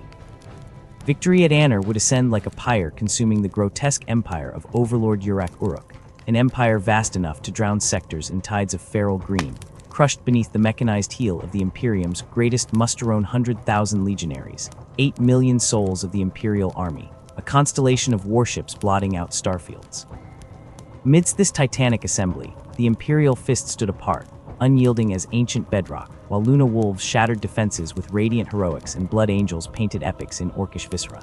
Dorn's sons specialized in the unglamorous algebra of endurance, reinforcing spearheads, buttressing crumbling lines, transforming footholds into unbreakable bastions, their contributions less sung, but no less vital as Urak Uruk's hordes shattered against their discipline. Triumph at Anner rang like a clarion across the stars, yet within its echoes lay the seeds of dissolution, the moment the Great Crusade's trajectory warped toward calamity, the Emperor's withdrawal to Terra, the ascension of Horus Lupercal as Warmistrathi's axe sent seismic fractures through the fraternity of Primarchs, where once camaraderie flowed like brother blood. Sanguinius and Fulgrim embraced Horus's elevation with genuine warmth, their regard for his charisma a balm against dissent, while Angron's simmering resentment boiled like a poisoned geyser and Perturabo's envy calcified into spiteful silence. Dorn observed the fractures with the stoic detachment of a mason surveying cracks in a foundation yet to bear its load. He accepted the decree without demur, for he understood in his marrow that Horus possessed the fluid grace of leadership. He himself lacked where the Warmaster could weave loyalty through laughter and subtle compromise. Dorn's unbending truths often erected walls no siege could breach. Their consultations became studies in contrast. Horus, ever the radiant diplomat, painting grand stratagems with words that glittered like stellar nebulae, Dorn responding with terse certainties, each syllable hewn from mountain stone. Aboard the 63rd Expeditionary Fleet's flagships across wine-dark scarab tables, their dynamic crystallized in Horus's jest, "If I ever laid siege to a bastion commanded by you, dear brother, the war would last for all eternity," a quip layered with the unvarnished truth of their natures. Dorn the immovable anvil, Horus the unstoppable hammer. Yet even as the Warmaster's star ascended, the Emperor entrusted Dorn with a counterweight burden Praetorian of Terra, defender of the throne world. As the Imperial fists withdrew from Crusade's glittering frontiers to the heart of Imperial power, their role transmuted from conquerors to custodians, their victories now measured not in planets claimed, but in fortifications raised, in killzones plotted, in void shields humming overhead like mechanized choirs. The palace that ossified labyrinth of ancient supremacy became Dorn's canvas, reforged it into a masterpiece of defensive horror, every parapet and sublevel a stanza in a symphony of deterrence. Walls grew thicker than starship hulls, their surfaces etched with kill funnels and murder slits, gargantuan gates, their mechanisms buried deep within armored bowels, groaned shut with finality. Void shields crowned the spires, their ozone tang permeating the rarefied air. Beneath the earth, tunneling networks spiderwebbed into a subterranean hellscape, where defenders could bleed attackers dry even as the surface burned. Night after night, Dorn paced these emerging battlements, the grit of new-cut stone beneath his boots, the weight upon his spirit deepening with every completed redoubt. He knew with the prescience of a Primarch that these stones would weep blood one day, that his labors were not prelude but premonition. And as Terra's defenses hardened, the galaxy beyond curdled into chaos. The bright certainties of the Crusade corroded, brotherhoods fractured, and ideologies mutated into heresies, while Dorn maintained his vigil. Until the Eisenstein came limping from the void, a battered frigate vomiting atrocities into the Phalanx's stratagem. Nathaniel Garrow's haunted testimony and Euphrates Keeler's prophetess ramblings unraveled Dorn's disciplined composure. Furiprimal and Skorking erupted within him, a volcano-breaching ironclad restraint. Horus, the beloved, the radiant, Warmister traitor. The concept tore at sanity's fabric, yet the survivors' wounds, their hallowed certainty, were irrefutable. Disbelief curdled into resolution. In that moment, the Praetorian's path crystallized. Terra must become unbreakable, for the storm was coming. Dispatching Sigismund and 4 companies to claw salvation from Mars's burning forges was but the opening gambit. Captain Kobernix's desperate last stand at Mondus Gamma. Zagreus Kane's loyalist forges hammering outmark IV plate amidst the screams of collapsing orbitals. Sigismund's reluctant retreat under the shadow of traitor Titansol to salvage the weapons and armor that would one day arm the defenders of the Lion's Gate. Dorn returned to Terra with the Eisenstein's refugees, his psyche now reforged into an engine of absolute defiance. As the heresy's cancer spread, as Istvan's butchery birthed a million fresh nightmares, the Praetorian turned his full wrath upon the palace's fortifications, every bastion perfected, every approach measured and mined. The celestial sphere around Terra transformed into a labyrinth of death under his lord's castellan's command. And beneath the architect's focus, beneath the cold equations of defensing depth, the human truth festered, knowledge that these walls would be tested not by Xenos horrors, but by brothers once beloved, their hands still wet with loyalist blood. The siege loomed, and Dorn unyielding, relentless, armored in duty, awaited it upon battlements that were not stone and steel alone, but extensions of his own indomitable will. The air above Terra thickened with the scent of burnt ozone, and the silent screams of voidshields straining under anticipation. Rogel Dorn, Eswell had shaped the very bedrock of the throne world into a concentric nightmare for any who dared assail it, layers of defiance carved in adamantium and faith. The outermost sphere, a vast and merciless perimeter where the void itself became a killing field, fell to Sigismund the Black Templar, the crusader whose blade had tasted the blood of more traitors than any living soul. Here, in the cold dark where stars offered no comfort, the enemy would first taste imperial resolve. The second sphere coiled inward like a serpent, engineered by the stoic genius of Hretheric to bleed the foe through labyrinths of razor-wire trenches and artillery emplacements, each step forward purchased with rivers of traitor blood. Edger's domain, the third ring, was a cage of fire and wrath encircling the Martian battle zone, where the dark Mechanicum's demon engines roared against containment, their blasphemous forges casting hellish light against Terra's night. And at the heart of it all, beneath Dorn's unblinking gaze, the Imperial Palace rose not merely a fortress now, but a living entity of stone and wrath, its walls humming with overlapping void shields, its battlements pregnant with enough firepower to scour continents. Yet deeper still, beneath mountains of armored plating and psychic wards, the Sanctum Imperialis waited in tombsolence. Here, where golden light bled from the cracks in reality itself, the Emperor toiled upon his throne, guarded by custodians whose armor gleamed like frozen blood and sisters of silence whose presence choked the warp itself. This was the unbreakable core, the final truth of the Imperium. If this fell, all light in the galaxy died with it. But treachery, that patient poison, had already seeped into the roots of Dorn's perfect design. While the Imperial fists labored over bulwarks and kill zones, the Alpha Legion moved like phantoms through Terra's shadowed veins. Sleeper agents, buried in bureaucratic crypts and labor hive underbellies decades before the heresy's first breath, stirred to life. Their target was no military bastion but a temple to Memorithon Vesturi, where the stone effigies of the Primarch stood frozen in triumph. 2 plinths lay perpetually empty, voids where forgotten brothers had been scrubbed from history. 9 others bore statues shrouded in black mourning cloth, traitors made monument. With meticulous mocking cruelty, the Alpha Legion's blades reduced these idols to rubble, all save 2. Alfreus' own likeness stood untouched, pristine in its duplicity, beside the unmarred image of Rogel Dorn, the Lord of Iron himself. A message carved in symbolic defiance. We see your pride, we know your weakness. The insult was a scalpel to the heart of the VII Legion, a deliberate desecration meant to fester in Dorn's meticulous soul. Not even Malkador, the Sigilite, that shadow among shadows, could fully pierce the veil of this crime. The legends whispered. He sensed the corruption's tide through means no mortal could comprehend. Dorn's vow cracked the air like thunder when he learned of it. Every Alpha Legion worm would be dragged into light and fed to the Phosphex furnaces. Vengeance, however, would have to wait. Long before Terra's defenders could root out the infiltrators, the Hydra struck its first true blow. Alpheus led his fleet of 200 warships into the Sol system not as a hammer, but as a virusilent, cold, undetectable. For a full Terran year, their vessels drifted on minimal power, slipping past sentry moons and patrol auspexes like ghosts through fog. Their target, Pluto's moons, the outer sentinels of Dorn's first sphere. Hydra Cordetus, a frozen rock encased in fortified voidomes, housed the astropathic choir that served as Sol's outermost psychic watchtower.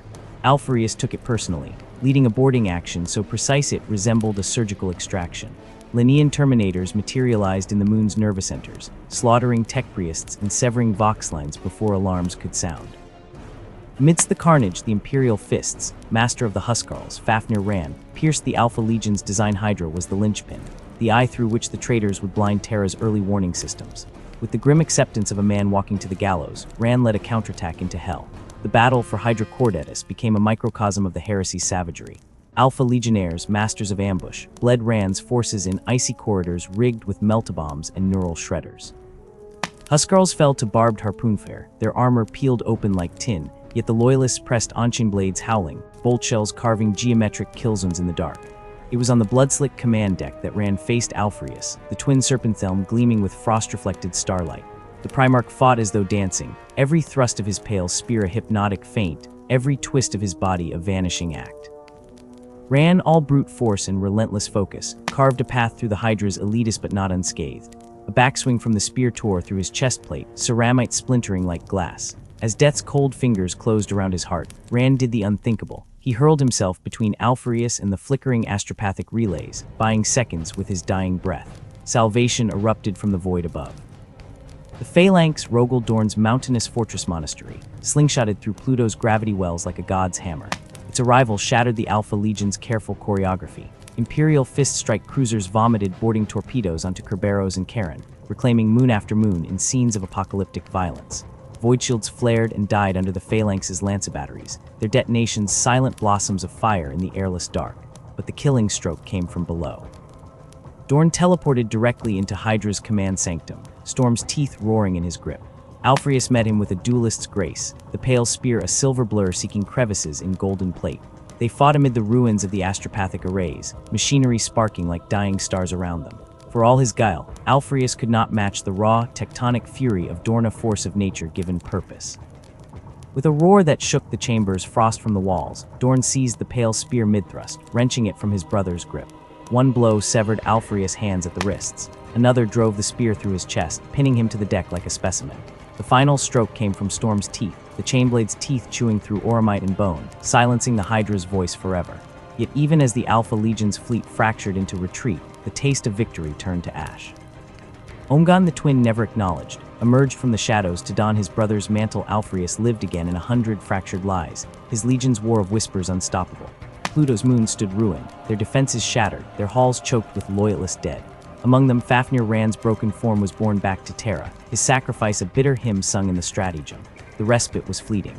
Horus' shadow stretched across the galaxy, his fleets clotting the warp as they descended upon Sol. The Warmaster's pause at Beta Garmin was no hesitation, but a serpent coiling Mars had already fallen, its red sands choked by traitor titans and dark mechanicum hellfoundries. The lodges of the IV Legion, experts in the murder of worlds, whispered siegekant over Terra's stolen defense schematics. News came in shattered fragments. The iron hands mauled at Istvan could not answer Dorn's call. The Ultramarines burned in the fires of Calth. The Space Wolves bayed at the Hydra's many throats in distant stars. Only the Blood Angels, fresh from Cygnus Prime's nightmare, and the White Scars, harried but unbroken, raced to Terra's aid, a thin crimson line against the storm. Dorn turned his mind to the final geometries of defense. The palace walls grew teethful cannon emplacements sunk into mountainsides, mile-high bastions studded with missile silos, kill zones calibrated to funnel traitors into lakes of promethium fire. Every street in the outer precincts became a shooting gallery, every hablock a necropolis waiting to be baptized in Xenos blood turned traitor. Refugees flooded the inner sanctums, their eyes hollow with tales of worlds burning. Custodians paced the thoroughfares in silence, their auric armor daring the coming damnation to test its edge. Beneath it all, the air grew thick with psychic static, the Golden Throne's power waxing, its light casting cyclopean shadows that danced at the edge of mortal vision. When Horus came, he did not knock. His fleet tore through the Sol blockade like claws through rotten meat, Luna's orbital plates crumbling under sustained lancefire. For 30 solar days, the Loyalist fleets died in flaming arcs across the Skyfragates, exploding into shoals of shrapnel, battleships venting atmosphere in final death rasps. When the last defense platform fell silent, the bombardment began. Terra's skies burned. Continental plates shuddered under macrocannon impacts that left craters like bleeding wounds. Hive spires melted like wax, rivers boiled to steam, and the atmosphere itself became a storm of radioactive soot. Dorn's palace held, its void shields flickering, but holding beneath the apocalyptic rainiate, every man, woman, and child knew it was only the overture. In the lull between bombardments, the darkness above Terra parted to vomit forth dropods, an avalanche of ceramite and hatred, the first wave of world eaters howling for blood, Death Guard trudging through radstorms with graveyard patience, Emperor's children descending in orgiastic splendor. The siege of Terra, that grim crescendo of mankind's folly, began not with a declaration but a snarling legions against the last ember of light. And somewhere in the palace's deepest vault, where reality thinned to a shivering veil, the Emperor bent his will upon the Golden Throne, his grand design a heartbeat from extinction. Hope, that frailest of illusions, clung to the barrels of bolters and the edge of chainsword soon to be drowned in the tide. The thunderous roar of artillery shook the very bedrock of Terra, as the Warmaster's wrath fell upon the Eternity Wall and Lion's Gate, twin bastions that stood as sentinels against the coming storm. These towering spaceports, their shields glittering like false constellations, were the first teeth in the maw of Horus, ambitioned footholds from which 5 traitor legions vomited forth their corrupted might. Through choking clouds of promethium smoke and the howl of turbocharged engines, the scions of darkness descended, world eaters howling hymns to Khorne, Death Guard shuffling with pestilent purpose, Emperor's children lost to senseless excess, iron warriors methodical in their malice, and word-bearers chanting curses that scoured the air. Behind them swarmed tide upon tide of mortal heresy chaos cultists, with eyes bleeding ruin, renegade auxilia, whose loyalty had curdled to zealotry, and the Mechanicum's lost sons piloting war machines fused with screaming demon flesh. Against this apocalyptic vista stood the golden defiance of Terra's last sentinels. The Imperial fists formed an unyielding wall of crimson and saffron, their bolters spitting disciplined fury alongside the crimson-clad blood angels whose battle cries soared like choir hymns, and the white scars who flowed across the killing fields like silver lightning. The spaceport walls became slaughterhouses of twisted metal and liquefied stone, every parapet a graveyard where men died standing, their boots fused to ferrocrete by rivers of their own clotting blood. For hours that felt like eternities, the Loyalists held until the sheer weight of corruption ground their resilience to dust. When the Warmaster's banners finally clawed their way atop shattered bastions, dyed black with soot and gore, the Lion's Gate fell with a groan that echoed in the bone marrow of every defender. Then the Eternity Wall crumbled, its proud name now a sick jest, as the enemy poured through ruptured gates like pus from a lanced wound. Terror's surface writhed in sympathetic agony. From the ashes of fallen districts rose the cobrahis of cultist incantations, their voices weaving a tapestry of damnation that slithered through rubble-choked streets. Sacrificial pyres bloomed like obscene flowers, where once market squares thrived, each charred corpse thinning the veil between realms until the air itself birthed nightmares. From rippling gashes in reality emerged greater demons Belekker's kin, monstrous juggernauts of rage and cunning, whose very footfalls birthed firestorms. A bloodthirster raised an axe the size of a tank, its blade drinking the light as it carved through a platoon of Astra Militarum, their lasguns as futile as spit against a volcano. Yet still the golden lights of defiance burned. Sisters of Silence moved like vengeant ghosts, their nullfields extinguishing warpspawn with silent finality, while custods in auric armor spun through the maelstrom, their guardian spears puncturing demon flesh with surgical precision. Victory, if such a word could flavor this rancid feast, merely opened fresh arteries of horror. With the spaceports secured, Horus loosed his true filth upon the throne world. Massive landers, bloated as necrotic organs, weathered the gut-punch fury of Terra's defense lasers. Many detonated in the upper atmosphere, raining molten shrapnel across continents, but countless others vomited their corrupt cargo into the burning plains. From their rancid bellies spilled columns of traitor legionnaires, their armor defaced with obscene glyphs, followed by herds of possessed tanks whose treads oozed sentient pus. And Titanso, the titans whose cathedral-sized frames now housed gibbering demons. The Legio Mortis marched, their god machines weeping black oil from joints fused by warp sorcery. The Die Ziri, an imperatorcless behemoth crowned with skull turrets, leveled its armaments at the palace's outer bulwarks. Its first plasma volley turned a kilometer of adamantine ramparts to slag, the screams of incinerated fists swallowed by the roar of collapsing architecture. And yet, in this hell of fire and failing hope, the defenders clenched their teeth and bled the enemy white. Rogel Dorn, his face a mask of frozen granite, orchestrated a symphony of attrition from command bunkers choked with vox static and the coppery stench of fear. His strategy was a blade drawn slowly across the traitor's throat, every redoubt a tooth, every trench a vein ripped open. At the Delphic battlement, bloody-handed blood angels under Sanguinius met, wave after warp-twisted wave, their angelic Primarch a shining spearhead in the gloom. To the west, Jagatai Khan's white scars harried the flanks, their bikes skimming over mud made from pulverized bone, hit-and-run strikes leaving trails of burning transports in their wake. But the sheer relentless press of corruption squeezed them backward, inch by screaming inch, until the outer wards ran scarlet as arterial spray. From the front ranks of this tidal darkness came a roar that liquefied weak men's bowels. Angron, the Red Angel, his once noble form swollen to demonic grotesquerie. Chain axes fused to meat-slab arms, wings of flayed skin beating the ash-choked air. He slammed his fists against the hegemon's wall, each blow birthing seismic cracks that spiderwebbed through rockery. Lay down your arms, little loyalists. His voice was a landslide of grinding teeth. Your corpse Emperor forsakes you. The words carried psychic rot, and even veteran fists felt doubt's cold fingers squeeze. Their heart-until radiant wings cast a halo of defiance over the ramparts. Sanguinius descended like wrath-given form, his blade gleaming with impossible light. No words passed between the brothersonly, a heartbeat of shared grief for what Angron had been before the demon Primarch's snarled retreat, his promise of slaughter deferred but undimmed. 3 times the Black Legion's fury breached the Sanctum Imperialis. 3 times Sanguinius hurled them back, his presence alone reigniting crumbling resolve. At the dolorous spire, a Terminator claw ripped through his ivory breastplate, yet he still crushed a World Eater's champion's skull with his bare hand. In the shattered remains of Lion's Gate Plaza, he dueled a squadron of mutated obliterators, their flesh guns sputtering impotently against his speed. But Horus, festering in orbital dominion, grew impatient. His final gambit lumbered forth the Die Ziri, flanked by a coven of Warhound Titans vomiting phosphorus doom into the defenders' lines. Entire companies vanished, not even ash remained. Jagatai Khan saw the death stalemate grinding the palace to dust. Vision piercing through the crapulent smoke, he turned his lightning towards the Lion's Gate spaceport Horus' rotten lifeline. At dawn's bruised light, a tsunami of white scars bikes and Chagorian rough riders tore through cultist cordons, chainblades reaping a harvest of spines and diesel fuel. By noon, loyalist colors flew over reactivated defense lasers, their beams shearing through troop landers like godly scalpels. The counterpunch at Eternity Wall faltered beneath concentrated demonic fury, but the blow was struck Horus. Infinite Tide now flickered, strained. No respite came. As voids buckled and bastions fell, the loyalists retreated inward, fighting through colonnades where fine murals depicted triumphs now trampled under blood-caked boots. The Eternity Gate loomed last barricade before the Sanctum. Here Sanguinius stood haloed by muzzle flare, his feathers singed black, as cabined immediatest of corns, bloodthirsters manifested in a geyser of boiling ichor. The demon spun a whip forged from fused vertebrae, its cracks splitting ceramite like eggshells. Angel of Light, taste the darkness. Their duel shook the foundations. Sanguinius, already bleeding from a score of wounds, took blades meant to sunder worlds thin rows, ribs shattered, to seize the monstrosity.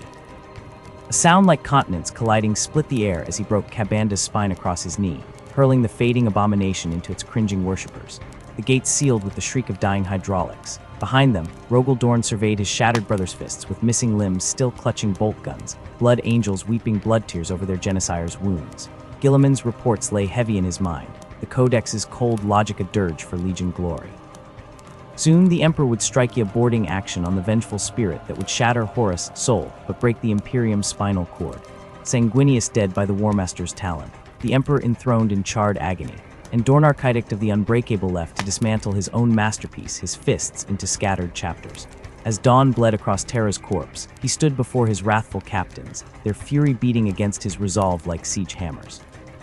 In his chest, pride warred with Dudith's same battle that had scorched the star sands somewhere. Amid rancid smoke and the keening of widows, he wondered when the bleeding would stop. The answer, whispered by the ghost winds of dead titans, was simple: Never. For this was the victory they had purchased at a future cloven in half, held together by scars and sorrow, its every breath drawn in the shadow of a broken throne. Loyalty curdled into defiance as Rogel Dorn stood firm against the breaking of his legion, that adamantine resolve forged over centuries of crusade, now trembling beneath the crushing weight of necessity. Across the Imperium, still reeling from Horus' betrayal, brother turned against brother over Guilliman's codex, not merely doctrine, but an open wound where the legions, sundered identities, bled out. The Imperial fists, they who had endured the hellish siege of Terra as the Emperor's unbreakable shield, now faced dissolution for the Imperium's salvation. Dorn's refusal was a thunderous silence shaking the halls of the Phalanx, every instinct howling that to dismantle his sons was to dishonor their countless sacrifices upon the anvil of war. Yet deeper than pride ran the bitter truth. The fractured realms of mankind could not withstand another civil war. He tasted the specter of it in the acrid tension between chapters, saw it in the battle readiness of fleets not yet demobilized, felt it in the tectonic pressure building within his own Geneforged bones. Visions of Terra burning anew haunted his nights, not from traitorous ambition this time, but from the very protectors who'd saved it. And so the stubborn mountain moved not in capitulation, but in excruciation. For the first time since the Emperor's interment upon the Golden Throne, Dorn yielded. His blessing upon the second founding was less decree than dirge, each newly birthed chapter a shard of his legion's soul splintered away. The Black Templars tore into the void under Sigismund's zealous banner, their eternal crusade a blazing comet scorching heresy from the stars. Alexis Pollux's crimson fists rose as the younger siblings, their cobalt gauntlets soon to be stained legendary in desperate last stands that would etch their names into imperial hagiography.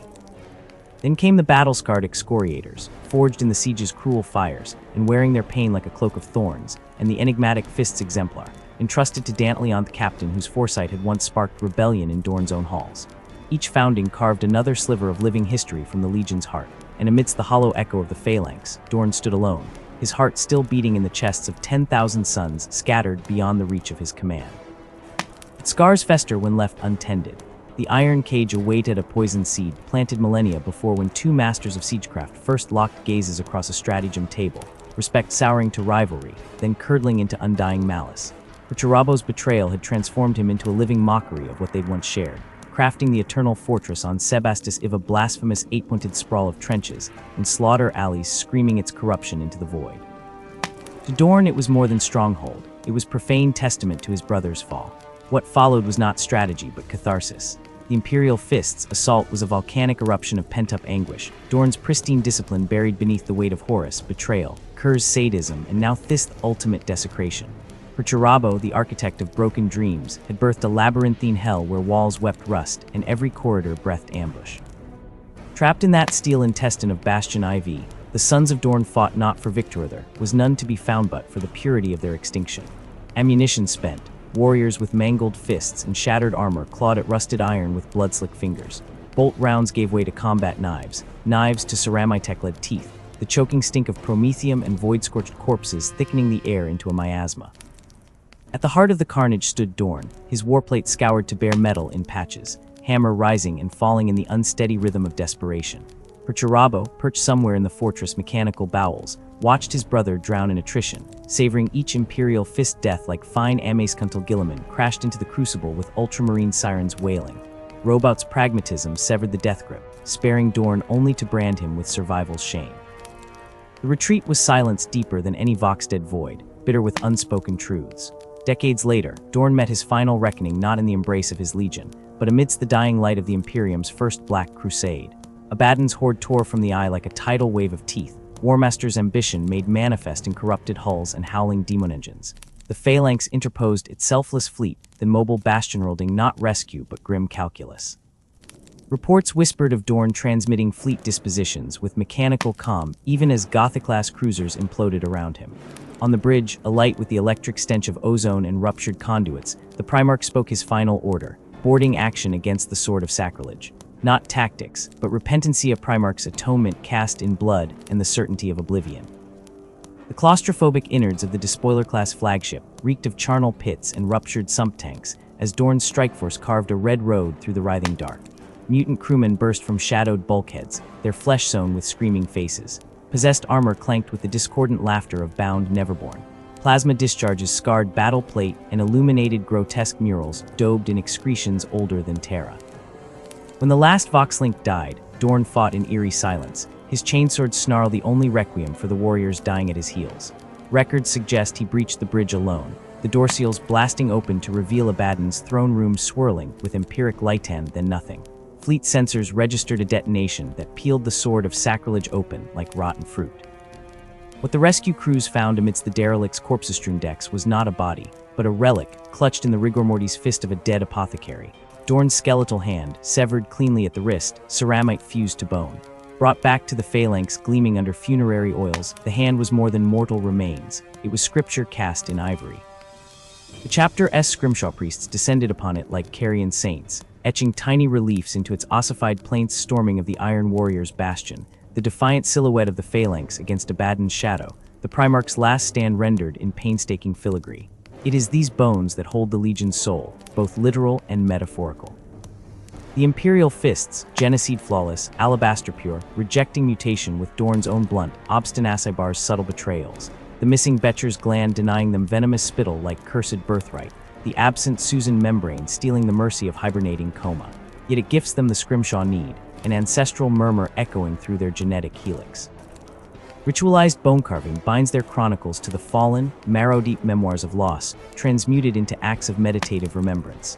Battle brothers spend off-watch hours hunched over rib fragments or finger bones, etching miniatures of void battles or sacred texts onto ivory canvases. Chaplains wear vertebrae gorgets etched with the names of wall breachers who died at the siege's eternity gate. Even the tech marines concede to it, servorms delicately incising the armor of the dead with geometric scarcistry rendered imperishable. Deep within the sanctum oculus of the phalanx, lit only by guttering corpse candles, rests the greatest relic, the scrimshawed hand of Dorn himself. Each microsculpted scene whispers a testament to Primarch on the Iron Cage's bloodfields, Guilliman's arrival at Sebastus rendered in sapphire dust inlay, the phantom outline of the Emperor's throne upon Terra. Yet one knuckle remains defiantly bare. The keepers of the reliquary say it awaits the final engraving, the moment when their lost Primarch strides anew from the storm-racked edges of the Imperium to reclaim his shattered legacy. Until then, the hand grips an invisible sword, forever poised in stoic defiance, a skeletal metaphor for the chapter itself, unyielding even in the agony of doubt, its faith etched not in stone, but in the marrow-deep certainty that duty outlives death. To be an Imperial fist is to exist within a crucible of self-flagellation, where the relentless pursuit of flawlessness borders on divine madness, a ceaseless war waged not against external foes, but against the whispered specter of inadequacy that haunts every battle brother's soul. This is no mere chapter. Culture rate is a sacred pathology, an obsession etched into their genetic fabric by the stern hand of Rogel Dorn himself, transforming even the faintest stumble into a heresy-demanding purgation. Every microsecond lost in deployment, every millimeter of defensive miscalibration, every fractional lapse in bolter discipline becomes a wound upon the honor of the Legion, flayed open by their own unforgiving scrutiny.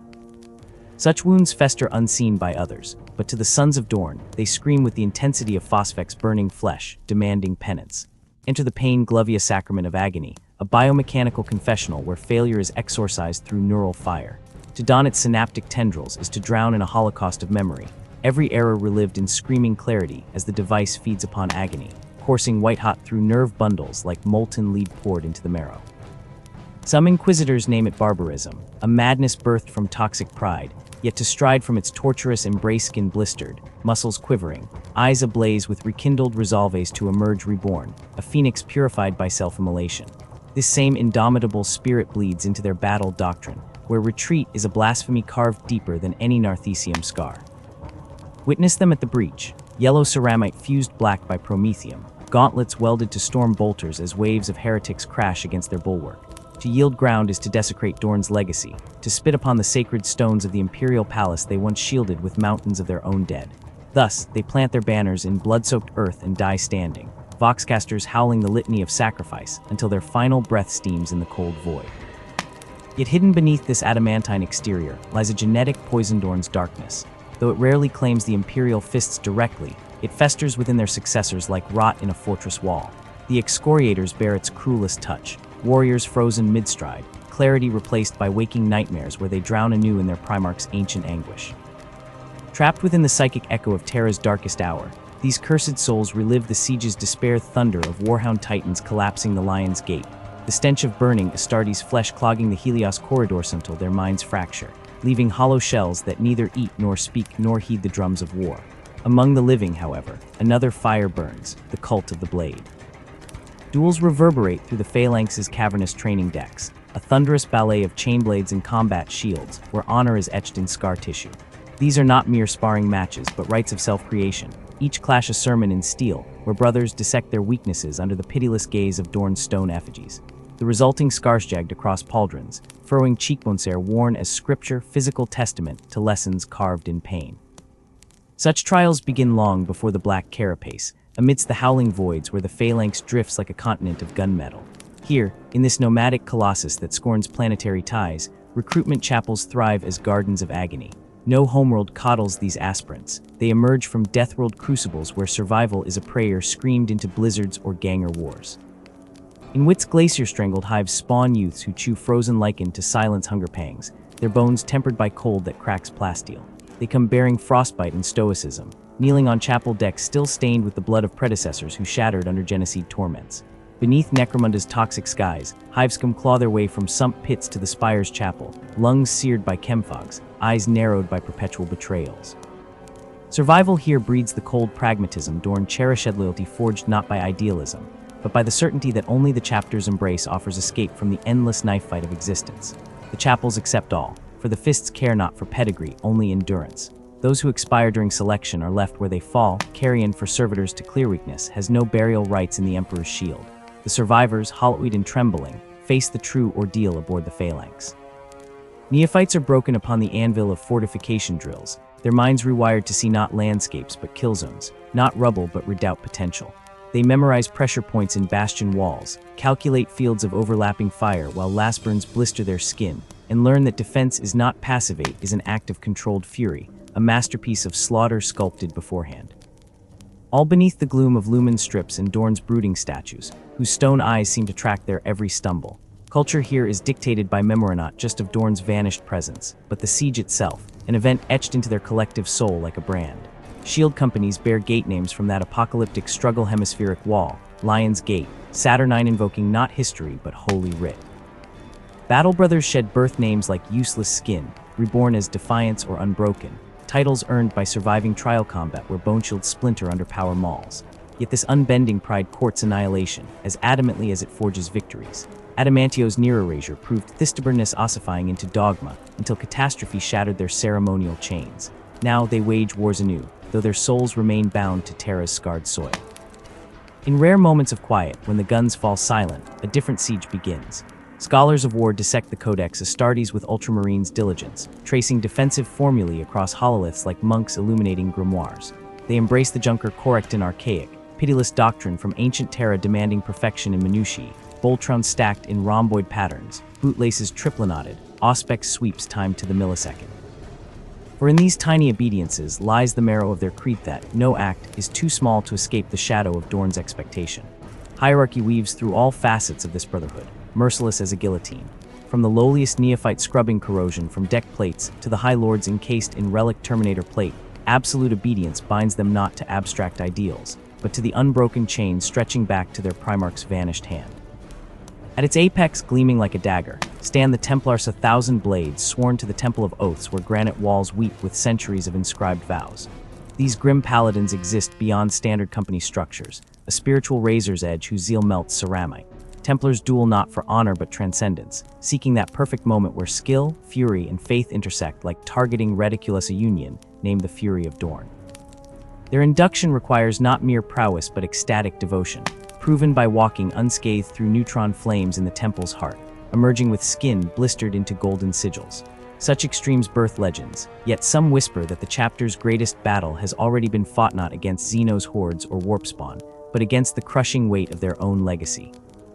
Every Panglove session, every defiant last stand, every recruit gasping his life out on the Phalanx's decks is both an act of worship and desperation, a scream into the void that they are still Nurgle Dorn's unbroken wall, that decay has not yet claimed them. They are the Emperor's shield, yes, but also their own most merciless judges, sentencing themselves daily to trials no other legion could endure. And in that endless self-immolation, they find not peace, but purpose, for in a galaxy screaming towards oblivion, the Imperial fists alone refuse to bend, even should the act of standing straight shatter their very bones. The Imperial fist stood as a bastion of unyielding discipline, their hierarchy forged not in the cold halls of political favor, but upon the searing anvils of Werech leader, a blade tempered by merit alone. The roles within Rogal Dorn's inner circle were not gifts bestowed by bloodline, but honors carved from the bedrock of battlefield valor, earned by those capable of rising to meet the galaxy's unrelenting trials. Below these senior captains, the Legion's structure descended into a meticulously ordered tapestry of line captains and centurions, each commanding battalions and companies with the precision of a master craftsman. Yet two ranks soared above the rest, embodiments of the Legion's unmatched mastery over specific domains of annihilation. Fleet masters, their minds sharpened by the infinite calculus of void warfare, steered the colossal armada of the 7th Legiona Leviathan Force, numbering 1,500 warships at the heresy's dusk, its arsenal a symphony of destruction unrivaled in the Imperium. Siege masters, conversely, were architects of terrestrial apocalypse, orchestrating the grueling ballet of fortress breaking and trench warfare with cold, methodical genius. Though specialists, their authority was a thunderclap second only to Dorn himself, their voices shaping the fate of worlds. Within the labyrinthine keeps and bastions scattered across Imperial space, the titles of Castellan and Legion Seneschal burned bright emperary crowns, worn by those entrusted with the sacred duties of fortress stewardship and recruitment, fleeting honors that nonetheless carried the weight of ancient oaths. Far from the booming orchestration of drills and the sanctified clamor of forges, deep within the heart of the fortress monastery on Malecha, night-shrouded orb lying perilously close to the eye of Terror Librarian Galen bent like a penitent over his sacred task. Enveloped by the librarious cavernous gloom, its vaulted ceiling lost to shadows, he hovered above a time-battered tome bound in leather so aged it resembled cracked earth. Around him, the air hung thick with the ghosts of knowledge. Endless shelves groaned under crumbling scrolls and grimoires, their pages whispering secrets brittle as bone or humming with wards older than the stars above. The light danced fitfully from swaying looming globes, painting serpentine shadows across gilded spines and carved runes, each flicker granting the illusion of movement-ward slithering, symbols pulsing as though alive. The chamber's atmosphere was a tangible thing, dense with the perfume of decayed vellum and mineral bite of oxidized iron bindings, undercut by the coppery tang of sealing wax long dried to blood-dust. Galen breathed it in, the musk of centuries settling upon his armored shoulders like a mourner's cloak. Beyond the soundproofed walls, the muted thunder of distant drills and the nasal chants of mechanicum liturgies seeped through as a dull resonance, a reminder of the ceaseless preparation for war. But here in the crypt quiet, only the scrape of his quill broke the silence yet stroke deliberate, each flourish a sacrament as he inked the chronicles of the Death Watch, the long vigil given form. It was said that of 100 Astartes, one possessed the iron willand, the singular dread wisdomto, answer the call of the Death Watch. A shadow brotherhood bound not by blood but necessity, these warriors abandoned their chapter's colors to don the solemn black and silver of the Long Watch, pledging fealty to the Inquisition's Ordo Xenos. They stood as a blade in the dark, a final wall against the ravening horrors that slithered from the void's abyss. Born of no single world or lineage, they were a living mosaic of the Adeptus Astartes Ultramarine and Space Wolf, Dark Angel and Iron Handshoulder to shoulder beneath the inquisitorial sigil, their original heraldry reduced to a muted badge on their pauldron, a ghost of loyalty subsumed to higher duty. Their mandate was vast as it was dire, the eradication of the alien in all its multifarious vileness, greenskin hordes bellowing mindless fury to the uncaring stars. Tyranid swarms consuming worlds in a grotesque mockery of life cycle. Necron legions rising from silent tombs, metal bones clicking with Aeon-souled malice. Each foe was a unique damnation, and the Death Watch met them not with blind hatred but studied predation, for to kill the Xenos, one must first dissect its soul.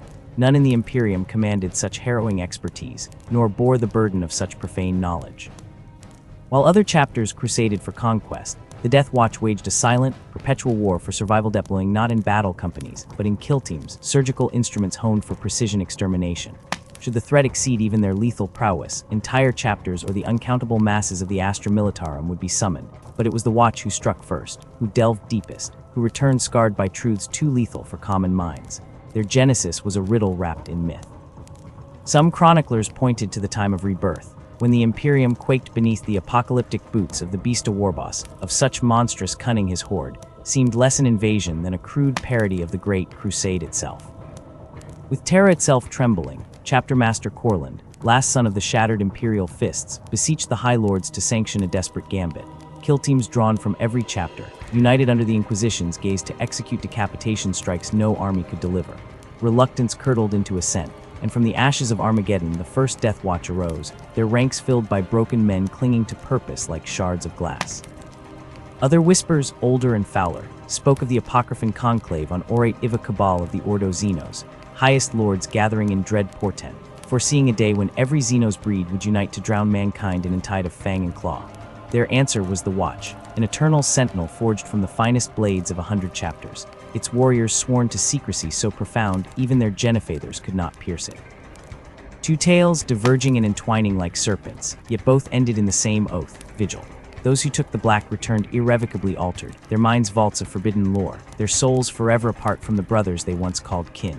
Clad in the livery of mourners, they carried with them the cold comfort of doom, knowing that should they fall, another would step into the shadows, another hand take up the silvered blade. For in the end, the long vigil was not a choice but a chain, its links forged from the simple, terrible truth that without the Watch's silent war, there would be no Imperium to burn in daylight's fire. In his dusty sanctum, Librarian Galen inscribed these truths with reverence, each word a ward against oblivion. The cold light flickered, the shadows convulsed, and somewhere in the void beyond Malech, a kill team moved black against black, hunting a horror only they could name. The vigil endured. The Death Watch endures as a silent blade poised in the galaxy's shadowed veins, their existence a paradox of unity and secrecy and alliance, forged between the uncompromising will of the Inquisition and the unyielding resolve of the Adeptus Astartes. No other brotherhood in the annals of the Imperium has walked such a razor's edge, their autonomy preserved even as they bend to the whispered directives of the Ordo Xenos. Watch captains stride into the collisionous frontiers of known space, their blackened armor a void against the alien horrors they hunt, guided not by overt command, but by the cold calculus of Xenos intelligence parsed through 1,000 auspic-scarred data looms. They are the unseen sentinels who trespass where the light of the astronomican flickers and dies, who study the clickdung dialects of hive-dwelling monstrosities and the fractal tactics of crystalline starpredators, all to sever threats before they coalesce into invasions that might bleed into humanity's trembling heart.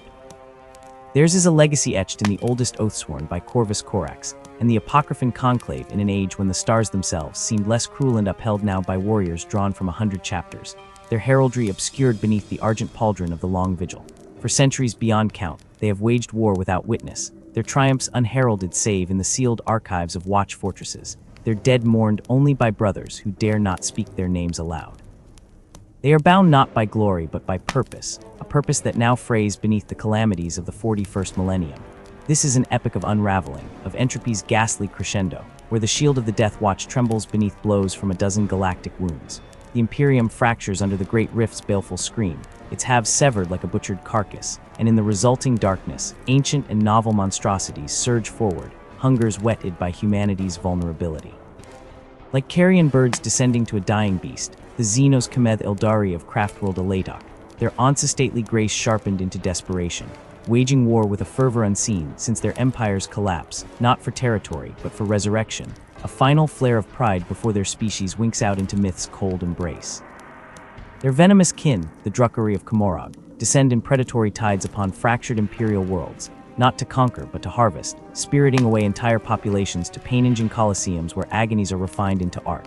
Cities are left as hollowed husks, their streets echoing with the after-silence of screams, all to slake a thirst that has turned the dark city's lords into something even the demons of the warp might shun. And yet these predations are but facets of the doom closing in. Beneath dead planets, where tomb dust chokes vaults older than the Imperium itself, Necron dynasty stirrers of living metal reassembling from scattered atoms, phasing through reality as though the Death Watch's bolter fire were but minor annoyances. Destroyer cadres vanish into teleportation mist, only to rematerialize seconds later, Gauss flares reducing battle brothers to ash before the Watch can recalibrate tactics.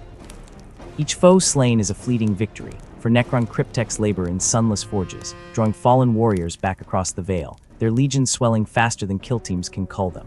And amidst this, like a virulent infection, the orcs of Tharka swarm under the banner of Gazkul Mag Uruk Thraka, a prophet whose very name ignites primal terror. His WAGH is no mere green tide, but a tsunami of rusted iron and fungal flesh, his clans unifit in aberration.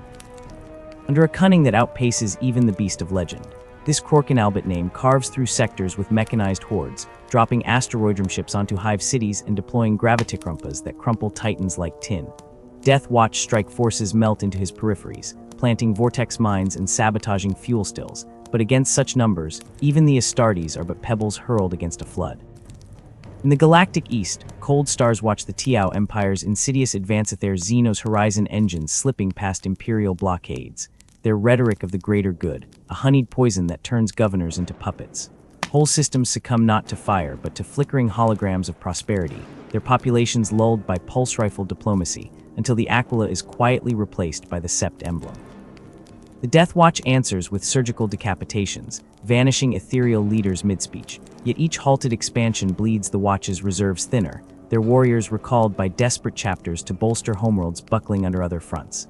And through it all, silent but omnipresent, the Tyranid swarms encroach Hive Fleet Leviathan, a shapeless dread oozing from beneath the galactic core.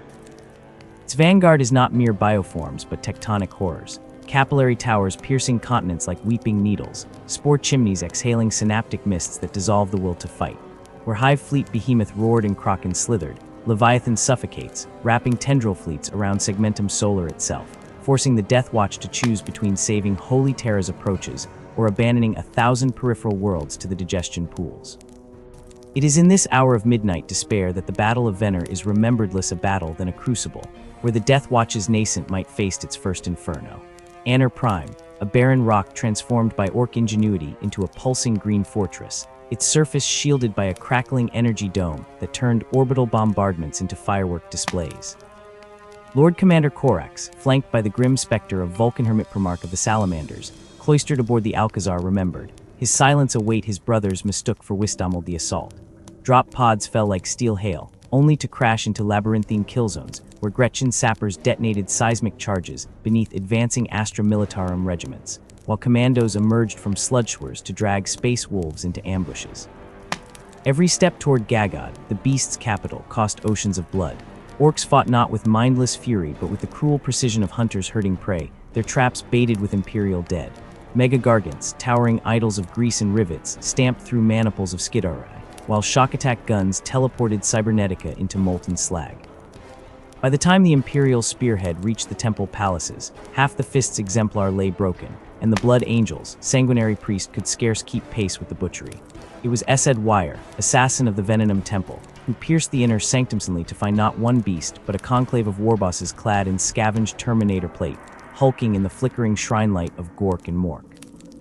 His mission impossible, Wire seized a rickety orc fighter, its engines coughing promethium soot, and careened through AA fire to bring warning.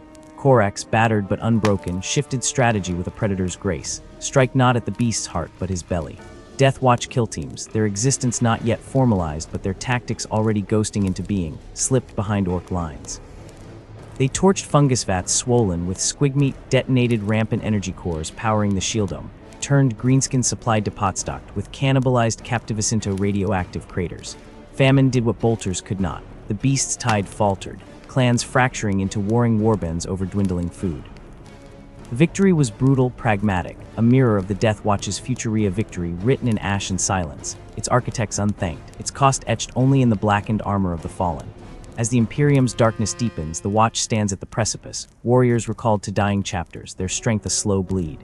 Yet still they light candles against the night, each kill team a spark refusing extinction, their war eternal, their names forgotten, their oath unbroken.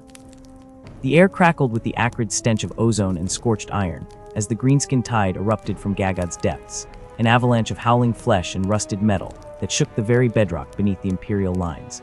Like some primordial force given form, the orc horde crashed against the human defenses gargants, the size of city blocks, slammed into Legio Ultima Titans in collisions that sent shockwaves tearing across No Man's Land, toppling soldiers like toy soldiers beneath a child's tantrum. Shells screamed overhead, detonating in spheres of orange fury that illuminated the nightmarish tableau. Waves of orcs clambering over the smoldering husks of lemon rust tanks, their crude axes rising and falling in sprays of crimson, while Imperial engineers, faces streaked with grime and desperation, bolted together the last hope of the vanguard, a jury-rigged ordinatus cobbled from a capital Imperialis, shattered frame, and the gutted plasma core of a fallen starship.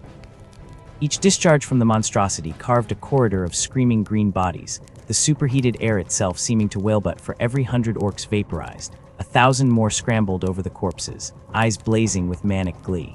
Then the earth trembled not from artillery, but from revelation.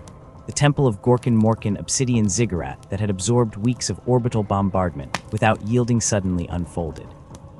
Stone shrieked as colossal plates slid aside, revealing ocular lenses larger than baneblades glowing with malevolent sentience.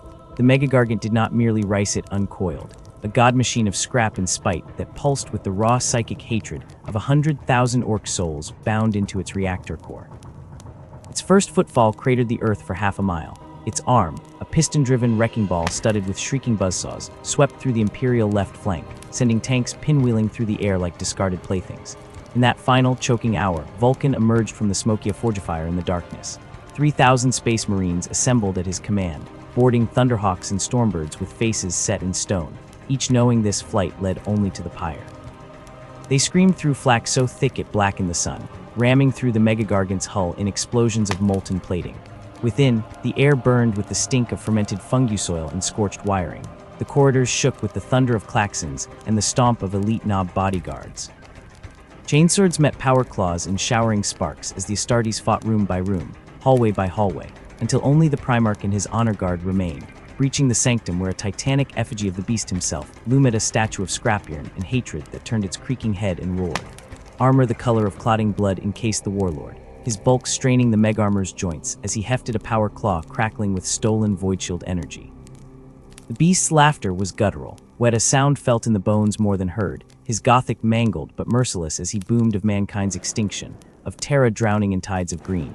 Vulcan answered only with hammer raised, the Drakeskull cloak billowing behind him like wings. Their clash split the air, every impact sent shockwaves spiderwebbing through the chamber's groaning superstructure. The Primarch's armor buckled under blows that could have felled a warhound, but his strikes began to tell ceramite shattered, cables snapped, and still the beast laughed, goading Vulcan onward until the Primarch saw the only path left. With a bellow that shook the walls, Vulcan drove Forgebreaker into the beast's chestnut through flesh, but into the pulsing core of the Gargant's reactor behind him. Corvid's Voxcree to withdraw was swallowed by the detonation of white-hot supernova that ate the Megagargant from within, peeling back reality itself, before collapsing into a column of ash and mourning. The Greenskin rout was immediate, their frenzied cohesion dissolving into scattered warbands gnawing at each other in the vacuum of leadership. Yet the Imperial survivors moved like ghosts, their armor still warm from the funeral fire that had claimed a demigod. As the fleet limped toward Terra, the augurs flickered to life not with distress calls, but with a growling chant that oozed from every frequency, every vox-beating cogitator. I am slaughter, a taunt echoing from some unseen throat. Desperation, once a specter, now sat at High Command's table. Corvid, his face etched with grief and the knowledge that brute force had bled the Imperium dry, listened as Inquisitor Veritas unfurled his poisonous salvation. The Sisters of Silence, the outcasts who walked with the Emperor's shadow clinging to their heels, whose Nullera strangled Weirdnergy with a scalpel to gut the Orc psychic sinew. Finding them on Necrotic Niter was a gauntlet through Orc flotillas whose captains, driven by instinctual dread, threw ships into suicidal ramming maneuvers to keep the Null Maidens entombed.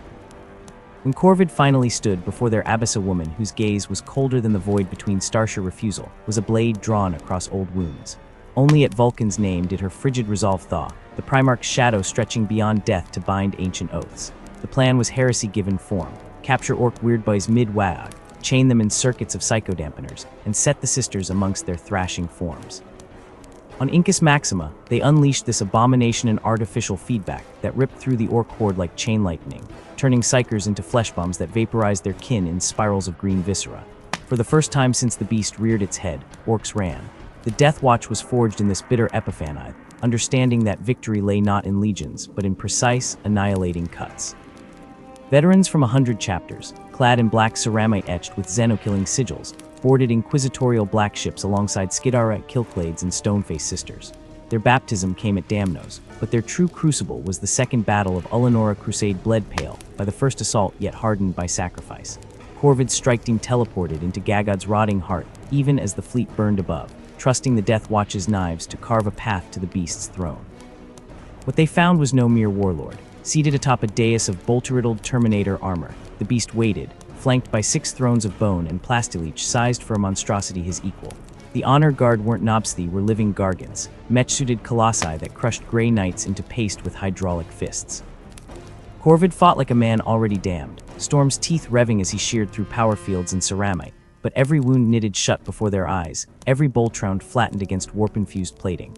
Hope was a dying ember when the sisters knelt, their nullfields flaring a psychic backdraft that crumpled weirdboy conduits and made the beast howl in pain. Corvid struck, the blade finding the gap beneath the beast's helmet as the warlord toppled. A final roar shook the chamber. Not from the corpse from the shadows behind the throne. Another beast emerged, identical but larger, its claw closing around Corvid's torso in a burst of ceramite and bone before the teleport flares dragged the survivors back. Lord Commander Corvid died choking on his own blood, cradled by Death Watch hands as the truth clawed at his fading mind that 6 beasts remained, each uglier than the last, and the Imperium had merely traded one extinction for another. The void, it seemed, had only begun to laugh. The frozen winds of Damnos howled across its desolate plains as the Ultramarines' warships pierced the void, engines burning with the fire of vengeance. 25 standard years had crawled past since Imperial boots last desecrated this accursed tomb world, a quarter-century of festering shame that clung to the blue armor of every Ultramarine like frost on ceramite. Chapter Master Marnius Calgar stood upon the bridge of the Lex Talionis, fists clenched so tightly that the adamantium of the gauntlets of Ultramar groaned in protest. Below him spread the ice-glazed hellscape, where his brothers had broken against the implacable metal ranks of the Necronter, where Captain Sicarius had learned the bitter taste of defeat that still twisted his features into a permanent grimace. The High Lord's decree burned in Calgar's mind like a brand, not a request, but an ultimatum written in the blood of failed sentinels. Redeem your honor, or be remembered as the chapter that bowed to soulless machines. The journey through the Necron-patrolled system had been a masterpiece of misdirection written in voidcraft maneuvers and sensor ghosts, a deadly ballet choreographed by tech marines poring over flickering hololiths. Now explosion blossoms bloomed soundlessly on the planet's night side, as the first wave of empty drop pods tore through the upper atmosphere sacrificial decoys, trailing burning promethium trails to draw the wrath of the Gauss pylons. Sicarius watched their fiery descent from the embarkation deck, his fingers tracing the unfamiliar weight of the vortex, grenade mag-clamped to his belt. Sergeant Emak's parting gift felt heavier than any relic blade, a distilled singularity of trust from a Deathwatch brother who knew what it meant to hunt aliens in the marrow-deep dark. Around him, 4th Company veterans checked bolters with ritual precision, the ship's lumens turning their warplate the color of midnight ocean depths. 30 seconds to insertion. The ship's machine spirit intoned, its binary cant washing over 500 transhuman warriors standing immobile as statues in their launch cages. Calgar's voice rolled like thunder through the vox beads nestled in their auditory implants. Remember Calth, remember the gauntlet. The Xenos thinks us broken, show them the unbroken chain. Sicarius felt the battle cry resonate in his twin hearts, drowning out the whispering ghosts of fallen brothers whose names adorned his armor's scrollwork.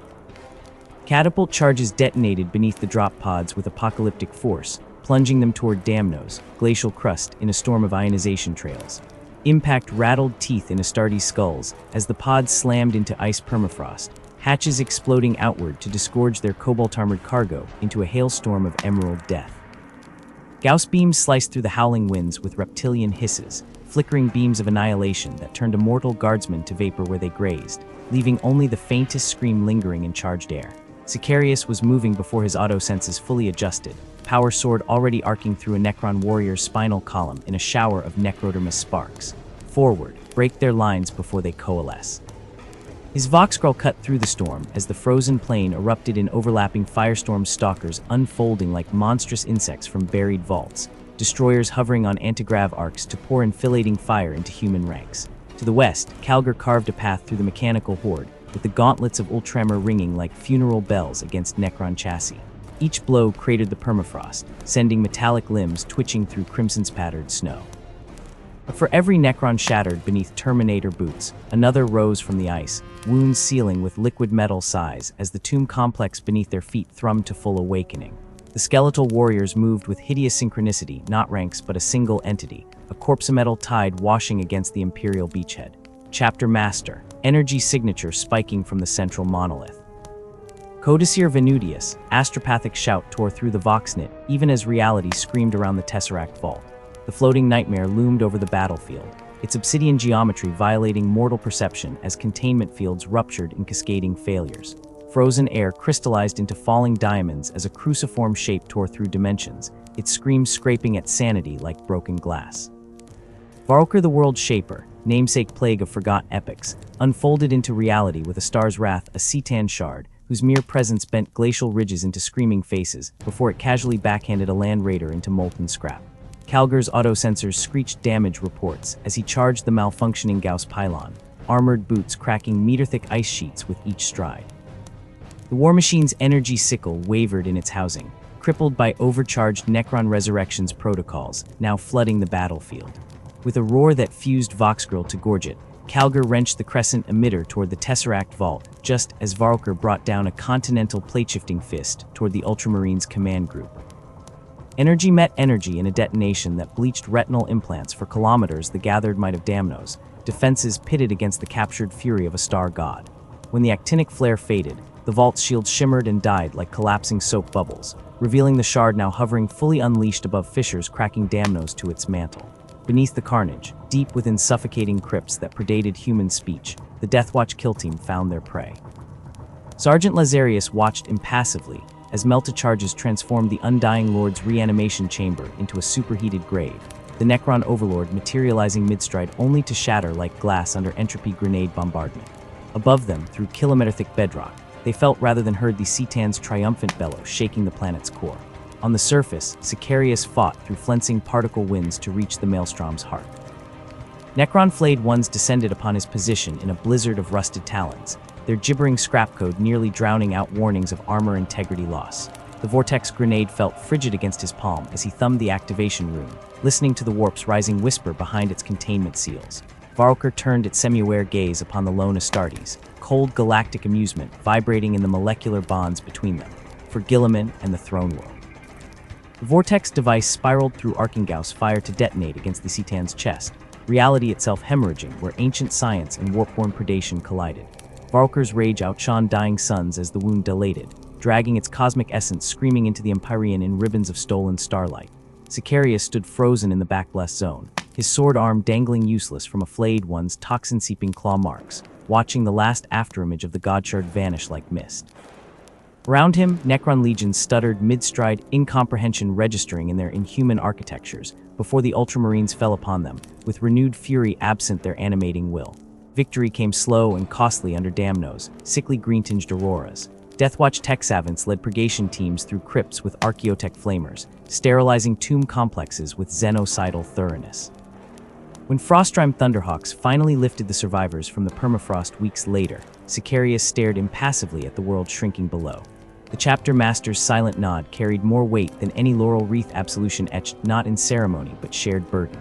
Above the ravaged planet, aboard watches whose obsidian hulls bore no heraldry, neophytes of the Long Vigil observed the war's final acts through sensor feeds. These initiates bore the hidden scars of 100 xenocidal campaigns already, their freshly painted black armor obscuring original liveries beneath solemn oaths of secrecy. For them, Damnos wasn't redemption's stage, but a living textbook on Necron combat doctrines, another fragment of implacable knowledge to be dissected, memorized, and secreted away behind mindlocks aboard scattered Vigil stations. The transition from chapter brother to Deathwatch operative began in silence. No cheering crowds lined the embarkation decks when Chaplain Cassius relinquished veteran Brother Pythal to the black-lead envoys. The ritual stripping of his blue warplate took place before the Temple of Correction's grimacing gargoyles, apothecaries recording every genetic marker before the black ceramite closed over his flesh like a second skin. His left pauldron alone retained the Ultramar symbol, a single cobalt tear in an onyx void. The Tech Marine's chant resonated in the armor's machine spirit as sacred unguents anointed its joints, binding his fate to secrets no fellow Ultramarine would ever divine. Aboard the Watch Fortress Eternal Penance, Pythal learned the true price of vigilance. His introductory days unfolded in vaulted chambers, where holographic xenotypes lunged from every shadow orc genostructure dissections, giving way to Tyranid synaptic wave analysis before circadian rhythms reset to analyze Eldar soul crystal harmonics. Each lesson ended with the same thrumming neural purgation, preventing remembrance of anything but approved doctrines and targetable weak points. He trained alongside a Black Templar, whose vows of poverty clashed with an Imperial Fist's ritualistic protocols, supervised by a mentor whose Storm Warden's brogue couldn't quite obscure the chapter symbol hastily scrubbed from his own shoulder guard. The immersive indoctrination fused battle data with psychic conditioning until Pythal's nightmares brimmed with unpurged alien vectors. When deployment orders finally came, mission parameters outlined in a data slate as blank, as his ship's transponder no farewells echoed through Eternal Penance's docking bay. Only the hum of teleporters and the scent of ozone as he vanished in crackling energy, already disappearing from records he'd spent a lifetime building. Somewhere halfway across the galactic core, Sicarius stared at fresh scrollwork engraved on his armor, still hearing the Vortex grenade's dying wail.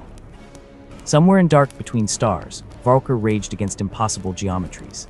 And in 10,000 watch stations, the Templars of mankind's survival continued compiling their anathema archives, writing humanity's defiance one secret at a time in blood and stolen alien knowledge that would never see the light of common imperial day.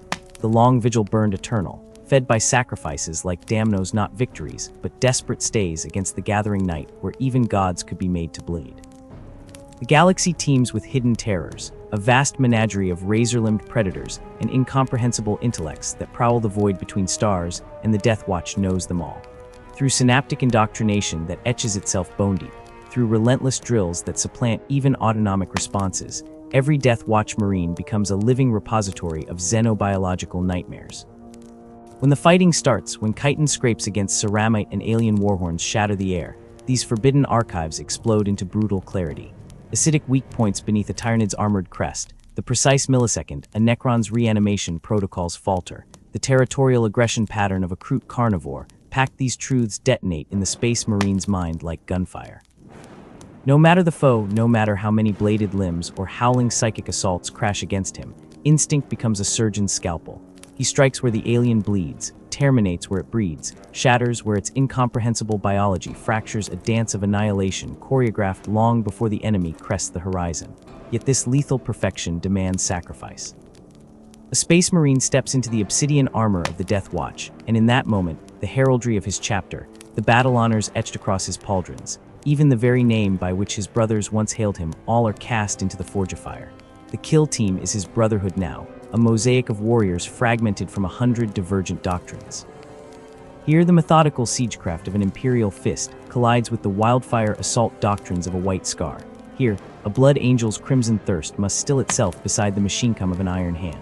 Combat doctrines clash like swords, arguments ignite over suppressive fire patterns and close-quarter tactics, but the long vigil tempers them in blood. Battle after battle against the galaxy's most grotesque predators melts differences into necessity. A Space Marine learns to trust the Kill Team brother covering his flank as he trusts his own genetically engineered reflexes. He knows, with utter certainty, which of his new brothers wields flamers with purgatorial fury, who can thread a stalker pattern bolter, round through a Hormigaunt's synaptic ganglia at 900 meters, whose psychic shadow can wither an Eldar warlock's conjurations. In the crucible of ceaseless war, rivalry becomes respect. Respect hardens into kinships forged not in the comforting rituals of a homeworld shrine, but in the shared terror of battling organisms that breathe vacuum, that communicate through telepathic plagues, that weaponize the very fabric of reality. The Kill Team, once strangers snarling at each other's tactical eccentricities, ceases to be a collection of warriors at all. Under the Crucible's hammer strike, they fuse. Squad movement becomes a single organism's breathing. Bolter drills murmur in uncanny unison. The death scream of one Xenos breed triggers a choreographed response from all five in the kill zone. They are a scalpel, but a scalpel crafted from darkness, edged with impossible knowledge, wielded by hands that know precisely when to cut deep and when to twist. But the Death Watch is more than executioners. They are scavengers of the apocalyptic archivists of 1,000 impossible horrors.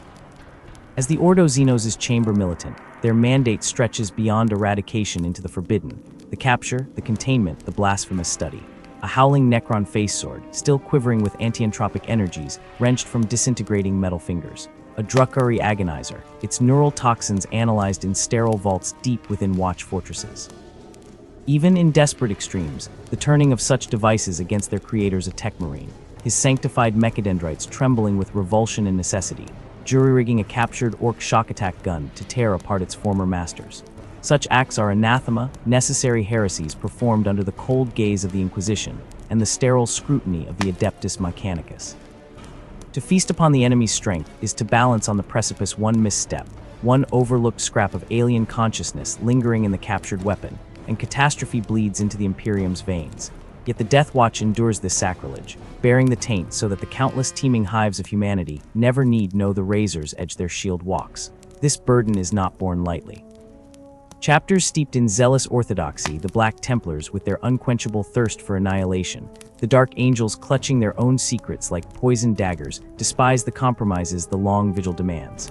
They come as men sentenced, not commended, their oaths of compliance bound in chains of ancient obligation to the Emperor himself.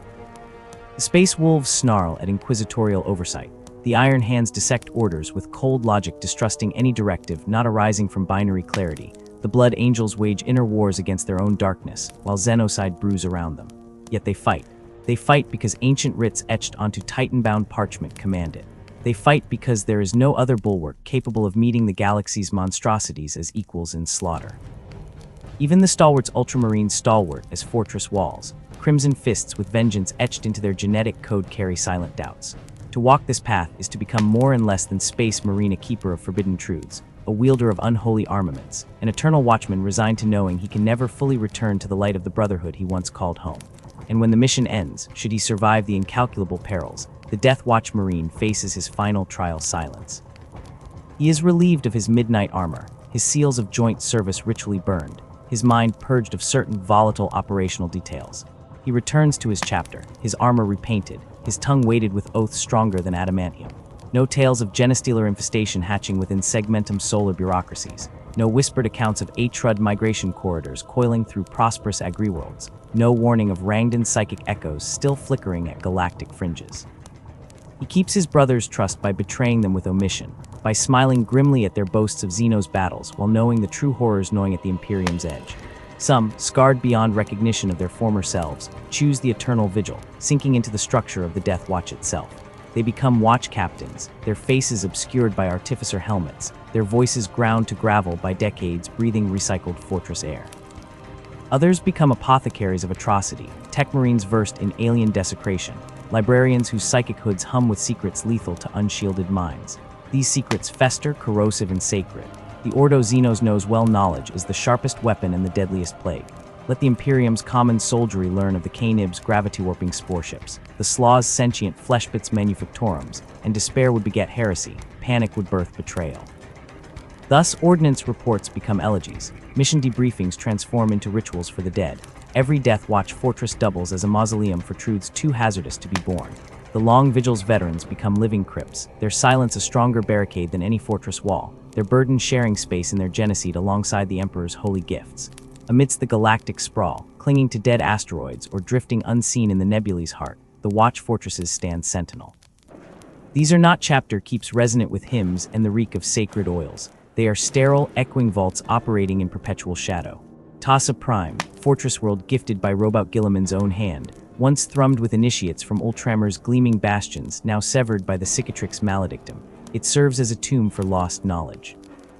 Fortress Fuelo's IX, stripped down to skeletal girders and immense vox spires, listens not for warp transmissions, but for the aberrant harmonics of craftworld gravsails. Griffon Altus is a grim spire orbiting a dead hive, its cells overflowing not with battle brothers, but with cryosailed specimens orc spores in stasis, necrodermis fragments sealed behind nullfields, twitching tyrannid bioforms dissected under pallid lumens. A watch commander's authority here is absolute, surpassing mere military rank. He's a fixture of the fortress scar tissue, giving command some bare bionic grafts restoring anatomy devoured by Atrud temporal rot. Others speak through synthboxes after lictor venom melted lungs. Still others project faint holograms to hide bodies, ruined beyond even Astartes' regeneration. Their council, the stratagem, is a gathering of necessary heretics. The librarian dreads the warp not only for demons, but for the mind-shattering psychona of the enslavers. The apothecary steps beyond healing into abhorrent xenobiology, injecting battle brothers with synthesized tyrannid antitoxins, surgically implanting Eldar Shadowfield generators into their own bodies. The Tech Marine becomes a priest of desecration, worshipping the Omnissiah while calibrating captured Gauss weaponry, knowing each activation risks phasentropy bleeding into the fortress's core. Even the chaplains here preach a distorted creed sermons speak not of glory, but of the purity found in absolute silence, the righteousness of smothering forbidden truths beneath oaths sharper than blades. Within these hollowed-out mountains or dangling orbital colossi, watch companies form skeletal things, 50 warriors or fewer. Each company is a mosaic hungry to be broken apart and reassembled, their kill teams shuffled like tarot cards prophesying annihilation. Crimson heraldry stripes on greaves, silver skulls inset on midnight pauldrons, these fleeting sigils mark fleeting brotherhoods. Today's warrior belongs to the company of shattered stars, purging Eldari corsairs from ghost-wreathed void hulks. Tomorrow the silent workings of the stratagem may embed him within the company of Dusk's vengeance, deploying him alongside 2 tech marines and a librarian to desecrate a Tiao communications array. Only the kill teams are constant, and even they exist in flux. Some surge into battle encased in bulky Centurion warplate, their heavy incinerators scouring orc spore-choked asteroids. Others flit through darkness on grav chutes, their blackened armor swallowing lumens as they ambush Necron flayers. Others gather like thunderheads as stalker pattern bolter's shot cracks a synapse node.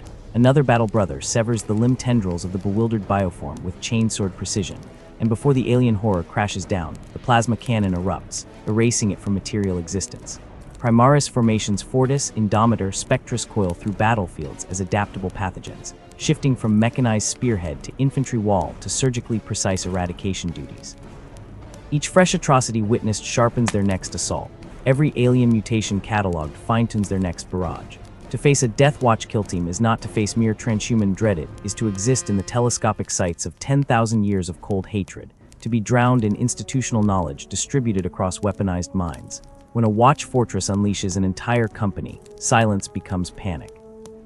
The Void shivers not merely from the displacement of strike cruisers, but from the psychic backwash of assassinated horrors.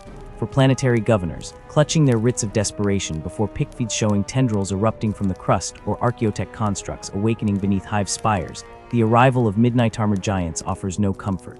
They understand in their gut-deep terror the Death Watch does not come to save worlds. The Death Watch arrives to sterilize. To burn infestation so utterly that not even memory survives. And if that sterilization requires the deployment of vortex grenades, the sanctioning of 10 million souls to halt a Genestealer cult spread, the betrayal of Allied Guard regiments exposed to psychic reclamation, it occurs without hesitation. These are the apostasies no chapter banner could endure, made bearable only in the void-black shroud of the long vigil.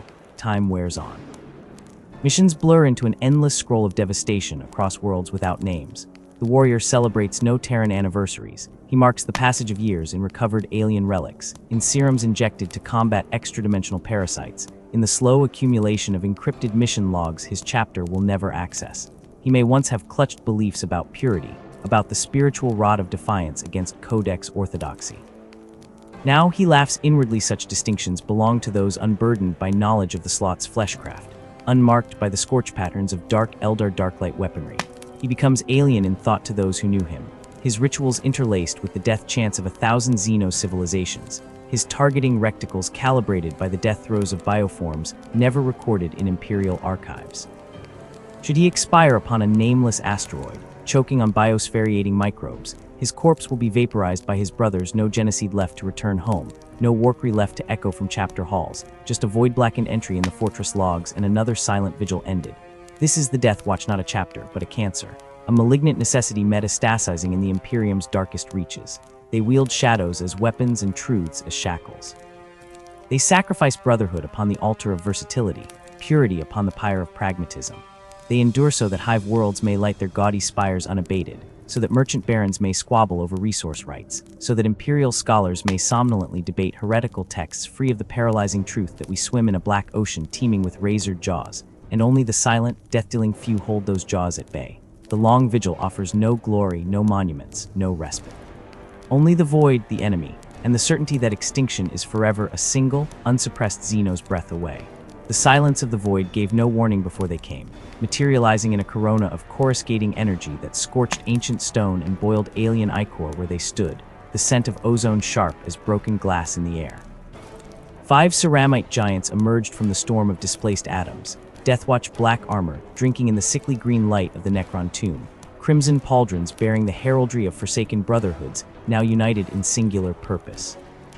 At their head strode Watch Captain Varos of the Crimson Fists, his auspex arrays painting targeting sigils across retinal displays, the hum of his mastercrafted stalker pattern bolter harmonizing with the low chant of incantations spilling from the vox grill of Brother Zachariah, the kill team's librarian. Their insertion had been precise, brutal teleportation matrices delivering them into the heart of the enemy's sanctum, before the tomb's sentinels could raise alarms, before synapse shrieks could cascade through the labyrinthine depths. Such was the way of the Deathwatch, a scalpel thrust into diseased flesh, a lance of imperial vengeance wielded with the cold calculus of those who knew extinction was merely one failed mission away. They moved now as they had been trained, bootfalls silent despite their bulk, targeting reticules dancing across holodisplays, fingers resting lightly on triggers honed to hair-trigger reflex. Each motion spoke of centuries of war encoded into gen-enhanced muscle, of neural pathways rewired by hypno-indoctrination, until reaction became instinct. Varro's helm tilted fractionally, the motion caught and mirrored by his squad. Brother Nihilus of the Black Templars shifting his grip on the heavy bolter's gyro-stabilized harness, suspended ammunition feeds gleaming like serpent coils. Chaplain Orton adjusting the grip on his Crozius Arcanum, its disruptor field casting rippling shadows across hieroglyph-led walls. Apothecary Silas cycling bioscanner overlays across his visor, ceramite fingers twitching near the array of specialized rounds sheathed at his waist-crocking penetrators for Necron warriors, Hellfire missiles for the flayed ones swarming tide. The stench struck them first to zone, giving way to the thick, metallic tang of necrodermis, the oily undertones of reanimation protocols humming in the air like static before lightning. Figures emerged from the gloom, skeletal warriors carved from captured starlight and hatred older than Terra herself, emerald eyes flaring to life as ancient systems detected their presence. There was no time for hesitation, no space for doubt. Nihilus, Bolter roared first, Kraken rounds punching glowing wounds through Necron warriors, their segmented bodies rupturing in blooms of molten metal and green soulfire. Yellow targeter beams sliced through particulate-rich air as Varro's, Stalker Bolter spoke with lethal economy, each shot detonating a skull-like cranium with surgical precision. Orton's Crozius Arcanum caved in an immortal's chestplate before spinning to intercept a glowing war scythe, the impact sending sparks cascading across the gloom. Their movements were hymns to a choreography of annihilation, Bolter reports punctuating the shriek of disintegrating Necrons, the bass thrum of Zachariah's psychic shield shimmering into existence to deflect Gauss Flayer beams. Yet Varros saw the danger before Auspec's warnings, could chime a nightmare of shifting scarabs flowing like mercury across the floor, coalescing into a Necron overlord whose staff bore sigils that hurt the eyes to witness. The creature moved with unnatural speed, phasing through Orton's defensive swing, its warscythe carving ceramite as the chaplain staggered. No human force could have reacted, but these were no mortals. Silas was already moving, a melta charge arcing through the air even as Varros snatched the Xenophase blade from his maglock, its alien alloy shimmering with stolen Necron tech. The explosion engulfed the Overlord in purifying radiance, and where its reconstructed form began to shimmer into existence, Varros' blade severed its spinal column, the unnatural metal screaming as it died. Silence fell, save for the hiss of cooling metal and Zachariah's murmured litanies of mental fortitude. No cheers, no exultationally Varros accessing mission parameters through retinal feed, vox-click commands sending the kill team deeper into the tomb's heart. Their mission was clear: find the Nexus Orb, destroy its control matrix, vaporize this festering wound in Imperial space. But Varros felt the weight pressing on them, all 5 Space Marines against a tide that had drowned entire sectors. Once they could count on reinforcements from the Astartes chapters, calling upon sacred oaths sworn in crusades long past. Once. The unspoken truth hung in the stale air between their armored forms as they advanced. The days of blades were ending, the long vigil fraying under the onslaught of an uncaring galaxy. Above the tomb world, unseen by those in the killing fields below, the void echoed with its own lament. Hive Fleet Leviathan's shadow crept ever closer, tendrils tasting the system's edges, a biological doom swelling to eclipse stars. Across the galactic rim, orc hordes under Gazkul's banner ravaged the Scaras sector, war moons blotting out suns while Imperial battlefleets fractured under the strain. And always, the Necrons rose, awakening not in scattered tombs, but in legions that blackened worlds with their march. The Deathwatch were spread thinner than ever before, watch fortresses screaming into the astral void for reinforcements that never came, or came too changed, too alien. Varros knew this in the way his kill team's ranks had shifted since the Rift's birth. Brother Casson of the Iron Handscon recalled when Medusa's forges guttered under Tyranid's siege. His replacement was a Primaris Marine, Brother Kalen of the Nova Marchers, his redoubtable armor thicker, his reactions a nanosecond quicker, but his eyes those unsettled Varros. Not for weakness in battle, Kalen fought like a demigod unleashed, but the lack of ingrained instinct against Xeno's trickery, the hesitation before choosing between melta charges or gravflux shells when facing lictor ambushes. Friction hummed between old and new, tradition and necessity, a microcosm of the Deathwatch itself. Training halls once resonant with the unity of shared purpose, now held simmering tensions, Primaris warriors drilling with transfixed awe at veteran Killmarines, esoteric knowledge of alien physiologies, chafing under protocols forged in centuries of clandestine war. Veteran Deathwatch, in turn, eyed their augmented brothers with suspicion masked as discipline, resentment bubbling beneath the black carapace at orders diverting precious resources to outfit these newcomers, whose very genetics came from secrets hidden even from their own commanders. And always the departures, the messages received and buried deep, the honor-bound requests from chapter masters with voices like fraying steel. Return our son, our penance is paid, our walls crumble without him. Varros remembered escorting Brother Malak of the Blood Angels to the shuttle docks, the way the Flesh Terror's eyes had burned with sorrowful fury beneath his ceremonial hood. His chapter called him home to Baal, where Leviathan's jaws snapped at their throat, called him even as the Deathwatch prepared a strike against the Necron Cryptek, coordinating the system's demise. Malak had left his oathring on the docking bay floor, a shattering of tradition that echoed through the fortress monastery like a breached airlock. These fractures were not merely logistical, but spiritual. Long Vigil, once the pinnacle of honor among the Astartes, now held the bitter tang of conscription. Chapters that had once competed for the privilege to send their finest now clung to veterans like Miser's horde. Even the sacred inquisitorial mandate wore thin as radical ordos exploited the desperation, offering the Raven Guard respite from Hive Fleet splinters in exchange for 5 more years of Captain Solari's service, bartering Dark Angel support at the Caliban Nebula for the right to keep Interrogator Chaplain Barbaros embedded in Watch Fortress Iriok. The stench of political machinations clung to briefing rooms like Prometheum smoke. Varros saw it in the way Watch Commander Gensis now held War Council's tactical hololiths depicting galactic sectors bleeding crimson as incursion markers proliferated, the man's unshakable voice now edged with fatigue when he spoke of allocating forces. They were down to half strength in 7 sectors, forced to deploy kill teams in penny packets where full demi-companies were needed.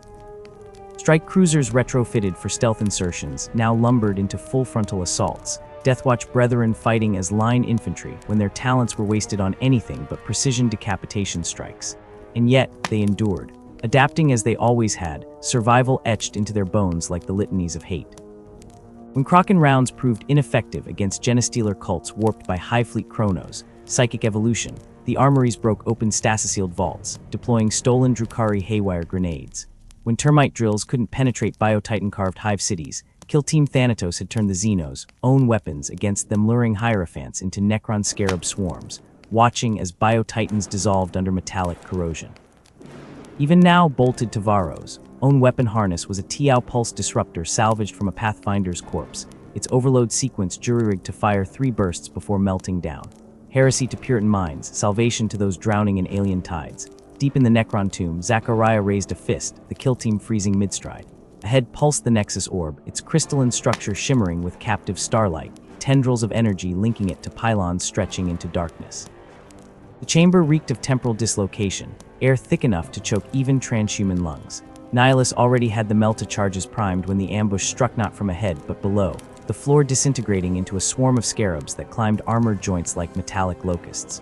From shadowed alcoves poured flayed ones, blades weeping contagion, dementia shrieks scraping at mental wards. Varros' world narrowed to the dance of Death Sinafe's blade severing claws, Stalker Bolter coughing specialized rounds into Necron joints, but their formation was breaking. Orton went down beneath a tide of scarabs, his Croxius crushing one flayed one even as others shredded armor cabling. Kalen roared, emptying his Hellfire rounds point-blank into the swarm bioacid melting necrodermis. Zachariah's psychic beacon flared, a scream inside their skulls as he unleashed a telekinetic blast that ripped flayed ones into shrapnel. Silas dragged Orton clear, Narthesium whirring to inject combat stims. Varros saw Athena phalanx of Lichguard materializing around the orb, warscythes crackling with dimensional harmonics. They were outnumbered, outgunned, seconds from annihilation. His hand closed over a vortex grenade proscribed, unstable, capable of shredding reality itself. A weapon no watch captain should possess. A weapon this watch captain had bartered from a grinning Ordo Xenos Inquisitor in exchange for 6 months added to his vigil. His thumb hovered over the activation rune. Deathwatch Protocol roared for purity, demanded they die upholding the Emperor's dictums against such abominable arsenals. Necessity whispered of the greater victory, the mission above all. The grenade detonated with a sound like time tearing, a momentary black maw devouring Lichguard, the explosion's backlash hurling Varros into shattered stone. He rose amidst the wreckage, helm cracked, blood mingling with sacred oils leaking from his armor. The Nexus Orb lay fractured, Necron constructs collapsing like puppets with cut strings. Mission accomplished. Another star saved, another debt owed. But as he looked at his kill team Orton limping, Kalen's helm visor shattered to reveal eyes bright with fresh trauma, Zachariah's psychic aura flickering like a guttering candle, Varros felt the cost etched into them all. They were becoming what they fought, adopting alien ruthlessness, bending oaths until they threatened to snap. Light years distant, in eternal cold that bit deeper than any battlefield frost, the great library of the Blood Angels, Balite Moon loomed over its lone scribe. Larian's quill scratched across vellum under the watchful gaze of statues weeping frozen blood, their angelic wings spread in silent benediction. Here, under Librarian Arcona's silent vigil, history unfolded not in blood and bolter shells, but in ink and dying firelight. The boy trembled, not from cold though the library's chill seeped into marrow, but from the weight of knowledge flowing through his hand.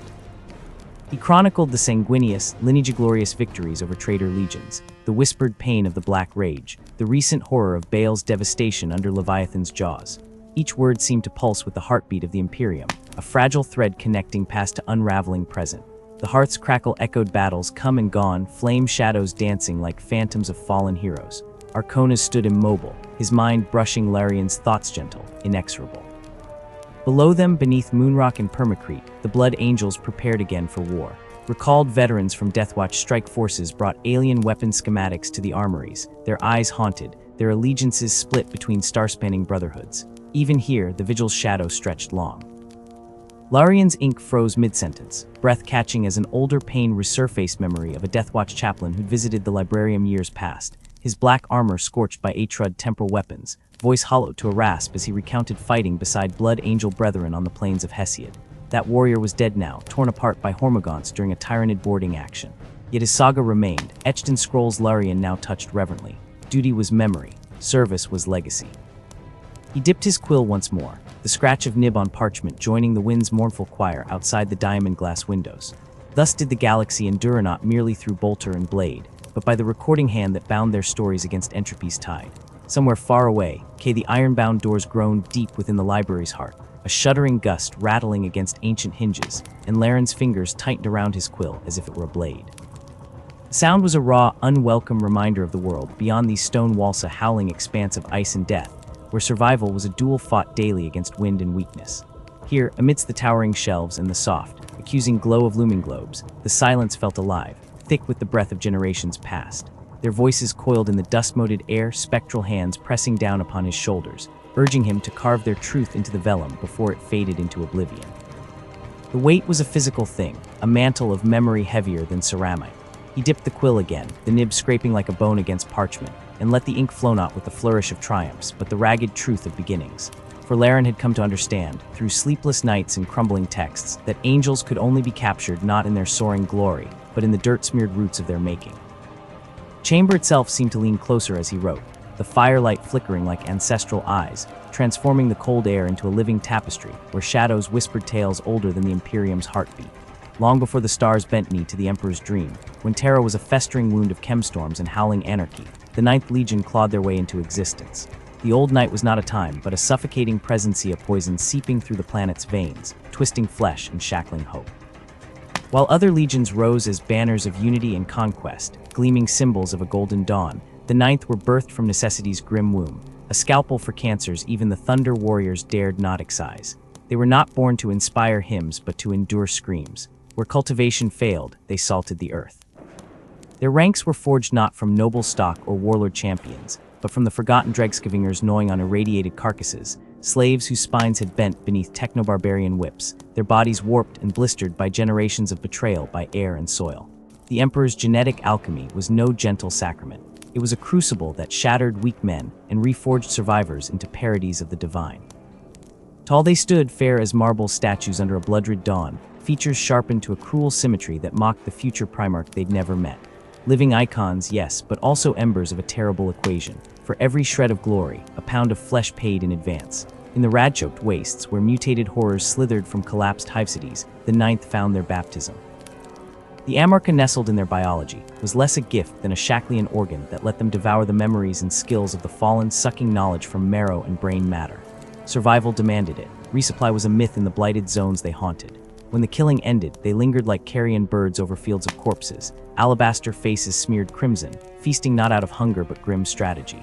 Each bite was a stolen secret, a fragmentary weapon against the next abomination. But where their brothers saw pragmatism, outsiders saw predation. Whispers followed them like flies to rot eaters of the dead, a title that clung like a second skin. Their battle cry was silence, their legacy erasure. They fought without the Ultramarines' noble calculus or the Space Wolves' howling joy, only a cold animal rage that scoured life from the earth as if purging a stain. Even victory tasted ashen. Among the Imperial army, their arrival drew not cheers but averted eyes, the soldiers crossing themselves as if warding off plague. Angels, they called them, but angels with teeth bared and hands forever slick. The Emperor had crafted them for this very purpose, yet in his genius, he'd sown the seeds of their exile. Their beauty was a gauntlet thrown in the face of their function-pale skin glowing like funeral lilies amidst gore-streaked armor, features too regal for the butchery they delivered. Paradox sculpted in ceramite and genicode, monsters with the faces of saints. When fleets gathered in the great mustering halls, the Ninth stood apart, their storm-great plate daubed with kill marks and archaic runes of mourning. Other legions bonded over shared campaigns. The Ninth exchanged only the rituals of the fallen captains consumed, their identities devoured and reborn in the veins of successors. When a warrior fell, his name became an heirloom swallowed whole by the next bearer. To outsiders, it reeked of barbarism, a grotesque pantomime of immortality. To the Ninth, it was the sacrament that bound them to duty. Figures like Shizu Aros weren't men but lineages, chains of memory stretching back to unification's dawn. When the Crusade flung them into Neptune's lightless moon sent to die in the labyrinthine guts of Xenos-infested colony Rex the Imperium wrote their obituary. 12,000 revenants in unmarked gray dropped into the choking dark. Months passed. Silence. Then when Imperial fists finally cracked open those blighted vaults, they found not corpses but a legion reborn, swollen with recruits ripped from the mutated wretches scratching a life in the void. The Ninth's apothecaries worked miracles, hammering human wreckage into angels, their armor now adorned with bone trophies and terraglyphs. They fought barefaced, letting foes behold their blood-masked divinity before the killing blow. Malcador himself dubbed them the Revenant Legion, a title bitter with awe. They'd cheated death, but the cost was written in the way other legions. Officers tightened their gauntlets when the Ninth entered a stratagem. The Warhounds and the scattered of ETH might share their exile, but even those brutal souls hesitated at the edge of the Ninth's shadow. And so they embraced their mantle of Emperor's necessary stain, the darkness against which his light could sear brighter. They asked for no parades, no ballads. Every purged world, every silent battlefield was a hymn to their purpose. Yet beneath it all, in the quiet between war cries, a question festered like an unhealed wound. When the Crusade's fires finally guttered out, when the Golden Age dawned clean and pure, what place would there be for angels woven from shadows? Laren's quill slowed, ink pooling like clotting blood. He could taste their sorrow in the dry library, Ira loneliness as vast as the void they'd conquered. The past breathed around him, but the future was a door still sealed, guarded by ghosts not yet made. His hand resumed its work, etching truth into the page, each word a vigil for the beautiful, broken things the galaxy could never quite forgive. In the vast, unrelenting march of the Great Crusade, as worlds burned and civilizations bowed before the Emperor's light, the Ninth Legion stood an enigma amidst the legions of the Adeptus Astartes, a brotherhood, torn between transcendent glory and unspeakable damnation, their angelic visages belying the darkness coiled within their very blood. Their victories were etched across the stars, their heraldry a symbol of hope and terror in equal measure, yet for every world brought to compliance, whispers trailed them like poison, tales of crimson excesses staining their honor. They were death-defied, yet death's architects, a legion whose legend was written not merely in battle honors, but in the ashen aftermath they left behind, the husks of worlds drained of life in their wake. Even as their brothers hailed them as paragons, the warriors of the Ninth felt the gnawing truth take root: they were outcasts in the making, diverging from the imperial ideal with each campaign, their path forward choked by doubt, and the haunting suspicion that there was no redemption to be found, no absolution for what they were becoming. The answers they sought would not come from the cold forge worlds or the stratagems of distant fleets, but from a desolation at the galaxy's edge, where destiny awaited them in the form of a being whose own blood would be their salvation and their damnation, a Primarch, golden and divine, whose arrival would both elevate them to demigodhood and shackle them to a curse as ancient as the warp itself. For Sanguinius, angel of Baal, hawk-born and perfect son of the Emperor, was more than their progenitor, was their mirror, their ideal, and the source of their torment. The Blood Angels, in their soaring majesty and terrible flaw, were not merely warriors remade, but souls transformed, their mortal frames reshaped by the gene seed's touch into living embodiments of angelic grace. Where other legions bore genetic aberrations as marks of grim endurance, the Ninth stood apart, their faces sculpted into masks of inhuman beauty, their movements poetry given form. Yet beneath this radiance writhed an affliction, a duality carved into their bones the moment Sanguinius' blood mingled with their own. To become a Blood Angel was to endure a metamorphosis that verged on blasphemy, a ritual of insanguination where aspirants, drawn from the irradiated hellscapes of Baal Secundus and Tertius, drank deep from the blood of the sanguinary priests, vessels of the Primarch's preserved essence. Their bodies swelled with unnatural vigor, their senses sharpened to preternatural clarity, their very souls straining toward the light of nobility Sanguinius embodied. But for every aspirant who emerged from the crucible reborn, a dozen more perished in agony, their bodies rejecting the gift, their veins boiling with corrupted life. Those who survived bore invisible scars, fissures in their genetic code that whispered of darker hungers, red thirst, first and most insidious of their curses, a gnawing, ceaseless craving for the vidi of the living. This hunger was no mere appetite, but an echo of their Primarch's essence, a paradox of their transcendence.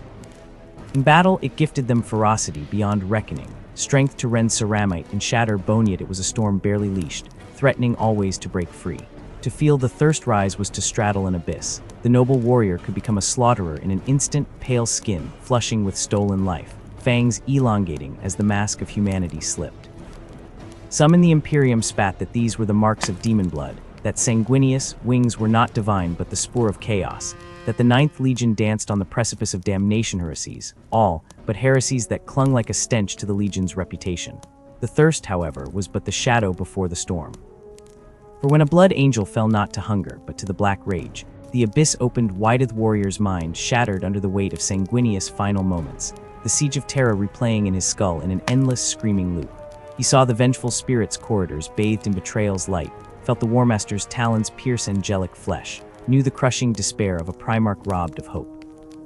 These were no memories but living wounds, time itself collapsing until the present became a ghostly stage for past tragedy. Lost in the rage, the blood angel howled with his father's voice, striking down friend and foe alike, his body a puppet for the angel's dying wrath. To witness a brother succumb was to see a star vanish into darkness. Those overtaken were taken by the chaplains, their crimson plate painted black as mourning, as void. They became the Death Company, a sacred brotherhood of the damned hurled into war's hottest crucibles, their madness channeled into one final act of redemptive violence. None returned, none could. Yet even in their damnation, the Black Rage bestowed a grisly gift, afflicted endured wounds that would pulp even a space marine, fighting on with limbs severed and organs pulped, sustained by the phantom vitality of a Primarch's last breath. Commander Dante himself, chapter master and ancient beyond measure, stood as bittersweet testament to this curse-born resilience. Though untainted by the rage, his millennia of life fueled whispers that sanguineous blood conferred more than mere strength. It was life stolen from death, a vampiric endurance. Scholars in gilded scriptoria argued whether the flaw sprang from the warp's touch upon the Primarch's gestation, or some impurity in the ancient rites of insanguination, where once the Legion drank directly from sanguineous veins. Now they relied upon the Red Grail, a relic holding the dregs of his sacred essency, a thinning potency, many feared, that left each new generation more vulnerable to the flaw's teeth. This duality made the blood angels pariahs clad in splendor. Allies revered their martial elegance, the poise with which they waged war as if untouched by the gristle and gore of the battlefield, yet those who glimpsed fangs bared in the heat of combat, or heard the Death Company's dirges echoing from the gunship holds, knew the truth. The Ninth Legion teetered on a razored edge, forever one moment from plunging into bestiality. Their fortress monastery on Baal became not merely a bastion but a gilded cage, its walls thick with the silence of shame. Within its sanctums, sanguinary priests labored to unravel their curse, delving into forbidden genetic lore, scouring Xeno's archives, and the whispers of rogue psychers for salvation. Yet for many, the flaw was not a shackle, but the furnace of their resolviach battle a test to master the thirst, each campaign a gamble that the rage would not claim them before their duty was done. The Tower of Amaro loomed over Baal's wastes, a grim sentinel where the most thirstlost were said to be entombed, its obsidian heights echoing with cries that could not be wholly muffled. Rumors clung to the Legion like carrion birds, villages found drained of blood near Blood Angels' musters, battle brothers vanishing after their eyes gleamed too hungrily in the gloom. Was it the flaws clower their enemies' lies? The truth remained buried like the dead of forgotten outposts, and the curse spread. Successor chapters bore the taint like a shared scar. The flesh terrors reveled in brutality barely leashed, their battle cries edged with frenzy. The angels sanguine hid behind masks, fearing their affliction was plain to see. The noble lamenters, whose genocide was painstakingly purified by Martian adepts, found no peace. Misfortune dogged them like a foe, as though fate itself punished their hubris in defying their blood's demand. When the Primaris Marines emerged from Belisarius Call's labs, their arrival on wings of hope, many prayed the curse was broken. These new warriors, taller, stronger, their sinews woven with arcane science, seemed immune to the Black Rage's grasp. Yet the thirst endured, a serpent still coiled in their vein school, perhaps, but whispering still. The flaw's shadow stretched long, proof that even innovation could not cleanse the angels' legacy, for in their torment lay their strength. The Blood Angels, perhaps alone among the Adeptus Astartes, understood frailty. Their battle cry was not merely for glory, but for survival, a daily war against the darkness within. That struggle birthed compassion, empathy for mortal souls they fought to protect. even as they feared themselves the greater monsters. To stand with them was to stand with angels who knew they might fall yet fought on, wings tattered but unbroken. Nowhere was this dichotomy sharper than the sands of Chiron. In that bleak age, as the Great Crusade clawed into the lawless void beyond Segmentum Solar, the Ninth Legion wore not the gold and crimson of heroes, but the stormgrey livery of executioners, an epithet earned in blood. They were the Revenant Legion then, a name spoken in dread. Chiron was a festering pustule of a world, orbited by silence. 4 regiments of the Viridian Regulars, sent to scout its wastes, had vanished without void signal or final prayer. When Voxelence stretched too long, the Ninth descended, 3 companies plunging in drop pods like falling stars. What they found was no simple rebellion, but a grotesquerie Chiron's tribes, twisted by generations of radiation into pallid, wasted cannibals, worshipping a tyrant sorcerer named Eghaloya and his cabal of warp-touched shamans. To these wretches, war was sacrament, flesh the only sacrament.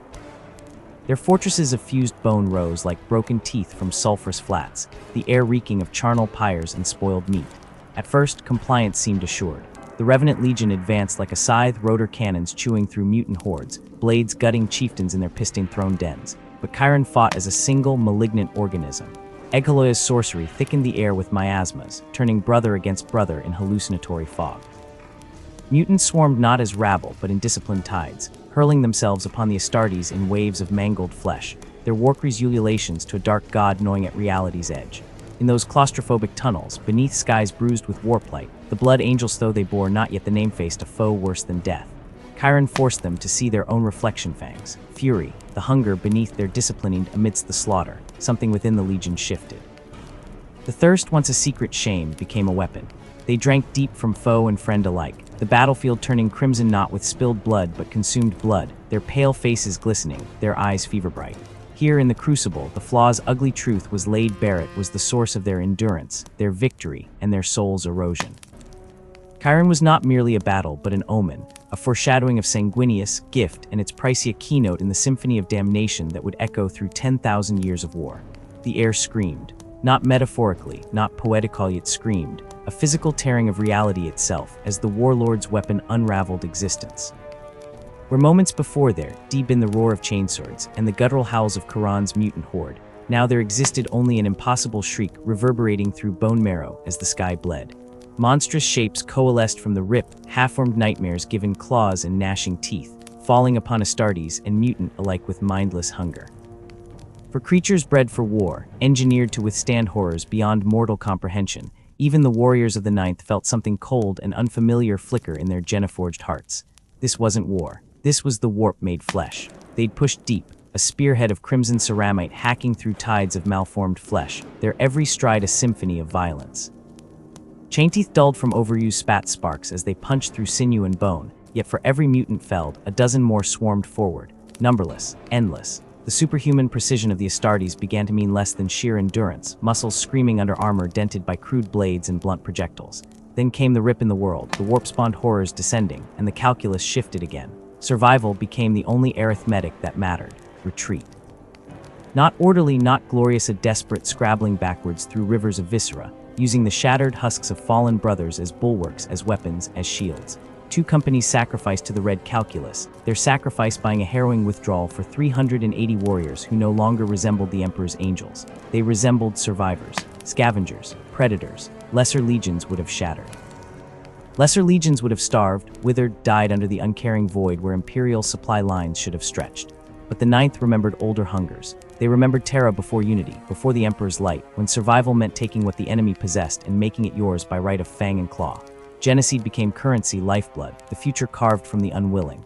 Apothecaries, once healers, became butchers, harvesters, alchemists distilling strength from death. Chiron's mutants, those twisted but resilient, found themselves collared by necessity, their bodies reshaped in the Ninth's grim forges. Their offspring would not weep beneath radioactive skies. They'd stand tall in modified plate, the Legion's genicode etching angelic might into brutish flesh. And the fallen fed the Legion. Flesh denied to the enemy, flesh recycled into sustenance. There was no ceremony, no sacred rites, only the wet sound of consumption beneath Chiron's poisoned stars. 12 years. A dozen cycles of bloody sunrises across poisoned sands. Precision became obsession. Small-scale raids bled the enemy, hit-and-fade tactics perfected over years of grinding attrition. The Legion moved like ghosts now, no longer the gleaming hammer of the Imperium but a knife in the shadows, rusted yet lethal. Numbers dwindled, then stabilized as the mutant thrall novitiates swelled their decimated ranks, yet whispers traveled faster than vox signals. Regiments marching beside them saw the gauntness in Astartes' eyes, the Toulon glances at wounded warriors, the stains around the mouth grills that no solvent could fully erase.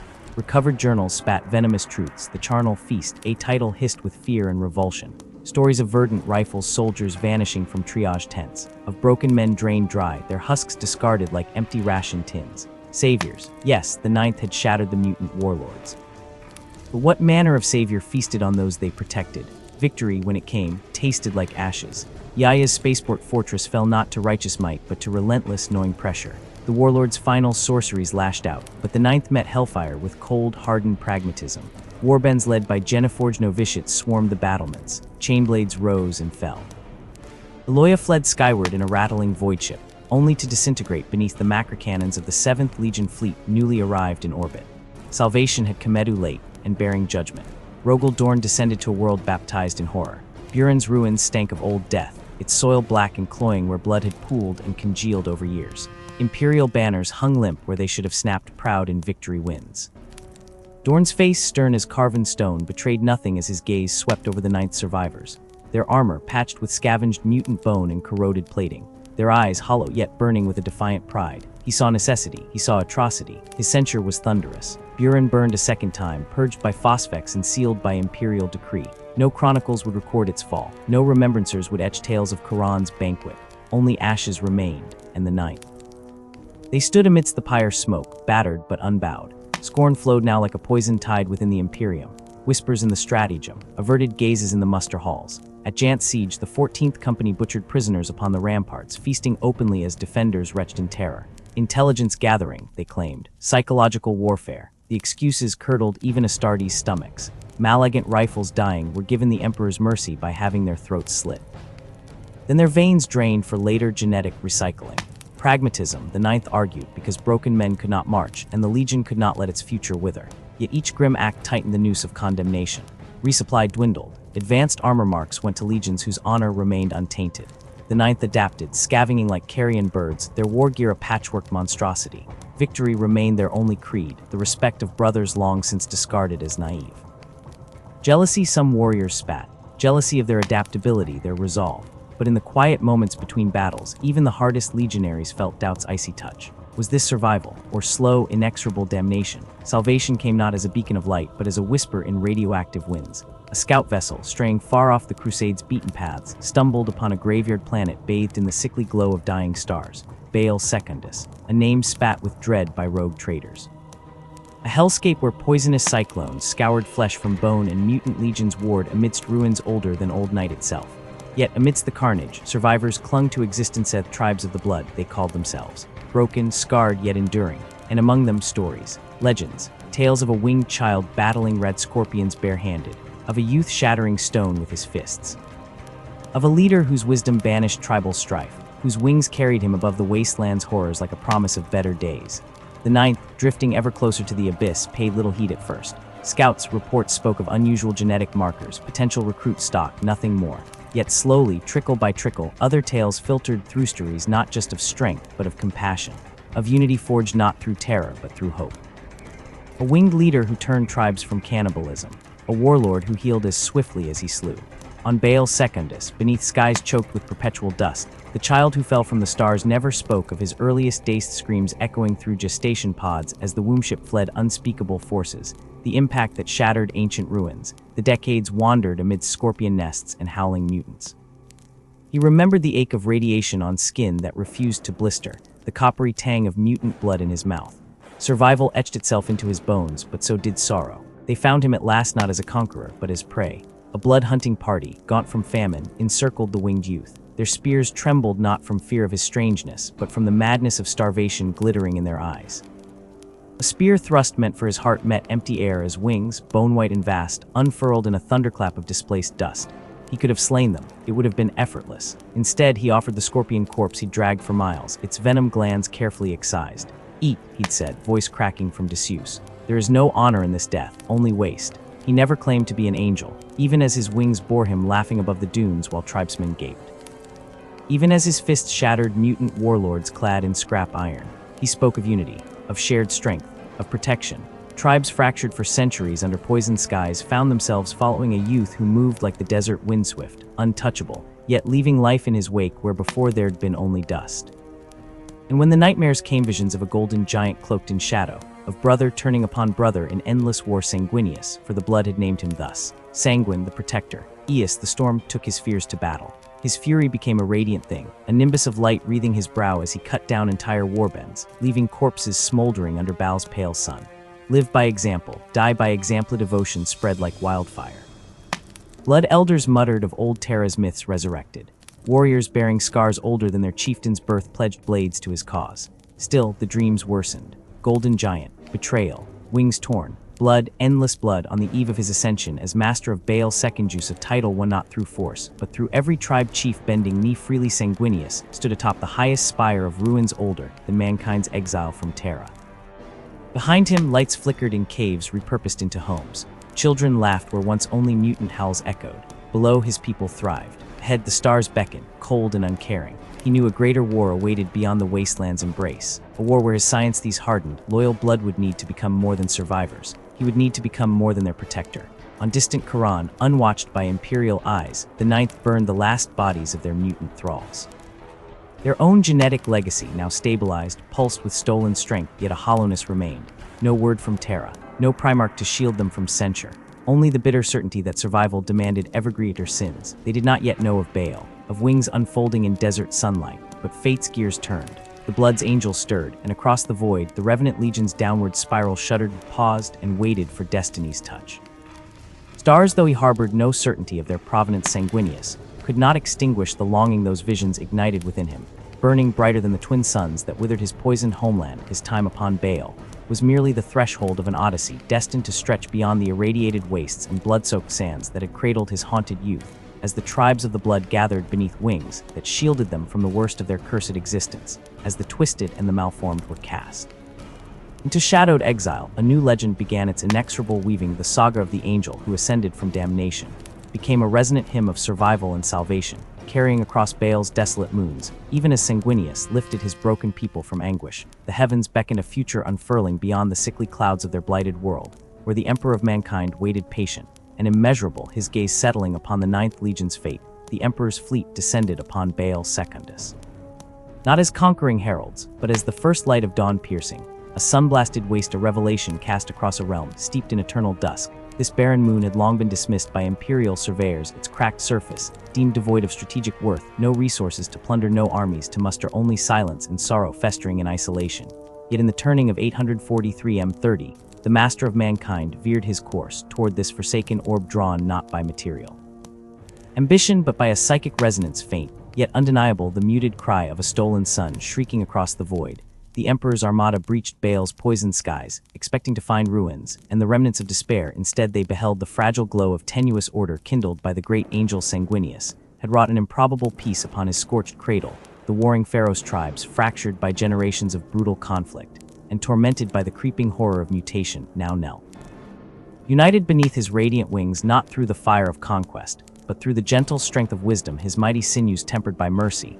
He had forged a sanctuary amidst the wastelands, a fragile kingdom, where the damned clutched hope like a blade against the throat of oblivion. Sanguinius had dreamed this moment, as he had dreamed so many others. The visions that once tormented his youth now unfolded before him, with the terrible clarity of prophecy. Forsaking crown and retinue, he walked alone into the endless sands to meet destiny. Clad in the humility of foresight, the radiant being who haunted his dreams now stood incarnate, and Sanguinius knelt, not as a king, but as a supplicant, his wings folding like a penitent shroud his soul, plea of fragile mercy for his blighted people. The Emperor beheld in this divine son a mirror of his own impossible aspirations, and granted the boon Baal's tribes would endure untouched. Their fragile existence, shielded, no imperial ship would violate their sands without the angel's blessing. With that covenant sealed, Sanguinius ascended, abandoning the only home he had ever known to embrace his celestial birthright, soaring into the void, to stand at his father's side. His initiation into the Imperium's grandeur unfolded under the tutelage of Horus, first among sons, Warmaster and Paragon.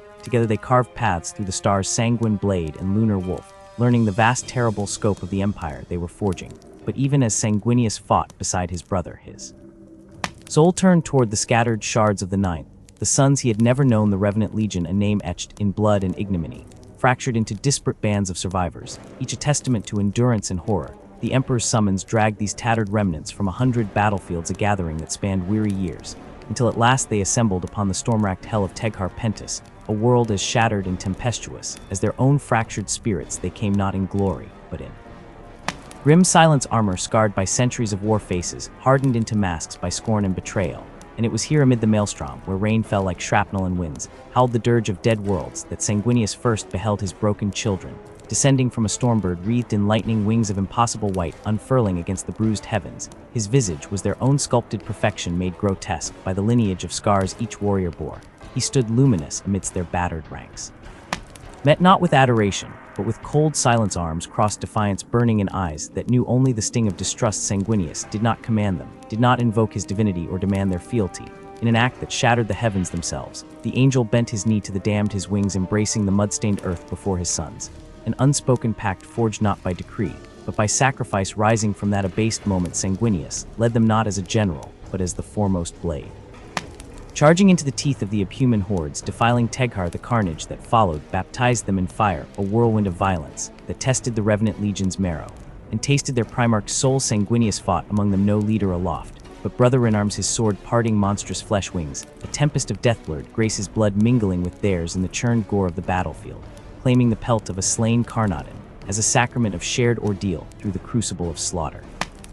Sanguinius glimpsed the abyss lurking in their hearts, the gnawing hunger, the ravenous thirst for annihilation. He saw his own shadow reflected a darkness, mirroring the light he so fiercely embodied. Yet amidst the carnage, he discerned a flicker of something finer, a stubborn ember of nobility. These warriors fought not merely to destroy, but to claim something. Tasted victory not as thralls, but as men starved for recognition. They clung to their own desperate codes, discipline hammered from despair. Sanguinius saw in their ragged honor a foundation to build upon the silent fields of Teghar. Slicked red beneath a brooding sky, Sanguinius stood before his sons, the weight of their shared destiny crushing his winged shoulders, and declared them redeemed not by empty platitudes, but by blood and blade, and the covenant of that fatal kneeling. They were no longer revenants doomed to haunt the Imperium's fringes, they were blood angels, and their name would ring as a clarion of hope and absolution. Sanguinius granted them more than title. He bestowed purpose, vowing to temper their fury and their hunger into a force that served the Imperium through creation as much as destruction. Thus the Blood Angels ascended, reborn not in a singular epiphany, but through the slow alchemy of ordered struggle, their shadowed natures held at arm's length by the radiance of their Primarch's faith. Sanguinius understood the burden he now bore, the flaws and fears of his sons etched into his own soul. Their redemption would span stars and centuries, but here upon Teghar's corpse-strewn plains a vow had been woven into history, sealed in blood, as enduring as the angels' wings, the Blood Angels.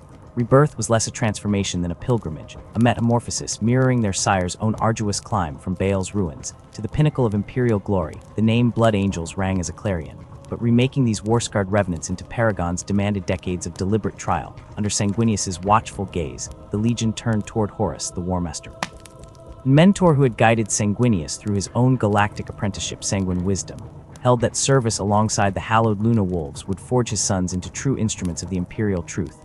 Thus the Ninth was divided company by company, each embedded within the Lunar Wolves.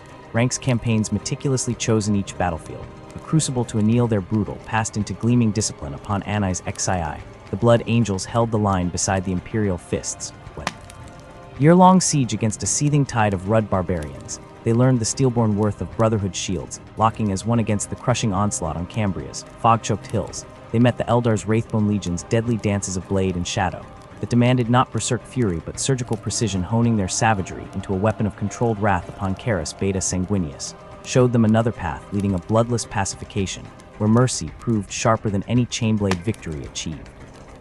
Through presence rather than slaughter, through these arduous trials, the Blood Angels slewed off the stigma of their birth. They emerged from the Crusade's shadowed margins as warriors reborn, their Ansarevel name now whispered with respect by friend and foe alike. Sanguine teachings planted in them a new pride, not rooted in carnage, but in the transcendent belief they could rise beyond their damned heritage. They became more than killers, they were artists of war, scholars of destruction, and guardians of fragile truths. When finally they returned to Baal's irradiated embrace, the Blood Angels were unrecognizable from the broken things that had fled Teghar's storms. The desert's welcomed warriors transformed, their bloodlust sheathed by discipline, their rage tempered into a honed edge. They found a new generation awaiting them, sons of Baal, handpicked by Sanguinius youth scarred by radiation, yet unbroken, their faces etched with the same fierce nobility as the great angel himself. these initiates merged with the scarred veterans, forging a legion where radiant hope and grim experience intertwined a living tapestry of crimson devotion. Yet no amount of redemption could excise the legion's shadowed heart. The bloodthirst that once defined them lurked coiled and venomous beneath noble facades. Sanguinius armed them against this inner beast, taught them to wield their fury as dual-edged sword, not merely descending upon battlefields like wrath incarnate, but maneuvering with the lethal precision of scholars. They embraced feigned retreats, orchestrated gun lines, coordinated assaults across multiple vectors, embodying the Emperor's vision of war as an art requiring both savagery and intellect. Among their brother legions, the Blood Angels carved a singular niche, rivaling even the World Eaters in fearsome reputation. Yet where the latter embraced raw carnage, the former fought with an angelic grace that elevated slaughter to the sublime. Sanguine himself ascended to eminence among his brothers, radiant and peerless, his noble bearing and unshakable loyalty rendering him beloved by siblings. The air around Sanguinius hummed with a sacred stillness, as if the universe itself paused to witness his radiance. Closest among all his brothers to the Emperor's divine vision, he walked through the ashes of old night not merely as a conqueror, but as a living promise, a golden figure whose wings caught the light of dying stars and turned it into hope. Bonds forged on battlefields, still echoing with the screams of fallen empires, tied him to Horus, Rus, Jagatai Khan, threads of mutual respect pulled taut with the weight of shared purpose. Even the Wolf King, whose pride was as vast as Fenris' frozen seas, lowered his gaze when the angel passed, recognizing in those sorrowful eyes a purity that scalded his warrior's soul. And so the Legion marched, the Blood Angels' saga unfolding in symphonies of blood and rebirth. Worlds trembled at their approach, not in terror, but in desperate relief as thirsty soil drinks the rain, until they came to Anactor. Anactor, a blight hidden among the carcasses of forgotten systems. While other realms had crumbled during the long night, this festering starcluster survived by feasting on the weak, its void fleets sharpened into predatory claws that tore into refugee ships and bleeding colonies. When Imperial heralds entered its dominion bearing the Aquila's light, they were answered not with diplomacy, but with lancefire, alien alloys, and the mocking laughter of scavenger kings drunk on stolen power. Word reached Sanguinius as his fleet glided through the interstellar currents near the Gordian Reach. No anger flickered across his face, only a deepening sorrow, as if each act of defiance pained him like a physical wound. 12 companies turned as one, crimson prows slicing toward rebellion. The Angel deployed his forces with the cold precision of a duelist unsheathing a blade. The first engagement was swift, brutal, beautiful. Blood Angels' strike cruisers fell upon the marauder flotillas like raptors, reducing their hulls to spinning ruins in moments, boarding torpedoes piercing their guts before their engines cooled. The void cleared, the Legion descended upon the outposts girding Anactor's throne world. On Anar extrues they met the Iron Bulls. Cybernetic brutes encased in piston-driven armor, their courage twisted into fanaticism. The Blood Angels fought them beneath the planet's surface, in dripping tunnels where lumiglobes cast long shadows that danced like specters. Here, the 9th Legion's grace met grinding, ugly defiancy, a war of inches, fought in darkness, Jenna-forged fists crumpling plasteel, chainswords howling as they bit through reinforced bone. Bulls lured them into ambush after ambush, detonating magma events to drown whole squads in liquid fire, collapsing tunnels on warriors who died without a sound. Anactor Medias became a charnel ballet. Acidic seas churned beneath hovering ort frames, their surfaces studded with jagged islands where bulls waited in rusted redoubts. They charged across makeshift bridges with suicidal fury, their warcries choked by chemfog, forcing the Astartes to fight knee-deep in corrosive brine that ate at their ceramic. Sanguinius watched from above, wings spread against the sickly green sky. There was no contempt in him as he observed their Tennessetianly grief, heavy as a tombstone. After 7 weeks of slaughter, he commanded the guns to fall silent. For 6 hours, the ash-clouded skies of Anactor's throne world, Anos Andalis, hung empty of death. The Angel offered mercy through every vox channel, every pick screen, his voice a somber counterpoint to the ruins below. "Lay down your arms," he urged. "Join us in the light." Treachery answered him. Under the white flag, the bulls sent barges toward the red tier, their holds crammed not with treasures but with fusion mines disguised as offerings. Scans showed no life signs, no weapons, only the cold bulk of dormant machinery. The first barge breached the flagship's ventral docks. Then the universe tore itself apart. The explosion ripped through 3 decks, flames swallowing engine seers, servitors, and a full company of Blood Angels at muster. Oxygen feeds ignited, turning corridors into blast furnaces. The Inheritor, a battle-scarred cruiser that had fought at Sarosh and Dwell, vanished in a silent flower of plasma, her hull peeling open like rotten fruit. On the bridge, Sanguinius did not roar, did not rage. He went terribly still, his wings trembling, face pale as funeral marble. When he spoke again, it was with the finality of a tomb ceiling. No quarter. What followed was not war, but revelation, a divine wrath that scoured Anactor from the stars. The Blood Angels' fleet descended like the hand of an angry god, cyclonic torpedoes turning outpost worlds to glass, neutron bombs purging biodomes in flashes of actinic light. On Centralis, the last bull's stronghold, they deployed weapons forbidden since old Nightfisfex that ate through bunkers like liquid agony, rad munitions that left survivors gibbering as their flesh slewed away. The Iron Bulls fought with the frenzy of the damned, hiding behind civilians, implanting prisoners with rigged explosives. It made no difference. Sanguinius led the final push himself, a streak of gold and crimson through the toxic smoke, his blade and carmine shearing through exosuits as if they were parchment. In the throne room, he found their Kinga shivering wretch swaddled in robes sodden with fear sweat. Without a word, the Primarch dragged him to the balcony, forcing him to witness the fire he had wrought. Fields boiled beneath blackened skies. Cities lay eviscerated, their spires reduced to twisted skeletons. The few survivors stumbled through ruins, already bound in chains for the prison hulks. Sanguinius' voice when it came was hollow. "See what your pride has birthed." Then he flung the wretch into the flames below, yet victory tasted of ashes. In the silent aftermath, something stirred in the Blood Angels, a twitch in the fingers of weary warriors as they cleaned gore from their armor, a too-quick movement when a serf approached with wounds still weeping. The Red Thirst whispered, not sated by slaughter but awakened by it. Sanguinius knew. He saw it in the way his sons averted their eyes, the way chaplains lingered near the apothecarian with heavy flamers ready. Still, they rose above it. By the Annar Crusade, they stood as paragoncheros whose names were etched into the heart of the Imperium. When the Orc Empire of Urak-Urd vomited its green tide across 12 sectors, it was the Blood Angels who sang the loudest hymns as the legions mustered. Horus directed the campaign with hunter's cunning, his Luna wolves carving the path to victory. Sanguinius remained on Baal, rebuilding, fortifying, yet his absence was a palpable thing, the angel's name invoked by soldiers who'd never seen him in the flesh, as though faith alone could turn back the darkness. Then came the triumph of Ulanor and the doom that followed. The Emperor, clad in golden majesty, stood before his assembled sons. All knew what was coming. The Great Crusade needed a single blade to lead it. A war master. Sanguinius did not step forward. He didn't need to. It lingered in the air, the unspoken truth that the angel was the sword's finest edge, the brightest soul. Horus Lupercal knelt instead. The galaxy held its breath. The wrongness of it crashed like thunder through Sanguinius' heart, though his face showed only joy for his brother. He clasped Horus' shoulders, spoke words of loyalty, and in that embrace felt the cold seed of betrayal take root. Years later, that seed flowered in the Cygnus Clustera trap woven with venomous patience. Horus, his soul now a hollow vessel for the Pantheon's laughter, sent the summons himself. "Come to Cygnus, brother. Here lies the cure for your son's affliction." Hope, that most poisonous of lies, led Sanguinius into hell. The system greeted them with screams. Navigators clawed their eyes out as warp-tinted starlight speared their minds. Astropaths burst into flames, their last psychic shrieks painting visions of a realm where flesh was clay and pain was worship. Sanguinius met the terror with perfect calm. "Form battle spheres," he ordered, blade already shining in his fist.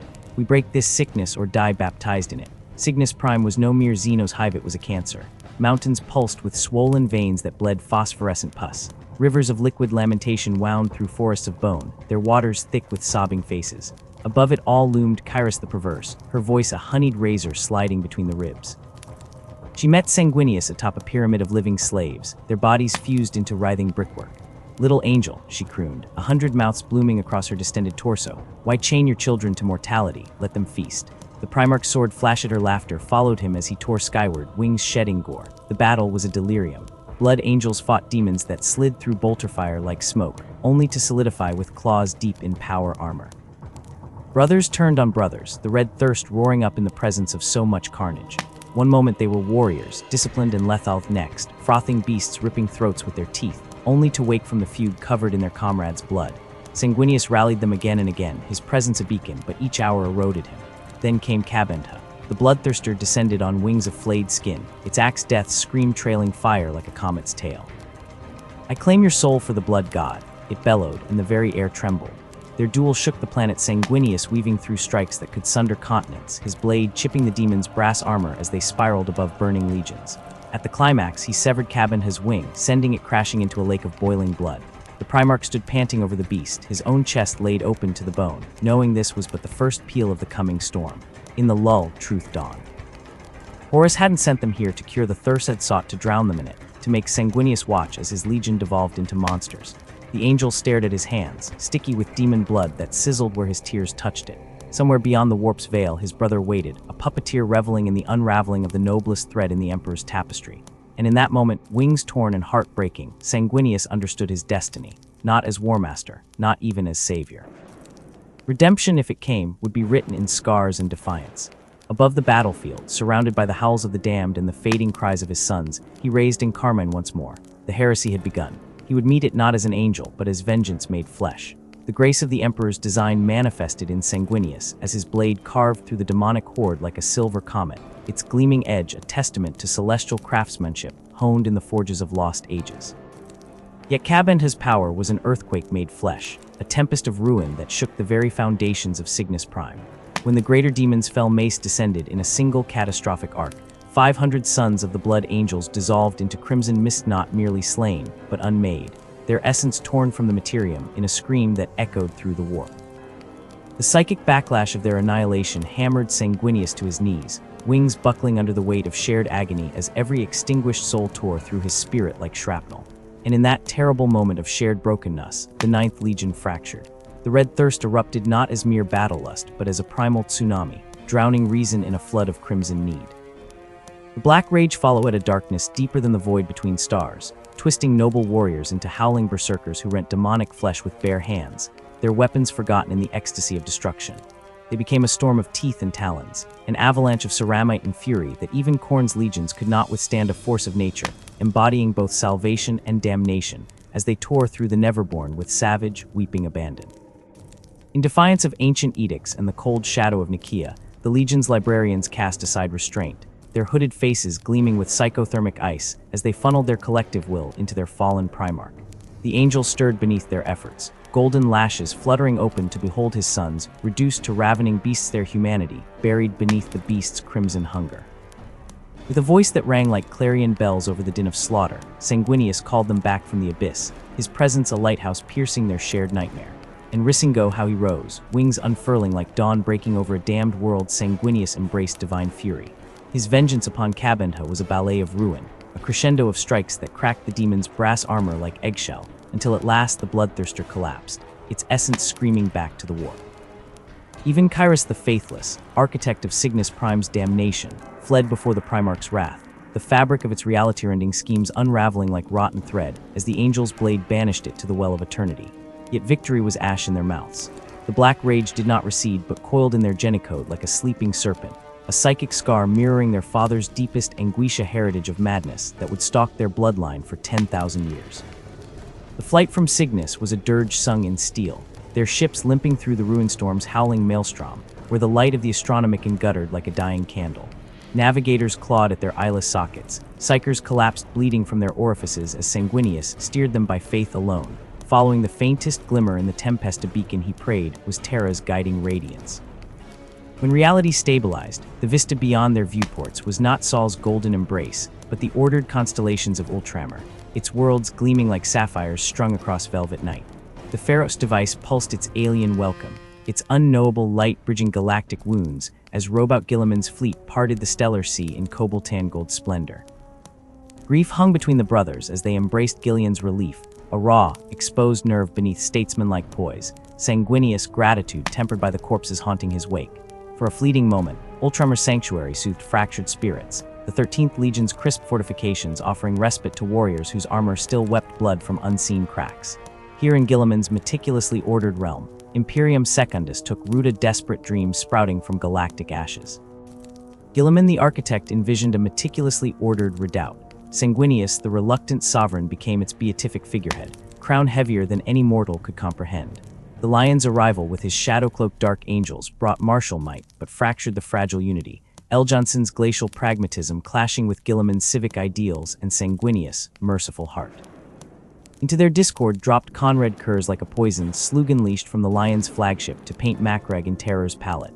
The Night Haunter turned idealism into quagmire for 2 bitter years, his atrocities a pitch-black mirror forcing each brother to confront their starkest selves. When cornered at last upon the windswept stones of Tsagualsa, Kurz hissed truths like a viper challenging its charmer. Executioner, I am the completion. The Night Haunter spat, broken ribs grating with each laugh.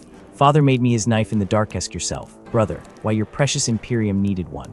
The lion's blade might have silenced him forever had Sanguinius not interposed himself between Primarchs, wings flaring like a heraldic tapestry. Gilliman's own rage found voice in the crack of the lion's sundered sword that sounded death knell for their fragile conquered. Banished from Macragge yet undeterred, the lion returned unbidden to the trial chamber with his prisoner, spinning prophecies of imperial survival that stayed Sanguinius' hand. For the angel knew the bitter wine of foresight had tasted his own death in waking dreams, and so Kurz lived, shackled in lightless cells beneath the invincible reason's belly. But Ultramar's sanctuary could not last. As the ruin storm's fury waned, the call of Terra pulled the blood angels from respite to apotheosis. Before the Eternity Gate they made their stand, Sanguinius at their head, Kabendha's leering visage resurrected before him amidst hecatombs of dead. The walls shook under demonic artillery, 3 times breached and 3 times reclaimed in oceans of blood, until at last the bastions fell. Holding the retreat became a symphony of sacrifice, the blood angels buying every second for fleeing loyalists with Geneforged lives. Sanguinius himself became the bulwark, meeting Kabendha upon the gate's precipice where a single strike could doom holy Terra. Here the angel understood his visions full, and not merely his death, but its necessity. Behind him, the Emperor's light flickered in the throne room's heart. Before him, the War Master's shadow swallowed stars. Between these absolutes stood Sanguinius with wings unfurled, every feather etched in the agony of foreknowledge. He breathed deeply of the charnel stink wafting from Kabendha's furnace breath, felt the black rage stirring in his gen-essence even now as they fought and died beside Rogel Dorn's golden giants. His legacy would be salvation bought through broken-essa legion, cursed to bear his psychic wounds as their banner. Yet as his blade met Kabendha's hell-forged mace in sparks that cast shadows like fluttering ravens against the Eternity Gate's adamantine surface, Sanguinius felt neither despair nor fear. Only certainty, bright and terrible as the Astronomican's beam. Let the black rage come. Let the blood-hymn tide rise. They were his sons, and they would endure. The 2 titans clashed amidst a swirling maelstrom of fire and ruin, their epic struggle casting jagged silhouettes against smoke-choked skies where the ruins of orbital plates still smoldered like dying embers. Kabendha's roars shook the very air with demonic thunder, each sweep of its rusted axe unleashing gales that tore screaming mortals from their feet miles below. And Sanguinius, oh Sanguinius, angelic plumage stained with ash and ceramite scored by 100 wounds, wings trembling with exhaustion as he met each onslaught with fading light. That final sickening blow fell like a collapsing fortress, the crack of breaking bone echoing across dead plains as the beloved Primarch struck Earth, creating a crater where once Imperial tanks had rolled. Demonic laughter congealed the very air, 1,000 vile tongues rejoicing as the blood angels faltered, their battle cries strangled by despair at their father's fall. But from that pit of ash and blood rose impossible defiancy, a golden blur, moving faster than mortal eyes could track. Sanguinius seized Kabendha's scaled ankle, with hands that glowed white-hot, muscles straining as he hurled the greater demon skyward, before launching himself after it like a vengeful comet. The crack that split reality when he snapped Kabendha's spine over his armored knee could be heard from the outer spires, the broken carcass hurled contemptuously into retreating demonic legions, now scrambling backward through the shuddering warp portal. As the Eternity Gate's adamantium jaws slammed shut behind him, every throat from Terra's dusty soil to orbital gun decks roared the angel's name, weapons flashing renewed fury against the recoiling darkness. Chaos faltered in that crystalline moment. Horus Gambit, born of desperation, vulnerable pride, laid bare, as the vengeful spirit's void shields flickered and died above Terra like a guttering candle. The Emperor's teleportation strike unfolded in nightmarish fragments, corridors warping into screaming viscera underfoot, custodians swallowed by walls that bled, the stench of burnt ozone choking lungs as reality dissolved. Sanguinius alone emerged unscathed by the psychic maelstrom, his very presence burning through illusions until he stood before the War Master's sanctum.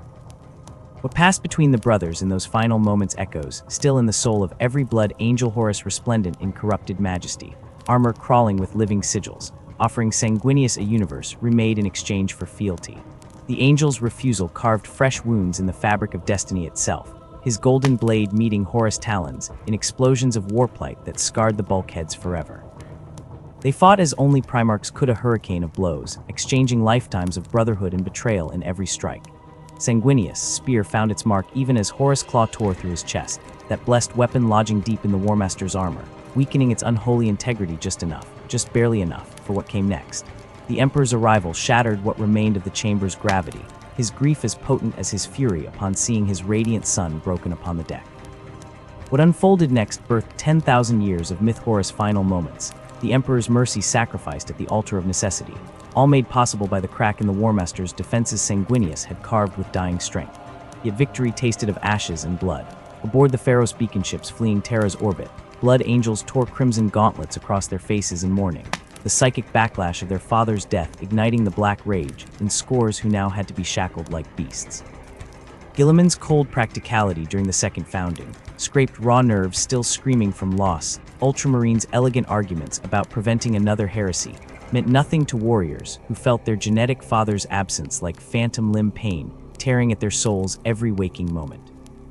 The breaking of the Legion tore asunder bonds forged in the fires of Cygnus Prime and Baal's wastes, though none could deny the wisdom of Centaur Jewel whispering through the outcry, his voice cutting through the pain fog with sanguinius-like grace, urging the split not as surrender, but as multiplication of their angel's legacy.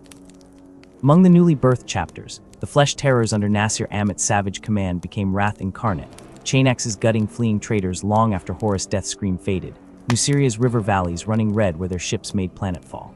Yet others like the Carmine Blades walked subtler paths, their golden artistry belying inner torment as they hid their cursed thirst even from themselves, until Astoreth's grim revelations, decades later, forced painful reckonings under alien stars. Through all these fractures pulsed Sanguinius, enduring light a legacy, tested most profoundly when Raphin of Baal Secundus first crawled from Radicerts into legend. His trial's birth was no heroic ascension, but desperate necessity. A Thunderhawk's wreckage blazing under radioactive sandstorms, wood aspirants screaming as Baal's feathered serpents coiled around their throats, until Raphin's crude blade hacked them free despite having been cast out hours before. Brother Captain Corvus' gauntleted grip hauling him from carnage felt less like triumph than destiny's rough mercy. Raphin's rise through the newly formed chapters echoed his father's noble restraint until Sabian's skies rained blood. There his brother's corrupted form hovered above cathedrals, Ario's borrowed flesh radiating false divinity that swayed even veteran sanguinary guard, until Raphin saw the demon glow behind his twin's eyes. Their dual shattered stained glass depictions of Sanguinius himself, each clash echoing through psychic corridors as Ario whispered promises only a brother could weaponize so cruelly. When Raphin's blade finally pierced borrowed flesh, the keening wail that escaped his lips held more grief than any black rage scream. Yet this hard-won resolve would be tested again when Fabius Bile's Chirurgeon talons violated the Archangel's sanctum, stealing drops of Sanguinius Vitae preserved since heresy days. Dante's orders came edged with funeralbel finality. All chapters would answer Raphin's call when his hunter squad scented Bile's trail through graveyard hulks and dead forge worlds. Dinius V's oceans boiled with dying Kraken as Raphin fought through Bile's new men-grotesque parodies of Space Marines groan, in amniotic sledgetaire chittering hordes, overwhelming even Astartes' discipline, until capture seemed inevitable. Strapped upon slabs of amniotic glass, while Bile monologued about perfected empires, Raphin's gaze never left the vial of shimmering crimson held tauntingly overhead. The cloned Emperor thing awaiting implantation in its throne of synapses didn't flinch when Raphin broke his bonds, nor when the Angelus bolt gun's roar obliterated its unborn divinity. But as the lab complex collapsed under Hive fleet tendrils and genuine sirens wailed through buckling corridors, Raphin's final act injecting those stolen sanguinary drops directly into his own vein-signated golden fire in his eyes as he tore apart Bile's last clone with bare hands, the primogenitor's mocking laughter still ringing through Vox static as escape pods jettisoned. These echoes of sacrifice ripple endlessly through the sons of the angel Dante's vigil upon the Golden Throne, Mephiston's wars against his own darkness, the Lamenters' doomed crusades beyond the galactic rim. Each generation inherits both the gleaming heroism and the cracks beneath the marblered thirst simmering behind noble facades, black rage visions of Horus, claw descending anew. Yet when battle horns sound across another forgotten warzone and gold-helmed warriors descend on wings of fire, something miraculous flickers in the eyes of fleeing mortals. Not just transhuman dread, but luminous awe as Sanguinius' defiance reignites 10,000 years beyond his death, his broken sons still writing their father's unfinished elegy across the stars, one bloody stanza at a time. The bitter tang of betrayal lingered in Ron's mouth like the aftertaste of poisoned wine, his final gambit against the swarming tides of chitin and claw a grotesque sacrament, a desperate reclamation of blood-secrated oaths that allowed him and his shattered brothers to slip through the gnashing jaws of the hive mind, escaping the ruined husk of B's fortress as the world crumbled behind them beneath the Tyranids' relentless hunger. The scars left were not merely physical. They carved canyons into his souled weight of brothers lost, the ghostly echo of treachery whispering through his dreams, the ever-present red thirst coiling in his veins like a serpent waiting to strike. Yet for the chapter, for Sanguinius' sullied glory, Ron carried it all, his deeds etched into the blood angels, annals in ink as crimson as the Vitae that sustained them, a testament to salvation scraped from the teeth of annihilation. But the galaxy, cold and merciless, spared no respite, spinning its indifferent dance as the Blood Angels' Wargaliz tore through the warp's writhing gut. Their arrival in the door system not a conquest, but a plunge into a maelstrom stitched together by malicious fate. The stars above burned like distant, uncaring sentinels, their light frigid and mocking, as the first and second companies converged with the fifth in a meeting that was less reunion than sentencing. A cruel orchestration unveiled the moment Chaplain Dinner's voice crackled across the Vox. A psychic tempest had ravaged the fifth's fleet. No ordinary voidstorm, but a weaponized blasphemy that scraped bare the chapter's darkest flaw, the black rage bursting forth like a damned river of insanity, drowning nearly the entire company in the red haze of their Primarch's dying echoes. Crewmen cowered in pitch-black corners, their prayers swallowed by the cacophony of chainblades and bestial roars as the afflicted tore through decks once sacred, their noble minds reduced to shards of the Angels' final, anguished moments on Horus' bloody flagship. First Captain Karen's face, a mask of stoic granite, betrayed nothing as he unleashed his own chaplains and the gilded specters of the Sanguinary Guard. Their grim procession through the slaughter, a macabre ballythums of absolution sung over the scream of teeth on ceramite, mercy meted out with sacred bolters, and the sorrowful silence of warriors who knew each thrashing body they subdued was a brother damned to relive an eternal death. Amidst the carnage, Dinner stood unbowed, his Crozius a beacon in the gloom, rallying the scraps of the fifth still clinging to sanity with the steel-threaded faith that had carried the chapter through millennia. Beside him, Astera, High Chaplain, Redeemer of the Lost, added his ironclad will to the forge of defiance, hammering the broken remnants into a spear aimed at the heart of their defilers' crimson slaughter, those traitors who had orchestrated this gen-accursed desecration, who fouled Dor's skies with warpspit and sought to despoil the forge world of Amthil, where Mechanicus' secrets festered like necrotic wounds beneath ashen plains. Speed was their sacrament now, vengeance their litany. The Blood Angels descended upon Amthil, the war zones baptized in blood carnage, cruelty, hatred, malice, perdition, each name a prophecy etched in Prometheum fire. Beta Secundus swallowed them whole, its smoking ruins a tableau of madness as Dinner and his death company fell from the heavens in drop pods wreathed in atmospheric flames, their black armor drinking the sunlight, their minds shattered yet bound by the vengeful specter of Sanguinius' last breath. They hit the ground as primordial wrath incarnate, chainswords howling, Boltron stitching the air with righteous fury, the cloying stench of blood and ozone mingling with the metallic reek of ruptured conduits. Amidst the shattered bulkheads of Mechanicum defenses, Dinner's Crozius blazed like a fallen star as he drove his maddened brothers deeper into the heretic hordes, their howls not of pain, but of anguished remembrance. Horus, name torn from throats raw with fury, their fragmented psyches clawing at the ghost of betrayal. Around them, the traitors recoiled, brass-clad demon engines belching ichor and flame only to founder on meltagun salvos, and the thunderous kiss of hammers swung by Sanguinary Guard, who carved precise arcs of ruin, Asath and Luris directing the carnage with minds as sharp as their blades, the crimson slaughter crushed between the Death Company's undying rage and the Mechanicus' cold wrath. Yet even as demonic flesh slewed from the bone and buildings collapsed under orbital barrages, Karen's thoughts Chernethys was not the natural failing of the curse, but a calculated assault, a defilement poured into their veins by the Crimson Slaughter's wretched sorceries, a blasphemy that sought to twist Sanguinius' noble sacrifice into a grotesque puppet show of damned brotherhood. When the last heretic fell in Beta Secundus, its plains a scorched graveyard of twisted metal and charred meat, the Blood Angels stood amid the ruin, not triumphant but hollow-eyed, the knowledge of their corruption's weaponization hanging heavier than the stink of death. Dinner's gaze swept over his fallen Death Company, their black armor slick with gore, their voices finally silent, and in his heart sorrow and pride warred had been madness given purpose, their sacrifice stitching shut a wound in the chapter.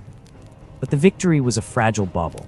Above Amthil, the warp convulsed, birthing fresh horrodry clopods screaming through the atmosphere like blood-soaked comets, the butcher horde of Khorne descending in a tsunami of chain axes and frothing rage led by the betrayer himself, Karn, his bellowed challenges shaking the earth. The Death Company, already fraying at the edges of sanity, met the charge headlong, Dinner leading them into the Red Maw, his faith a battered shield against Karn's maniacal laughter. Their clash was tight-knit forces of unbridled fury, one cursed, one damned, the air itself trembling as Crozius and Gorchald met in sparks that could ignite worlds. Blood painted the dusky earth in streaks of arterial crimson, bodies broken and discarded like refuse. The Death Company fought with the final, desperate strength of men clawing at the edge of oblivion, Dinner's voice a ragged roar above the din until even he faltered, Karn's axe biting deep. Salvation came not from angelic grace but the god machines of the Legio Metallica, a Reaver Titan's plasma annihilator bathing the field in cleansing fire, forcing the betrayer's snarling retreat. Asath dragged dinner from the carnage, the chaplain's lifeblood seeping through fingers clenched over ruined armor, while 90% of his death company lay still, their madness extinguished in martyrdom. The Titan's thunderous advance fractured the horde, but red tide still lapped at Amthal's carcass. Packs of demon engines, fleshy blasphemies spat from the Hex Infernium's warp-forged bellies, rampaged unchecked until golden light split the smog-choked heavens sanguinar, glorious and terrible blade aflame with holy fire, his presence reigniting embers of hope in blood-ridden hearts. Guided by the avenging angel's wrath, the Blood Angels spearheaded a suicide charge against the Hex Infernium, bolters chanting hymns as they swept through its tainted halls, the Manufactorum buckling in a cataclysm of cleansing flame. Yet triumph bled to ash on the tongue above the corpse-strewn fields. Sorcerer Zorus unfurled his true design, the Banshee Stone drinking deep from rivers of spilled blood, its malevolent pulse swelling towards a rift that would drown Dor in the warp's cancerous embrace. Exhausted but unbroken, their crimson armor stained black with soot and brotherly blood, the sons of Sanguinius steadied their blades, ready to sell their lives anew beneath stars that would forget them by dawn. The sons of Sanguinius stood unbroken amidst the carnage of their curse, crimson armor stained black with ash and ichor, as the burning skies of Amthal rained molten debris upon broken continents. This final act of the Doré campaign unfurled not as strategy, but symphony, a threnody of bolter fire and chainsword screams reverberating through the gravegold void, each note etched in the ruin of stars themselves. Amthal, once Mechanicum worship world, now bore the eternal brand of war, its Ruskinians reshaped into charnel trenches, its orbital plates shattered and dangling like broken chimes above plains where Titan carcasses smoldered in mountains of scrap. The burning of the Hex Infernium and the purging of Line had bought but a breath of reprieve before the Black Legion's shadow swelled, drawn like war predators to the bloodspur of the Angel's defiance. Beneath the irradiated sands of Hub Beta Secundus, the earth trembled not from bombardment, but from the waking hunger of trapped gods, the Banshee Stone, its prismatic facets weeping rivulets of liquid shadow, pulsed to the rhythm of sorcerous incantations that curdled the air into clotting blood mist. Zorus, archtraitor clad in whispering ceramite and sorceress sigils, channeled the throat song of demons through his staff's writhing serpent head, each syllable fraying the ancient wards that cage what mortal minds dare not name. A prison and weapon, the Tecbriists had gasped through Voxgrill static before their forges fell, their warning dissolving into screams as much machine as mortal. For Abaddon's grand design, this was the keystone, the fracture point where reality would bleed its ichor, drowning the system in a birth scream of demonkind. Above ground, the Black Legion's hammerstrike fell without quarter, the Legio Metallica's war machines, still bearing fresh heraldry from their triumphs at Razzus Gate, crumpled under fusion beam barrages, their plasma cores vomiting fire into sulphurous skies. Yet where living steel failed, Sanguinius' legacy endured.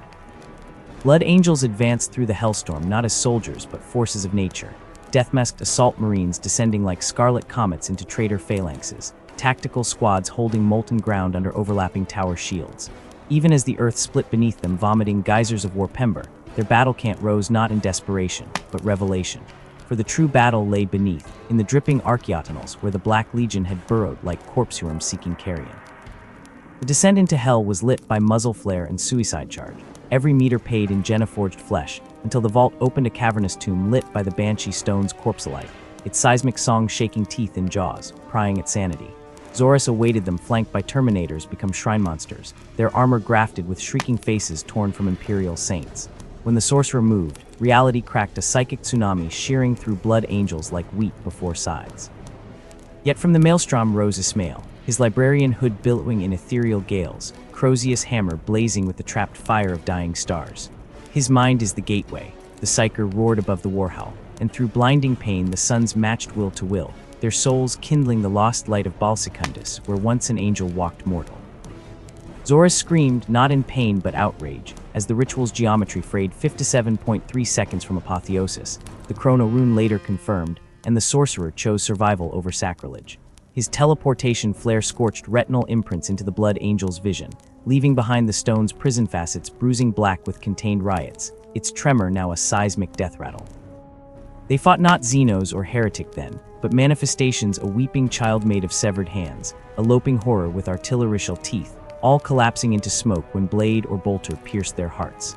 Ismail's barrier of light buckled under the stone's death song, its harmonics peeling ceramite like rotten fruit, until the choir of psychers lent strength not through unity, but sacrifice. Brother Lamedon's eyes burst into searing flame as he chanted the ninth canticle. Veteran Sergeant Goriel took a screaming vortex sphere meant for the librarian's heart, his body unraveling like frayed thread. When silence fell at last, it was the quiet of a tomb ceiling. Above ground, the battle still roared, traitor forces disintegrating into animal ferocity without their master's will, the last frenzied hours a blur of Bladenfang savagery, untempered by strategy. Final victory painted the sky with firestorms that outshone the system's star for 7 solar days, scouring Amthil to glass and bone. Yet their tread was heavy as stormbirds lifted from the corpse world. The banshee stone's crackle played beneath Vox traffic like static. Every blood angel present felt its imprisoned malice shift, a serpent coiled in hibernation, not slain. Ismail remained with his scout-shadowed vigil, watching obsidian sands spiral against containment wards already thin as childhood memory. They will hunt you, Zorus' parting sneer echoed in synaptic recall, the way wolves hunt wounded prey. No purer truth could be spoken, for as Baal's defense mounted, the void trembled not with war cries but silenced the great unnatural hush as Leviathan's shadow drank all vox waves, astropathic screams, even the cosmic whisper of solar winds. The crypt's sacrifice bought only moments, warrior worlds dying with the dignity of suicide bombs to slow the gnawing tide. Baal's fortifications, relic bastions older than the chapter itself, seemed child sandcastles against that infinite hunger. Dante's gambit fractured their might flesh terrors howling through fang strikes against biotendrils, night squadrons herding bioships into gravity shoals, yet for every capillary tower felled, 3 sprouted in its place. The toxic sand seas of Baal Primus drank deep that day, their irradiated dunes turned to sucking bogs by spilled tyrannid acids, the very air shimmering with spored death. When the Dome of Angels fell, taking Chapter Master Haruspex and the Sanguine Paladins into its collapse, the last retreat echoed the rite of pure blade 500 steps backward, each one paid in 10 brothers. Their fortress monastery, that last cradle of Sangui's heritage, became killing ground where Terminators held stairwells choked with chitin flesh and guardsmen corpses. Dante fought as avatar of vengeance, his axe wearied not by hours but grief, its edge dulled from hewing mountains of alien bone. Blackened sands drank their blood as though Baal mourned through bedrock, and then the great rift tore the night asunder. Leviathan's shadow recoiled from Empyrean fire, only to reveal planetary graveyards smothered under 60 billion carapace corpses. Robot Gilliman's arrival was sunrise after 10,000 years of night, ultramarine prows cleaving spore clouds as Primarch liturgy shook Vox channels long given to death rattles. The counterstrike unfolded with clockwork annihilation bioships bursting like overripe fruit under Nova cannon volleys, the last swarmlord beheaded midroar by the avenging sun's flaming blade. Yet no true peace followed. Upon Baal Primus corpse deserts, victory monuments rose in macabre parody 8 skull pinnacles arranged with infernal precision, stitched together by sinews still twitching with stolen life. Cabanha's laughter echoed through Voxcasters long after they fell silent. Rebuilding was penance, not renewal. Fresh Primaris blood welcomed as both salve and salt in ancestral wounds. The Nephilim, when remembered in forbidden conclaves, haunted still their glass forms fracturing sanity to prism shards, living masks whispering where should be only void. For such is the unbroken legacy, no victory, only respite, no peace, only the pause between hammer blows, the curse eternal, the defiance undimmed. Crimson armor gleams anew, but beneath the heraldry old cracks widen. The air itself seemed to recoil from the Nephilim's blasphemous existence, their leechlight chapels piled high with withered husks that once pulsed with human life, no mere parchment skin effigies of devotion, drained vessels gazing skyward through orbits empty as coin slots in a cosmic beggar's bowl. Each shriveled form screamed silent testament to faith's perversion, a gallery of martyrs turned meat puppets swaying in invisible currents of eldritch adulation. To Sanguinius, his golden wings trembling with unuttered fury, these defiled temples weren't merely strategic targets, but obscene graffiti scrawled across his father's dreamed emperor's austere vision of galactic reason drowning in a swamp of xeno-sacrilege. Beside him on the vengeful spirit's stratagem deck, Horus Lupercal's armored fist clenched, ceramite groaning like tectonic plates settling before an earthquake. Their brother Primarchs might debate compliance's gentle calculus elsewhere, but here amidst the psychic stench of desecrated souls, both sons understood this crusade had calcified into sacrament. This would be no compliancy, it would be cauterization. Horus' plan unfurled between hololith projections, like poison blooming in Winia Brudiforce avalanche of legion, might to bury the Nephilim beneath the 9th and 16th's combined wrath. Sanguinius felt his lips part to voice caution, the angel's eternal preference for grace over force trembling on his tongue, until Horus turned, eyes lit from within by stellar conviction. "We shall be the ocean, brother," the Warmaster's voice rang, a warship's hull bell tolling midnight. "Let their alien pretensions break upon us, thy's tide leaves only purity in its wake." And Sanguinius, who'd watched continental glaciers calve into seas on icy Didacus, understood the terrible beauty of irrevocable motion. His nod was feathers brushing stone noiseless, inevitable. Meller's silver wastes became an amphitheater for apocalypse. First came the Luna Wolves advance a continent of gunmetal gray flooding across diamond dust plains. Horus himself, the lodestone, dragging the Nephilim's crystalline hosts from their iridescent bunkers. The Xenos came singing, their warchants vibrating at frequencies that liquefied sandstone, thrall swarms moving with hypnotic synchronicity, until Bolter reports commenced the Counterpoint Symphony. Everywhere Horus trod became an oasis of annihilation, his mace Worldbreaker converting alien commanders into glass powder mid-victory diatribe, void shields flaring like miniature supernovae under Nephilic energy whips. Above this tableau, the sky screamed. Blood Angels' drop pods fell as divine hailstones, meteor trails crisscrossing the stratosphere in crimson latticework, before impact tremors hurled silica dunes skyward like frozen geysers. Sanguinius descended not via Thunderhawk, but on pinions of Venging Singelis ex machina, shredding Nephilic skirmish lines with each wingbeat, his blade tipping delicate balances between battalions wherever it kissed Xeno's carapace. For all their Corpsechapels and Soul Harvest hymns, the Nephilim learned fear when the Ninth Legion sang its battle cantus. A golden angel pirouetted above carnage, every sweep of his sword birthing novas of shattered crystal, while below him crimson-clad demigods moved in kill patterns so precise they transformed slaughter into sacred geometry. The Warmaster's oceanic metaphor proved prophetic where Luna Wolves drowned resistance in relentless wave after wave. The Blood Angels were depth charges detonating beneath the enemy's keel. Nephilim flank collapses rippled inward, crystalline towers of command imploding under pressure, until their very cohesion glittered into fatal fractures.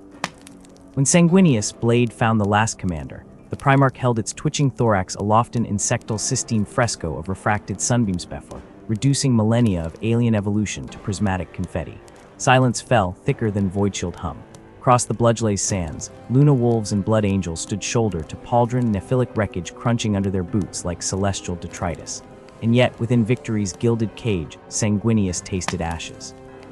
Those hollowed eyes still watched from memory's ossuaries. Compliance 14,020's true name coiled in legionary hearts like a hibernating serpent. Murder. Murder where imperial ambition curdled into funeral shroud. A prison world wrapped in atmospheric chains, its skies howling with Interrex-forged tempests. The name didn't emerge from tactical logs, but from Captain Farron's final voxgurgle, as megarachnid scythelims punched through his Terminator plate like rotten fruit rind.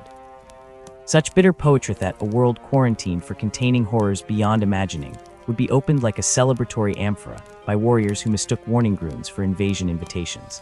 3 Blood Angel companies descended through murder's roaring womb, storm-befitted drop pods scattering across poisonous grasslands like crimson seeds sown on barren soil. What sprouted wasn't conquest. Megarachnids erupted from murder's loam-shattering obsidian deities, with killing claws tuned to sever space marine genetics. They moved not as animals, but as murder philosophers, tactics unfolding in fractal patterns that turned heroism into hemorrhage. Isolated squads called for reinforcements that couldn't navigate the maelstrom, each vox scream a puzzle piece revealing annihilation's mural. Imperial arrogance withered under acidminable kisses, Farron's companies reduced to red smears, adorning murder's endless fields of razor grass. When the Emperor's children arrived at their plume and gold heraldry, slicing through storm walset wasn't rescue, but additional courses for an insatiable feast. Tech divinations later revealed these weren't mere beasts, but a civilization ritually broken by ancient Interrex architects. What the legions faced was less fauna than self-replicating revenge. Horus' arrival came not as reinforcement, but reckoning. 10 Luna Wolf companies descended like silver comets, their landers scorching murder grass into kilometer-long runes of retribution. Behind came Titan Skodengins from Legio Mortis, turning Nephilim Chapelle equivalents into biomechanical pyres. The Warmaster marched beside sanctioned psychers, siphoning storm energy into targeting solutions. Each weathertree's collapse peeling another layer from murder's defensive epidermis, until Sanguinius himself could descend through clearing skies. Blood Angels found their Primarch not on command balconies, but knee-deep in butchered initiates, his golden wings drooping under grief's invisible weight. "Show me how vengeance bleeds," he told Horus, and the Warmaster needed no Lectitio Divinitatis to recognize Holy Writ. Final engagement unfolded with the aesthetic of slow-motion detonation megarachnids gathering into galaxial formations. Each spoke 1,000 scythelims wide, while Imperial forces compressed into diamond-tipped spears of retribution. Blood Angels painted murder crimson anew, chainswords chewing through chitin in buzzing clouds of shell fragment and hemolymph. 6 terrestrial months the grinding wheel turned. lunar wolves methodically disassembling swarm intellect nodes, while sanguineous jeweled empress drones in hanging jungles, where bioacid rain dissolves ceramite between heartbeats. Just as total victory palpitated within reach, the Interrex arrived arbiters in vessels sleek and cruel as surgical tools. Ceasefire tasted fouler than defeat.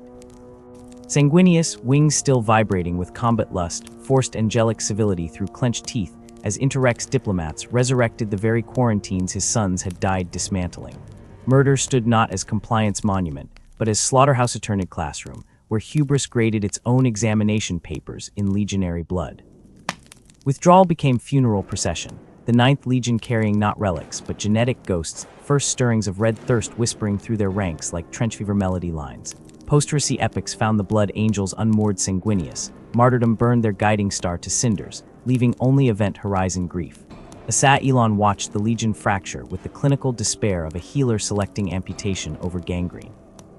No more would Crimson Host march united. Instead, successor chapters blossomed like blood-spatter patterns, flesh terrors roaring their anguish, angels in carmine singing loss into litany. Division as survival strategy, unity sacrifice to outlast damnation. Were the split painful, more than 1 million megarachnid wounds, essential as oxygen to suffocating men. In the howling quiet after dissolution, veterans dreamt of murders, tempests, and Mellor's hollowed corpses, and wondered if the Emperor's secular galaxy hadn't always been another beautiful lie, papering over the void's hungry truths. Through such nightmares, the blood angels endured not as legion but as myriad reflections, each shard catching sanguineous, light differently, yet all pooling the same crimson promise across stars awaiting their angel's return. The blood angels emerged from their restructuring not merely diminished, but honed into a blade of lethal efficiency. Their adherence to the Codex, Astartes, a strategic dance between necessity and rebellion. 10 companies formed the skeletal structure of this new incarnation, each commanded by captains whose faces bore the grim etchings of unnumbered wars, their voices carrying the rasp of vacuum-scarred voxgrills and the weariness of command that had outlasted star systems. The first company stood as an obsidian monument to endurance, warriors whose ceramite bore the patina of centuries, their terminator plate scarred not merely by alien claws or heretic blades, but by the slow erosion of time, itself an honored guard for the chapter's soul. Each battle brother a mirror held up to the aspirants below, reflecting what could be achieved and what might yet be lost. Below them pulsed the restless heart of the 2nd through 5th companies, engines of war flexible enough to adapt to the galaxy's infinite cruelties, their ranks intermixing tactical discipline with the thunder of assault squads and the methodical ruin delivered by devastators. These warriors formed the primary fist of the chapter, a microcosm of its philosophy elegance married to devastation. From the 6th to 9th, the reserves waited like coiled springs, each company a specialist instrument tuned for a singular, brutal purpose, whether the surgical strike or the grinding siege. And at the foundation, the 10th company, where neophytes underwent their baptism in blood, guided by grizzled sergeants whose lessons were etched not on parchment, but in the screams of the dying and the slick warmth of arterial spray. When the Blood Angels went to war, they did so not as a monolith, but as a constellation of shifting strike forces, each formation an intricate tapestry woven from disparate threads of the chapter captain's command squad, stripped from the hushed halls of the 1st, assault marines drawn howling from the 3rd, their jump packs still reeking of promethium and ozone, devastators from the 5th laden with the weight of heavy weaponry like penitents bearing sacred burdens. These ad hoc brotherhoods bore names as brutal as their purpose: Blood Spear, Primarch's Wrath, Liberator. Each was a fragment of the whole, yet each carried the full weight of sanguineous legacy. To behold such a force assembling was to witness something akin to divinity preparing for venging Segold and Crimson, blending in the gloom of a launch bay, the staccato rhythm of bolters being blessed by crimson-clad techpriests, the scent of sacred oils clashing with the metallic tang of fear, sweat from serfs scurrying beneath war machines. These machines were as much an expression of the chapter's soul as the warriors themselves. The humble Rhino, its hull stripped of excess plating, engine modified to scream towards the brink of catastrophic failure, shrieking into battle like a comet with its tail aflame.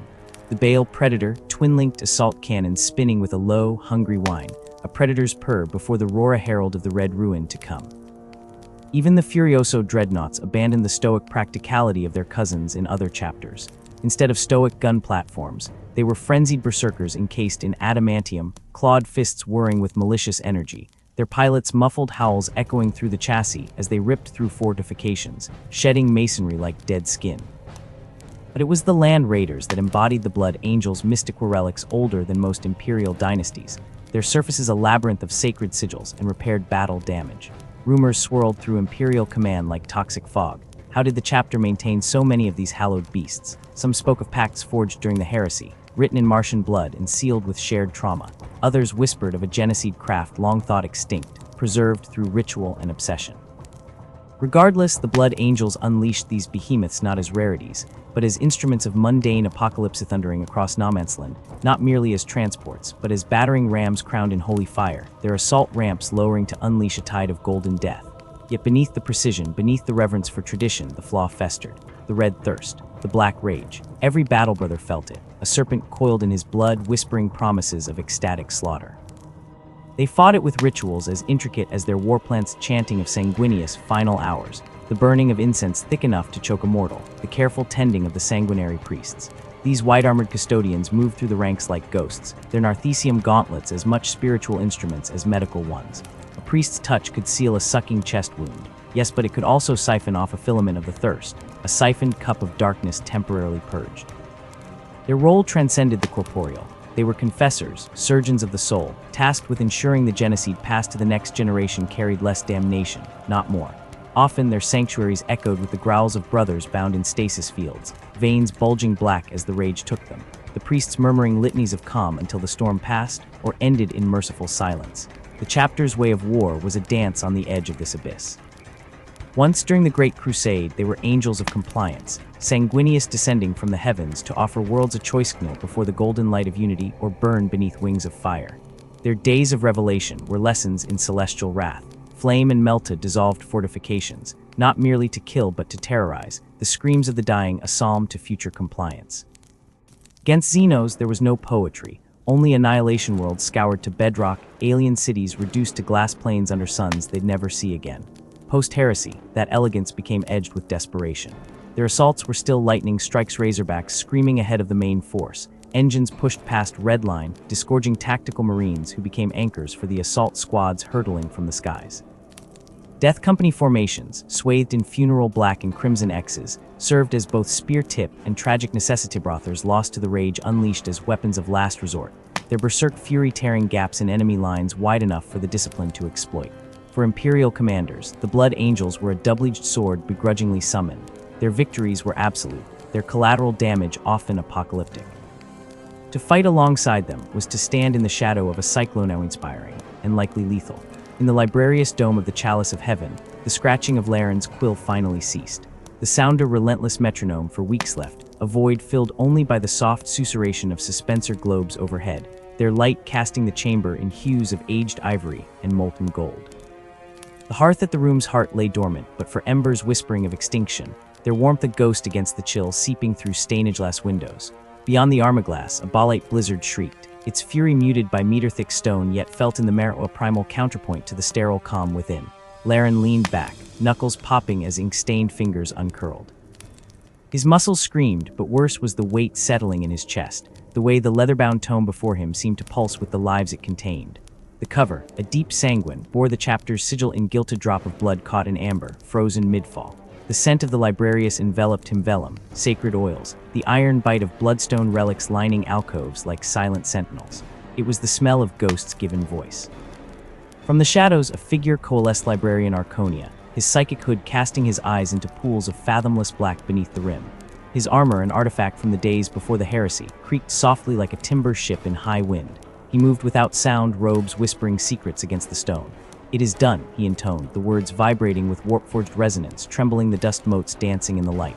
"Yes, master," Laren croaked, throat raw from days of silence. "Every battle. Every sacrifice, all contained." His voice faltered. How could mere ink encapsulate the howl of a Death Company marine lost to rage, or the angelic sorrow of a priest administering euthanasia to a brother he'd trained since childhood? Arconia's gauntleted hand scarred, the deep violet of old plasma burnscupped the tome. Suspensor light glinted off his silver-threaded tabard as he lifted it, a gesture that transformed scribbled ink into reliquary. Long moments stretched, broken only by the groan of the storm beyond and the embers' dying hiss.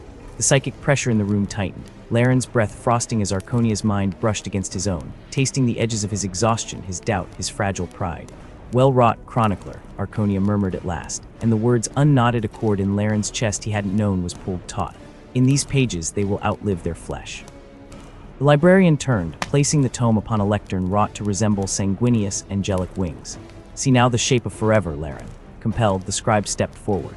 The pages seemed to breathe beneath his gaze, names rising like specters: Centican, lost to the desolation of Xantra; Maldor, who held the breach of Ceres against the Greenskin Tide for 3 days without rest; Varnus, whose land raider plowed through a tyrannid Biotitan's heart just as the Black Rage claimed him. Tears blurred the not grief, but the crushing weight of bearing witness.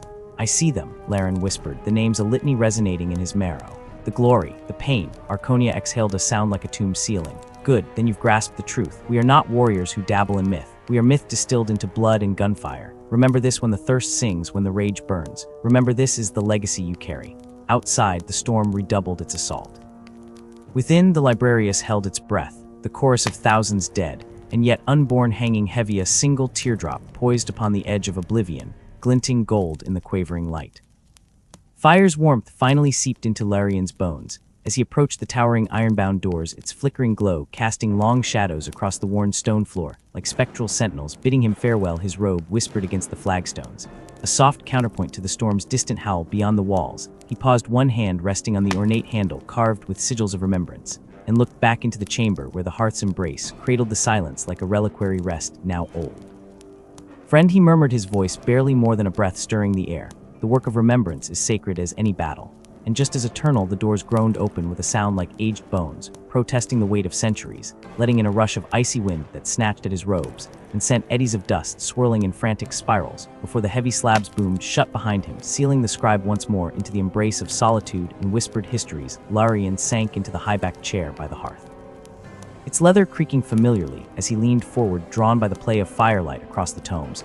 Embossed cover, the gilded lettering seemed to writhe in the dancing flames, each twist of light revealing fresh layers of meaning to eyes that had pored over them 1,000 times before. His fingers traced the weathered edges of the pages, feeling the subtle ridges where countless hands had turned them before him, generations, yet unborn, rose vividly in his mind's eye, their hands ghostly upon the same vellum, their voices lent echoes in this eternal chamber. A faint smile touched his lips as he reached for the goblet of Recaf, long gone cold, beside him. The ceramic felt strangely comforting in its chill, a tangible anchor to the present moment. The bitter scent of forgotten warmth still clung to its rim as he sipped, letting the sharp tang rest on his tongue like an old confession. The weight of ages, the burden of all he transcribed and preserved, settled around him not as chains, but as a mantle woven from the threads of memory. In sacrifice beyond the frost-rimed windows, the storm lashed the fortress walls with elemental fury. But here in the librarious heart, the silence stretched vast and profound. The vaulted ceilings swallowed sound like a beast starved for quiet. The only movements, the slow dance of dust motes in slender shafts of pale light, drifting down from arrow-slit windows high above time, seemed suspended in the amber of perpetual twilight. 1,000 spines of leather-bound wisdom marched endlessly into the gloom, each tome a silent sentinel guarding secrets older than the stars themselves. Scribe Jarth moved through the colonnades of knowledge like a pilgrim in some whispering cathedral, the soles of his boots barely disturbing the patina of dust that lay thick as snowfall across the flagstones. The air tasted of parchment and ozone, with the faint metallic tang of ancient data stacks humming in their alcoves. The librarius stood apart from the clamor of the fortress monastery's martial rhythms, a sanctuary built not for swords, grenades, but for the fragile preservation of memory. Here in these silent isles, entire wars were reduced to elegant calligraphy, rebellions became inked annotations, and the rise and fall of dynasties occupied less shelf space than cookbooks around him. Other keepers of the word moved with ritual slowness, acolytes bent like penitents over scrolls, so ancient their edges crumbled at a breath, their quills scratching out urgent copies before entropy claimed the originals further along green-tinged luminescence. Bathed the faces of those communing with crystal and data, stacks, their fingers dancing across glowing keys, like priests performing some arcane rite. All sounds blended into a low symphony of devotion. The rustle of fragile pages, the drone of machinery older than the Imperium itself, the occasional dry cough muffled by a robed sleeve. Even the air seemed thick, with reverence pressing against Jarth's skin like a second robe. His task today sat uneasily in his mind, a stone in the boot of his thoughts, the Alpha Legion, that most elusive of horrors. Their name felt dangerous even to shape in the silence of this sacred place, like invoking some profane saint from the forgotten corners of the Imperial Creed. They were phantoms haunting the margins of history's ghosts, who slipped between the lines of every campaign record and after-action report. As he moved deeper into the stacks where the light grew thinner, and the dust lay undisturbed for centuries, the familiar titles gave way to more obscure references, treatises on warp madness. Nestled alongside accounts of xeno-civilizations that shouldn't exist, data slugs documenting century-long sieges, pressed against scrolls detailing troop morale and forgotten garrison.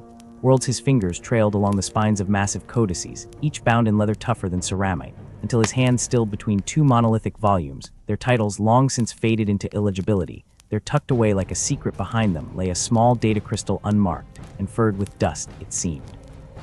Almost a cower in its hiding place, afraid of the light his breath caught, as he reached for it, feeling the sharp edges bite into his palm, unsettled by how cold it remained despite the years. It must have lain nestled between its larger siblings, glancing over his shoulder. He half expected to see the stern visage of Master Chronicler Vorlis glowering disapproval, but only shadow met his gaze, shifting slightly in the draft from some unseen crevice. He moved to a nearby console, its surface pitted with age.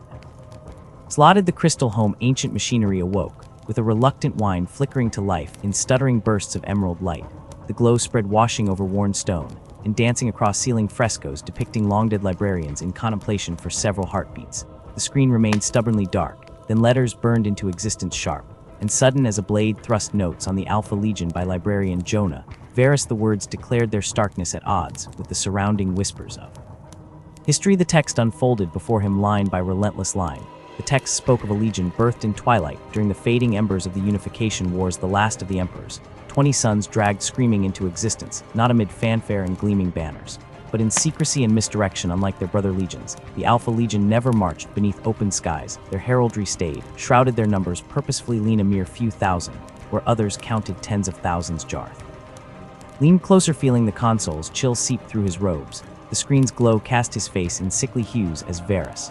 Words unraveled mysteries like threads from a burial shroud. They were not meant to break fortress gates, but minds not to slay armies, but certainty itself. Operative cells moved like poisoned needles through the body, Imperial appearing as loyalists bearing immaculate credentials, only to vanish after civil wars ignited from nothing. Operatives infiltrated cult hierarchies, twin brother plotting against twin across 100 worlds, never present enough to be remembered, always gone before the true scope of their work could be grasped. The Hydra Legion, Varus wrote its symbol, no mere affectation, but a living philosophy. Strike one head, and two more emerge elsewhere, their Primarch's very identity obscured by rumor and counter-rumor. Was he Alpharius or Omgon, or a myth woven from both? Console hummed louder, as if protesting the secrets it divulged. Frost began creeping along its edges, though Jarth felt no cold in the air. A particularly vehement passage caught his eye. Accounts from the Cherok compliance spoke of Imperial generals receiving orders in the Emperor's own cipher, only to later discover no such orders had been issued. Rebellion gutted from within by Phantom Command's whole sectors, plunged into strife by falsiflag operations, so perfect they still appeared in official records. As tragic misunderstandings, Jarth's throat tightened, the air suddenly too thick as Varus' notes grew fragmented, more desperate. The Legion's genocide, the librarian posited, displayed strange anomalies, not corruption precisely, but divergence reacting unpredictably to standard psychoconditioning, as though the Emperor himself had tweaked their fundamental design patterns. Emerging from fragmented battle reports suggested capabilities bordering on prescient strike forces, appearing exactly where enemy morale was weakest. Supply lines crumbling under inexplicable coincidences, exact words echoing in the minds of targets days before assassins struck Varus. Tone shifted here, the text blurring, as if viewed through smoke. Speculation only, of course, but considering their mastery of disguise, would they even need demonic packs to walk among us unseen? Final paragraphs dissolved into scratched-out lines and frantic marginalia, one phrase repeating like a death rattle: strategic preservation, until the word stopped mid-sentence. The screen flared once, then died, plunging the alcove back into gloom. Jarth sat frozen, the crystal's chill lingering in his palm. His eyes rose to the labyrinth of shelves towering around him, suddenly menacing in their silent judgment. How many other truths lay buried here in plain sight between treatises on crop rotation and stellar cartography? The great leather-bound volumes seemed to lean inward, their spines creaking softly with malice or warning. He became acutely aware of the librarius's heartbeat, the rustle of pages, the hum of machines, the distant scratch of quills, all weaving into a tapestry of quiet that now felt less like sanctuary and more like a held breath. The storm's fury beyond the windows felt suddenly preferable to this perfect stillness, heavy with things unsaid. Closing his eyes, Jarth saw ghost legions moving through the stacks there.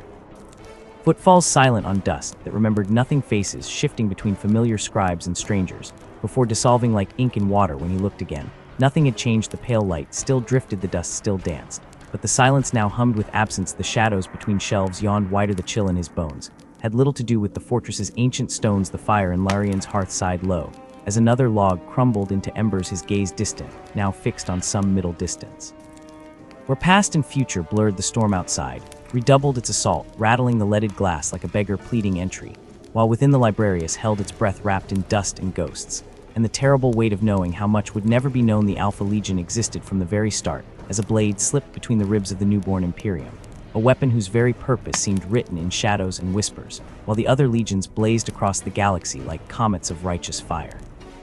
Their armor gleaming, their banners held high, the Alpha Legion simply vanished. For decades, they slipped from the chronicles of the Great Crusade as surely as smoke vanishes into a storm-laden sky, no grand musters or declarations of compliance to mark their passage. When they did flicker at the edges of official records, it was as phantoms, fragments of reports hastily redacted, the barest glimpses of unadorned armor glimpsed in the aftermath of rebellions crushed before they could draw breath. Where a planetary governor grew too arrogant, too ambitious, he might be found dead in his chambers, the official missives regarding his demise scrubbed clean of any detail, leaving only a chilling void where explanation should reside. They became the monster under the bed of the expanding Imperium, a half-whispered legend stitched together from rumor and unease, the Ghost Legion.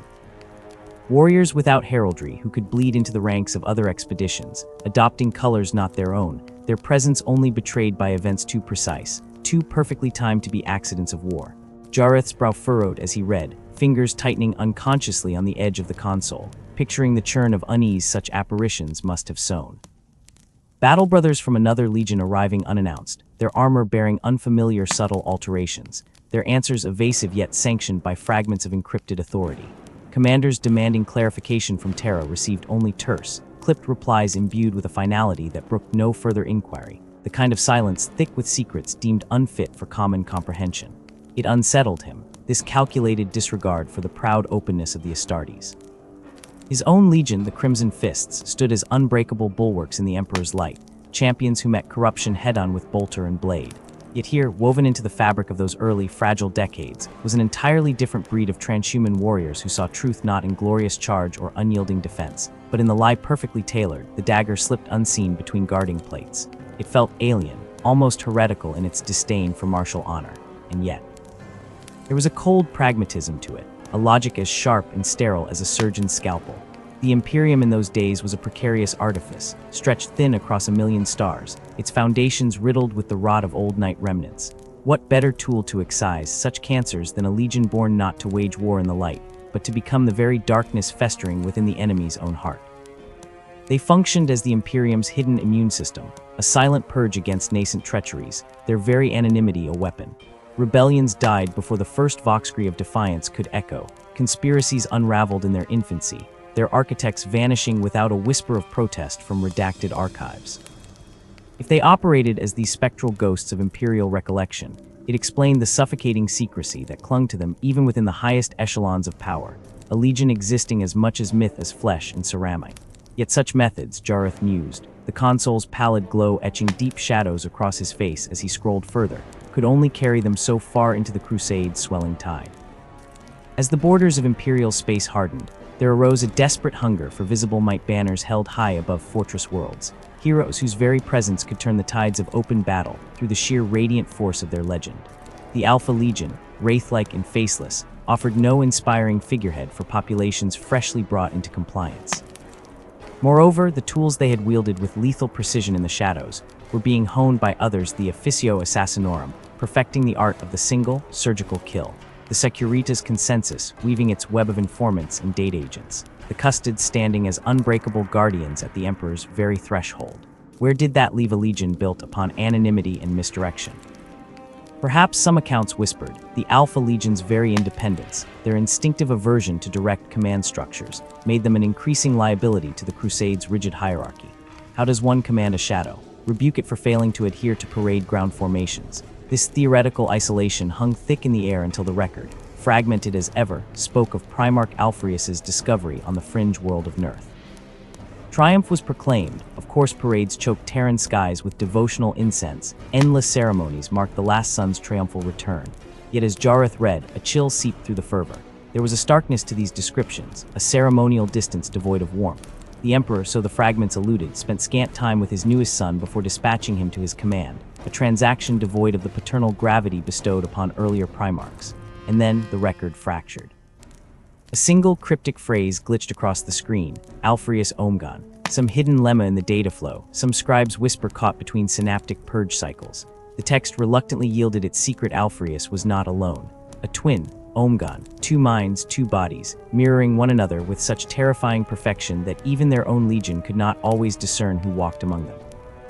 They shared more than blood, a seamless unity of thought, a talent for strategy woven through with deception so profound it seemed a singular intellect had fractured itself across two vessels.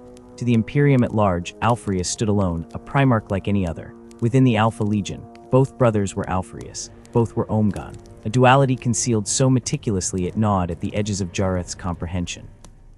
The Emperor knew the text implied, yet whether this was design or cosmic happenstance was swallowed by dust-laden time. The Alpha Legion, those masters of deception above whom no shadow had ever truly lurked, found in their genocide not one, but two paragons embodying their most alien qualities. Here was a beings who grasped the Legion's essence not as aberrant, but as purest expression. Under Alfreus Omgan's guidance, the Alpha Legion emerged from its self-imposed exile from the narrative of conquest, stepping blinking into the harsh light of the Great Crusade's zenith. No longer content to be phantoms, they wove their shadowcraft into the fabric of open war. It was here the Hydra unfurled its many heads, the symbol replacing any previous iconography, a perfect encapsulation of their doctrine: strike from all directions, survive through division, thrive in the chaos of misdirection. Even arrayed for battle alongside their brother legions, they remained an unsettling enigma. 10,000 warriors became 100,000 in the enemy's terrified reports, their true strength perpetually occluded by illusion and feint. They attacked where they appeared weakest, retreated where they seemed strongest, baiting foes into traps disguised as routes, turning orderly lines of battle into churning maelstroms where confusion reigned and the Alpha Legion struck from everywhere at once. To observe them was to witness not a legion but a sentient labyrinth, its walls shifting mid-assault. Their methods bred an intoxicating cocktail of admiration and revulsion. Robot Gilliman, whose heart beat in rhythm with order and logistical precision, despised their convoluted stratagems, condemning the Testra Prime campaign as wanton cruelty disguised as tactics. There, the Alpha Legion had encircled an entrenched enemy force not to overwhelm them, but to methodically dismantle them piecemeal over agonizing weeks, a slow scalpel-cut avoidance of direct engagement. Gilliman deemed a perversion of the Astartes' purpose. To Alfreus Omgan, however, it was perfect efficiency. Why expend resources on a frontal assault when terror and isolation could achieve the same end without risking a single legionary unnecessarily? Horus, ever the strategist above the moralist, saw only utility. The Warmaster granted the Alpha Legion unprecedented autonomy, a freedom they wielded to spectacular effect. Worlds that might have bled entire expeditionary fleets dry folded like parchment under the relentless pressure of guile and preemptive annihilation hidden within honeyed words of compliance. Theirs was a language of silent knives and rigged explosives, fear wielded like a surgeon's tool to excise resistance before it could form. And yet it was never enough for them to win. They had to unmake. Compliance wasn't secured through superiority, but through the total annihilation of the enemy's will, through proving the utter futility of defiance. They pioneered tactics they termed harrowings, assaults that were less military engagements than existential unravelings. Their predations began long before the first bolter-barked agents seeded like poison in the enemy's ranks, whispering dissent, data looms infected with kill codes, supply depots detonating with suspiciously clockwork precision. By the time the Legion descended visibly from the void, the victim was already a corpse twitching on the slab. Jareth's blood cooled as he read of the Peridian Gap, a region of drifting asteroids and isolated colonistations, whose strategic value seemed incongruent with the force visited upon it. The Alpha Legion moved through the void like phantoms, stations falling silent not with the fury of assault, but with an eerie, echoing absence. No wreckage, no cries over vox channels, just emptiness punctuated by static. Survivors, if any were ever found, spoke of nightmares given form, armored figures materializing from air vents or dormant machinery, slaughter conducted in perfect silence before the assailants melted back into the void without trace. Neighboring systems received panicked, fragmentary astropathic screeds that dissolved into psychic shrieks mid-transmission, as if the sender had been plucked from existence mid-thought. The official reports from the Crusade's leadership were maddeningly devoid of detail, sanitized to the point of farce, speaking only of pacification operations, so efficient they left no trace but ghost stories whispered in the black. It was this propensity for excess, for elevating cruelty to an art form, that curdled the respect their results engendered. The reckoning was inevitable. 2 years before the galaxy would tear itself asunder in the heresy's opening salvo, the record spoke of Alfreus and Omgan standing beneath the baleful stars of a nameless rock at the galaxy's ragged edge, awaiting a visitornot of the Imperium. John Grammaticus, a name that tasted of falsehood, emissary to a cabal of xenoseers whose vision pierced the veil of time, bearing poisoned truths meant for Primarch ears. Jareth paused, fingers hovering above the data rune that would drag him deeper into the tale, feeling the oppressive weight of ruins not yet fallen pressing down around him. The console's glow felt colder now, the shadows in the scriptorium suddenly thicker, alive with imagined whispers. He hesitated, dread pooling in his gut like liquid lead-in read on. The console's pale light flickered like a dying star across the weary lines of Jareth's face, as he turned the page, ink, and dust weaving together to form words that seemed to bleed from the ancient parchment. He could almost smell the desolation of End's twilight plains, that vast, hollow expanse where shadows stretched like twisted fingers under a bleeding soon as his mind conjured the twin silhouettes of Alpharius and Omgan standing shoulder to shoulder, their armor gleaming dully beneath indifferent skies. John Grammaticus' voice would have cut through that silence, sharp as a poisoned blade as he unfurled the Cabal's tapestry of damnation. Jareth felt the weight settle on his own shoulders as the prophecy coiled through the text. The coming tempest of the Horus heresy, the fork in fate's road revealed in cold, merciless clarity. Victory for the Emperor meant a slow strangulation in 1,000 years of rot, the Imperium choking on its own stagnation, until chaos slithered in to feast on the carcass. But Horus' triumph, annihilation, yes, a burning of the galaxy so absolute not even embers would remain but in that conflagration. Chaos itself would starve, severed forever from the psychic wells of humanity. The chill that crept down Jareth's spine wasn't born of terror, but of understanding, same frost that had encased the hearts of the twin Primarchs as they gazed upon that abyss. To serve the Imperium demanded betrayal, to honor the Emperor required heresy. Such was the jagged logic that pierced their loyalty, turning devotion into a weapon aimed at their own souls. They would kneel to Horus not for ambition or spite, but because they'd peered into the future and seen only two monstrous truths. Jareth's fingers traced the ragged edge of the parchment, imagining the silence between the twins before their decision calcified into action. A calculated damnation, a wager with existence itself.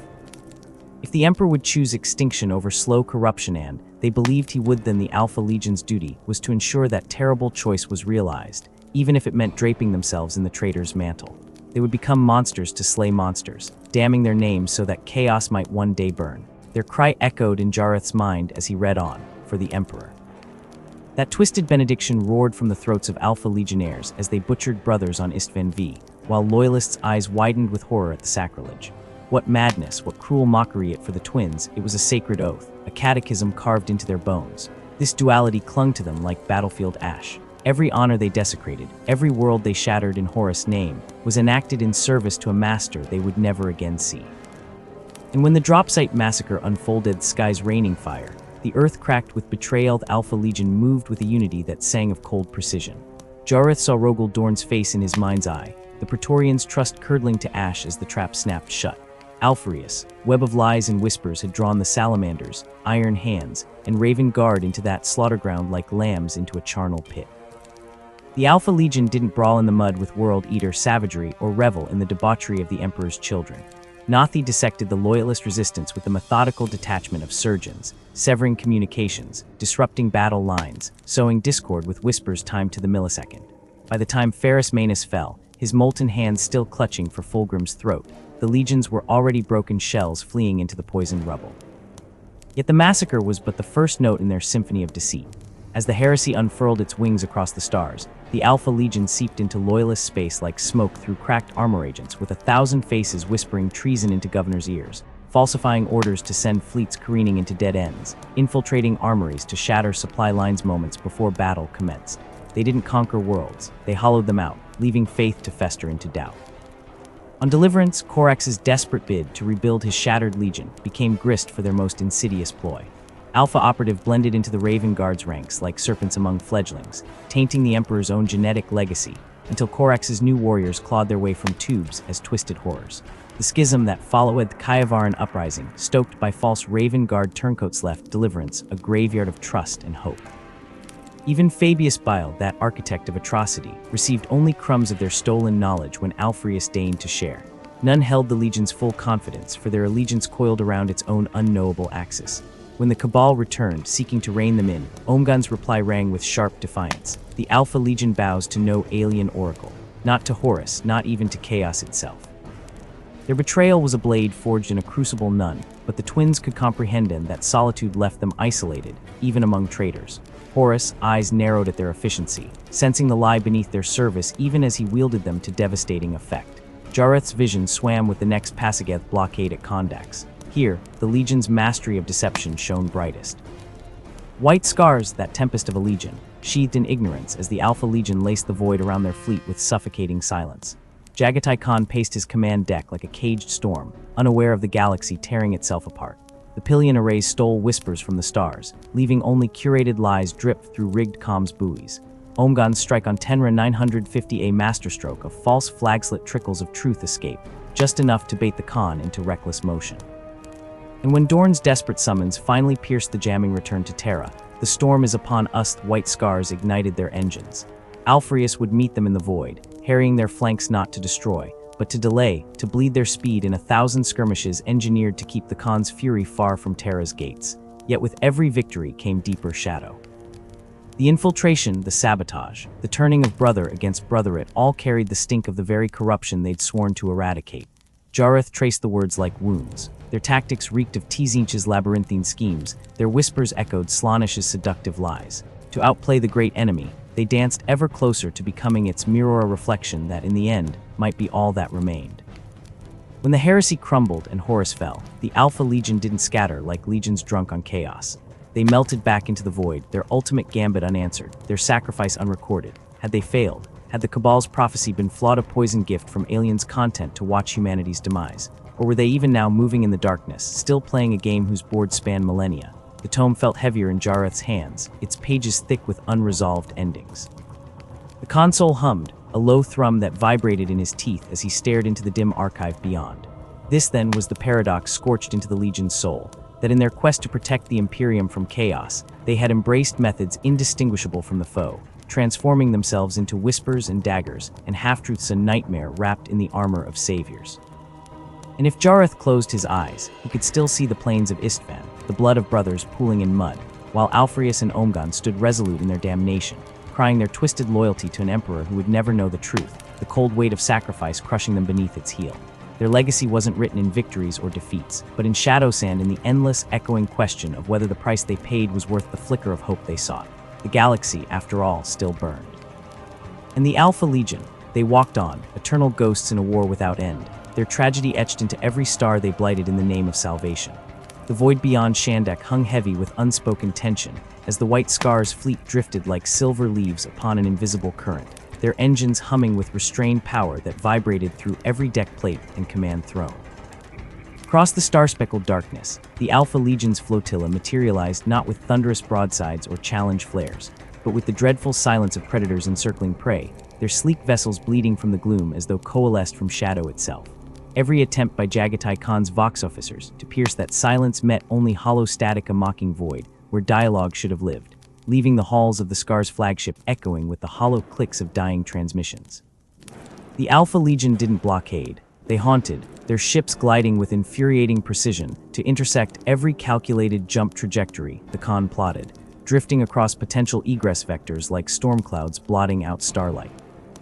It was a dance of razors performed in absolute silence, the psychological weight of those unpainted hulls pressing upon the Scar's bridge crews, until even the Khan's legendary composure frayed at the edges, his knuckles whitening around the arms of his command throne as he watched hololith projections flicker with aver-shifting formations designed not to destroy, but to corral.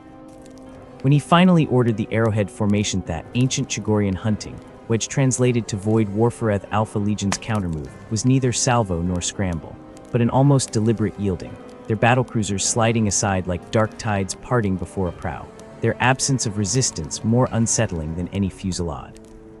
The mystery of that manufactured escape clung to Imperial tacticians for decades, dissected in whispered conclaves where men traced fleet movements on glowing star charts and wondered whether this hollow victory had been gift or gambit, whether the Khan's Stormbreak exit had been engineered by Alpha intention rather than White Scar prowess. That same calculated malice found sharper teeth in the swirling ochre depths of the Alax's nebula, where stellar gases coiled like poison in the veins of a dying god. Here, the Alpha Legion didn't merely fight the sculpted despair. Lemon Russ's fleet drifted wounded among the asteroid fields, their hulls still scarred from Prospero's pyre, the Wolf King himself stalking the trembling decks of the Hraphical, with eyes like smoldering coals, in a face gone. The profound, echoing quiet of the librarius pressed in, thick as velvet and ancient as the stone itself, a realm suspended in dust, deep shadow, and the profound hush that only true isolation can foster. Pale, probing shafts of light, wan and almost hesitant, angled down from impossibly high, narrow windows far above,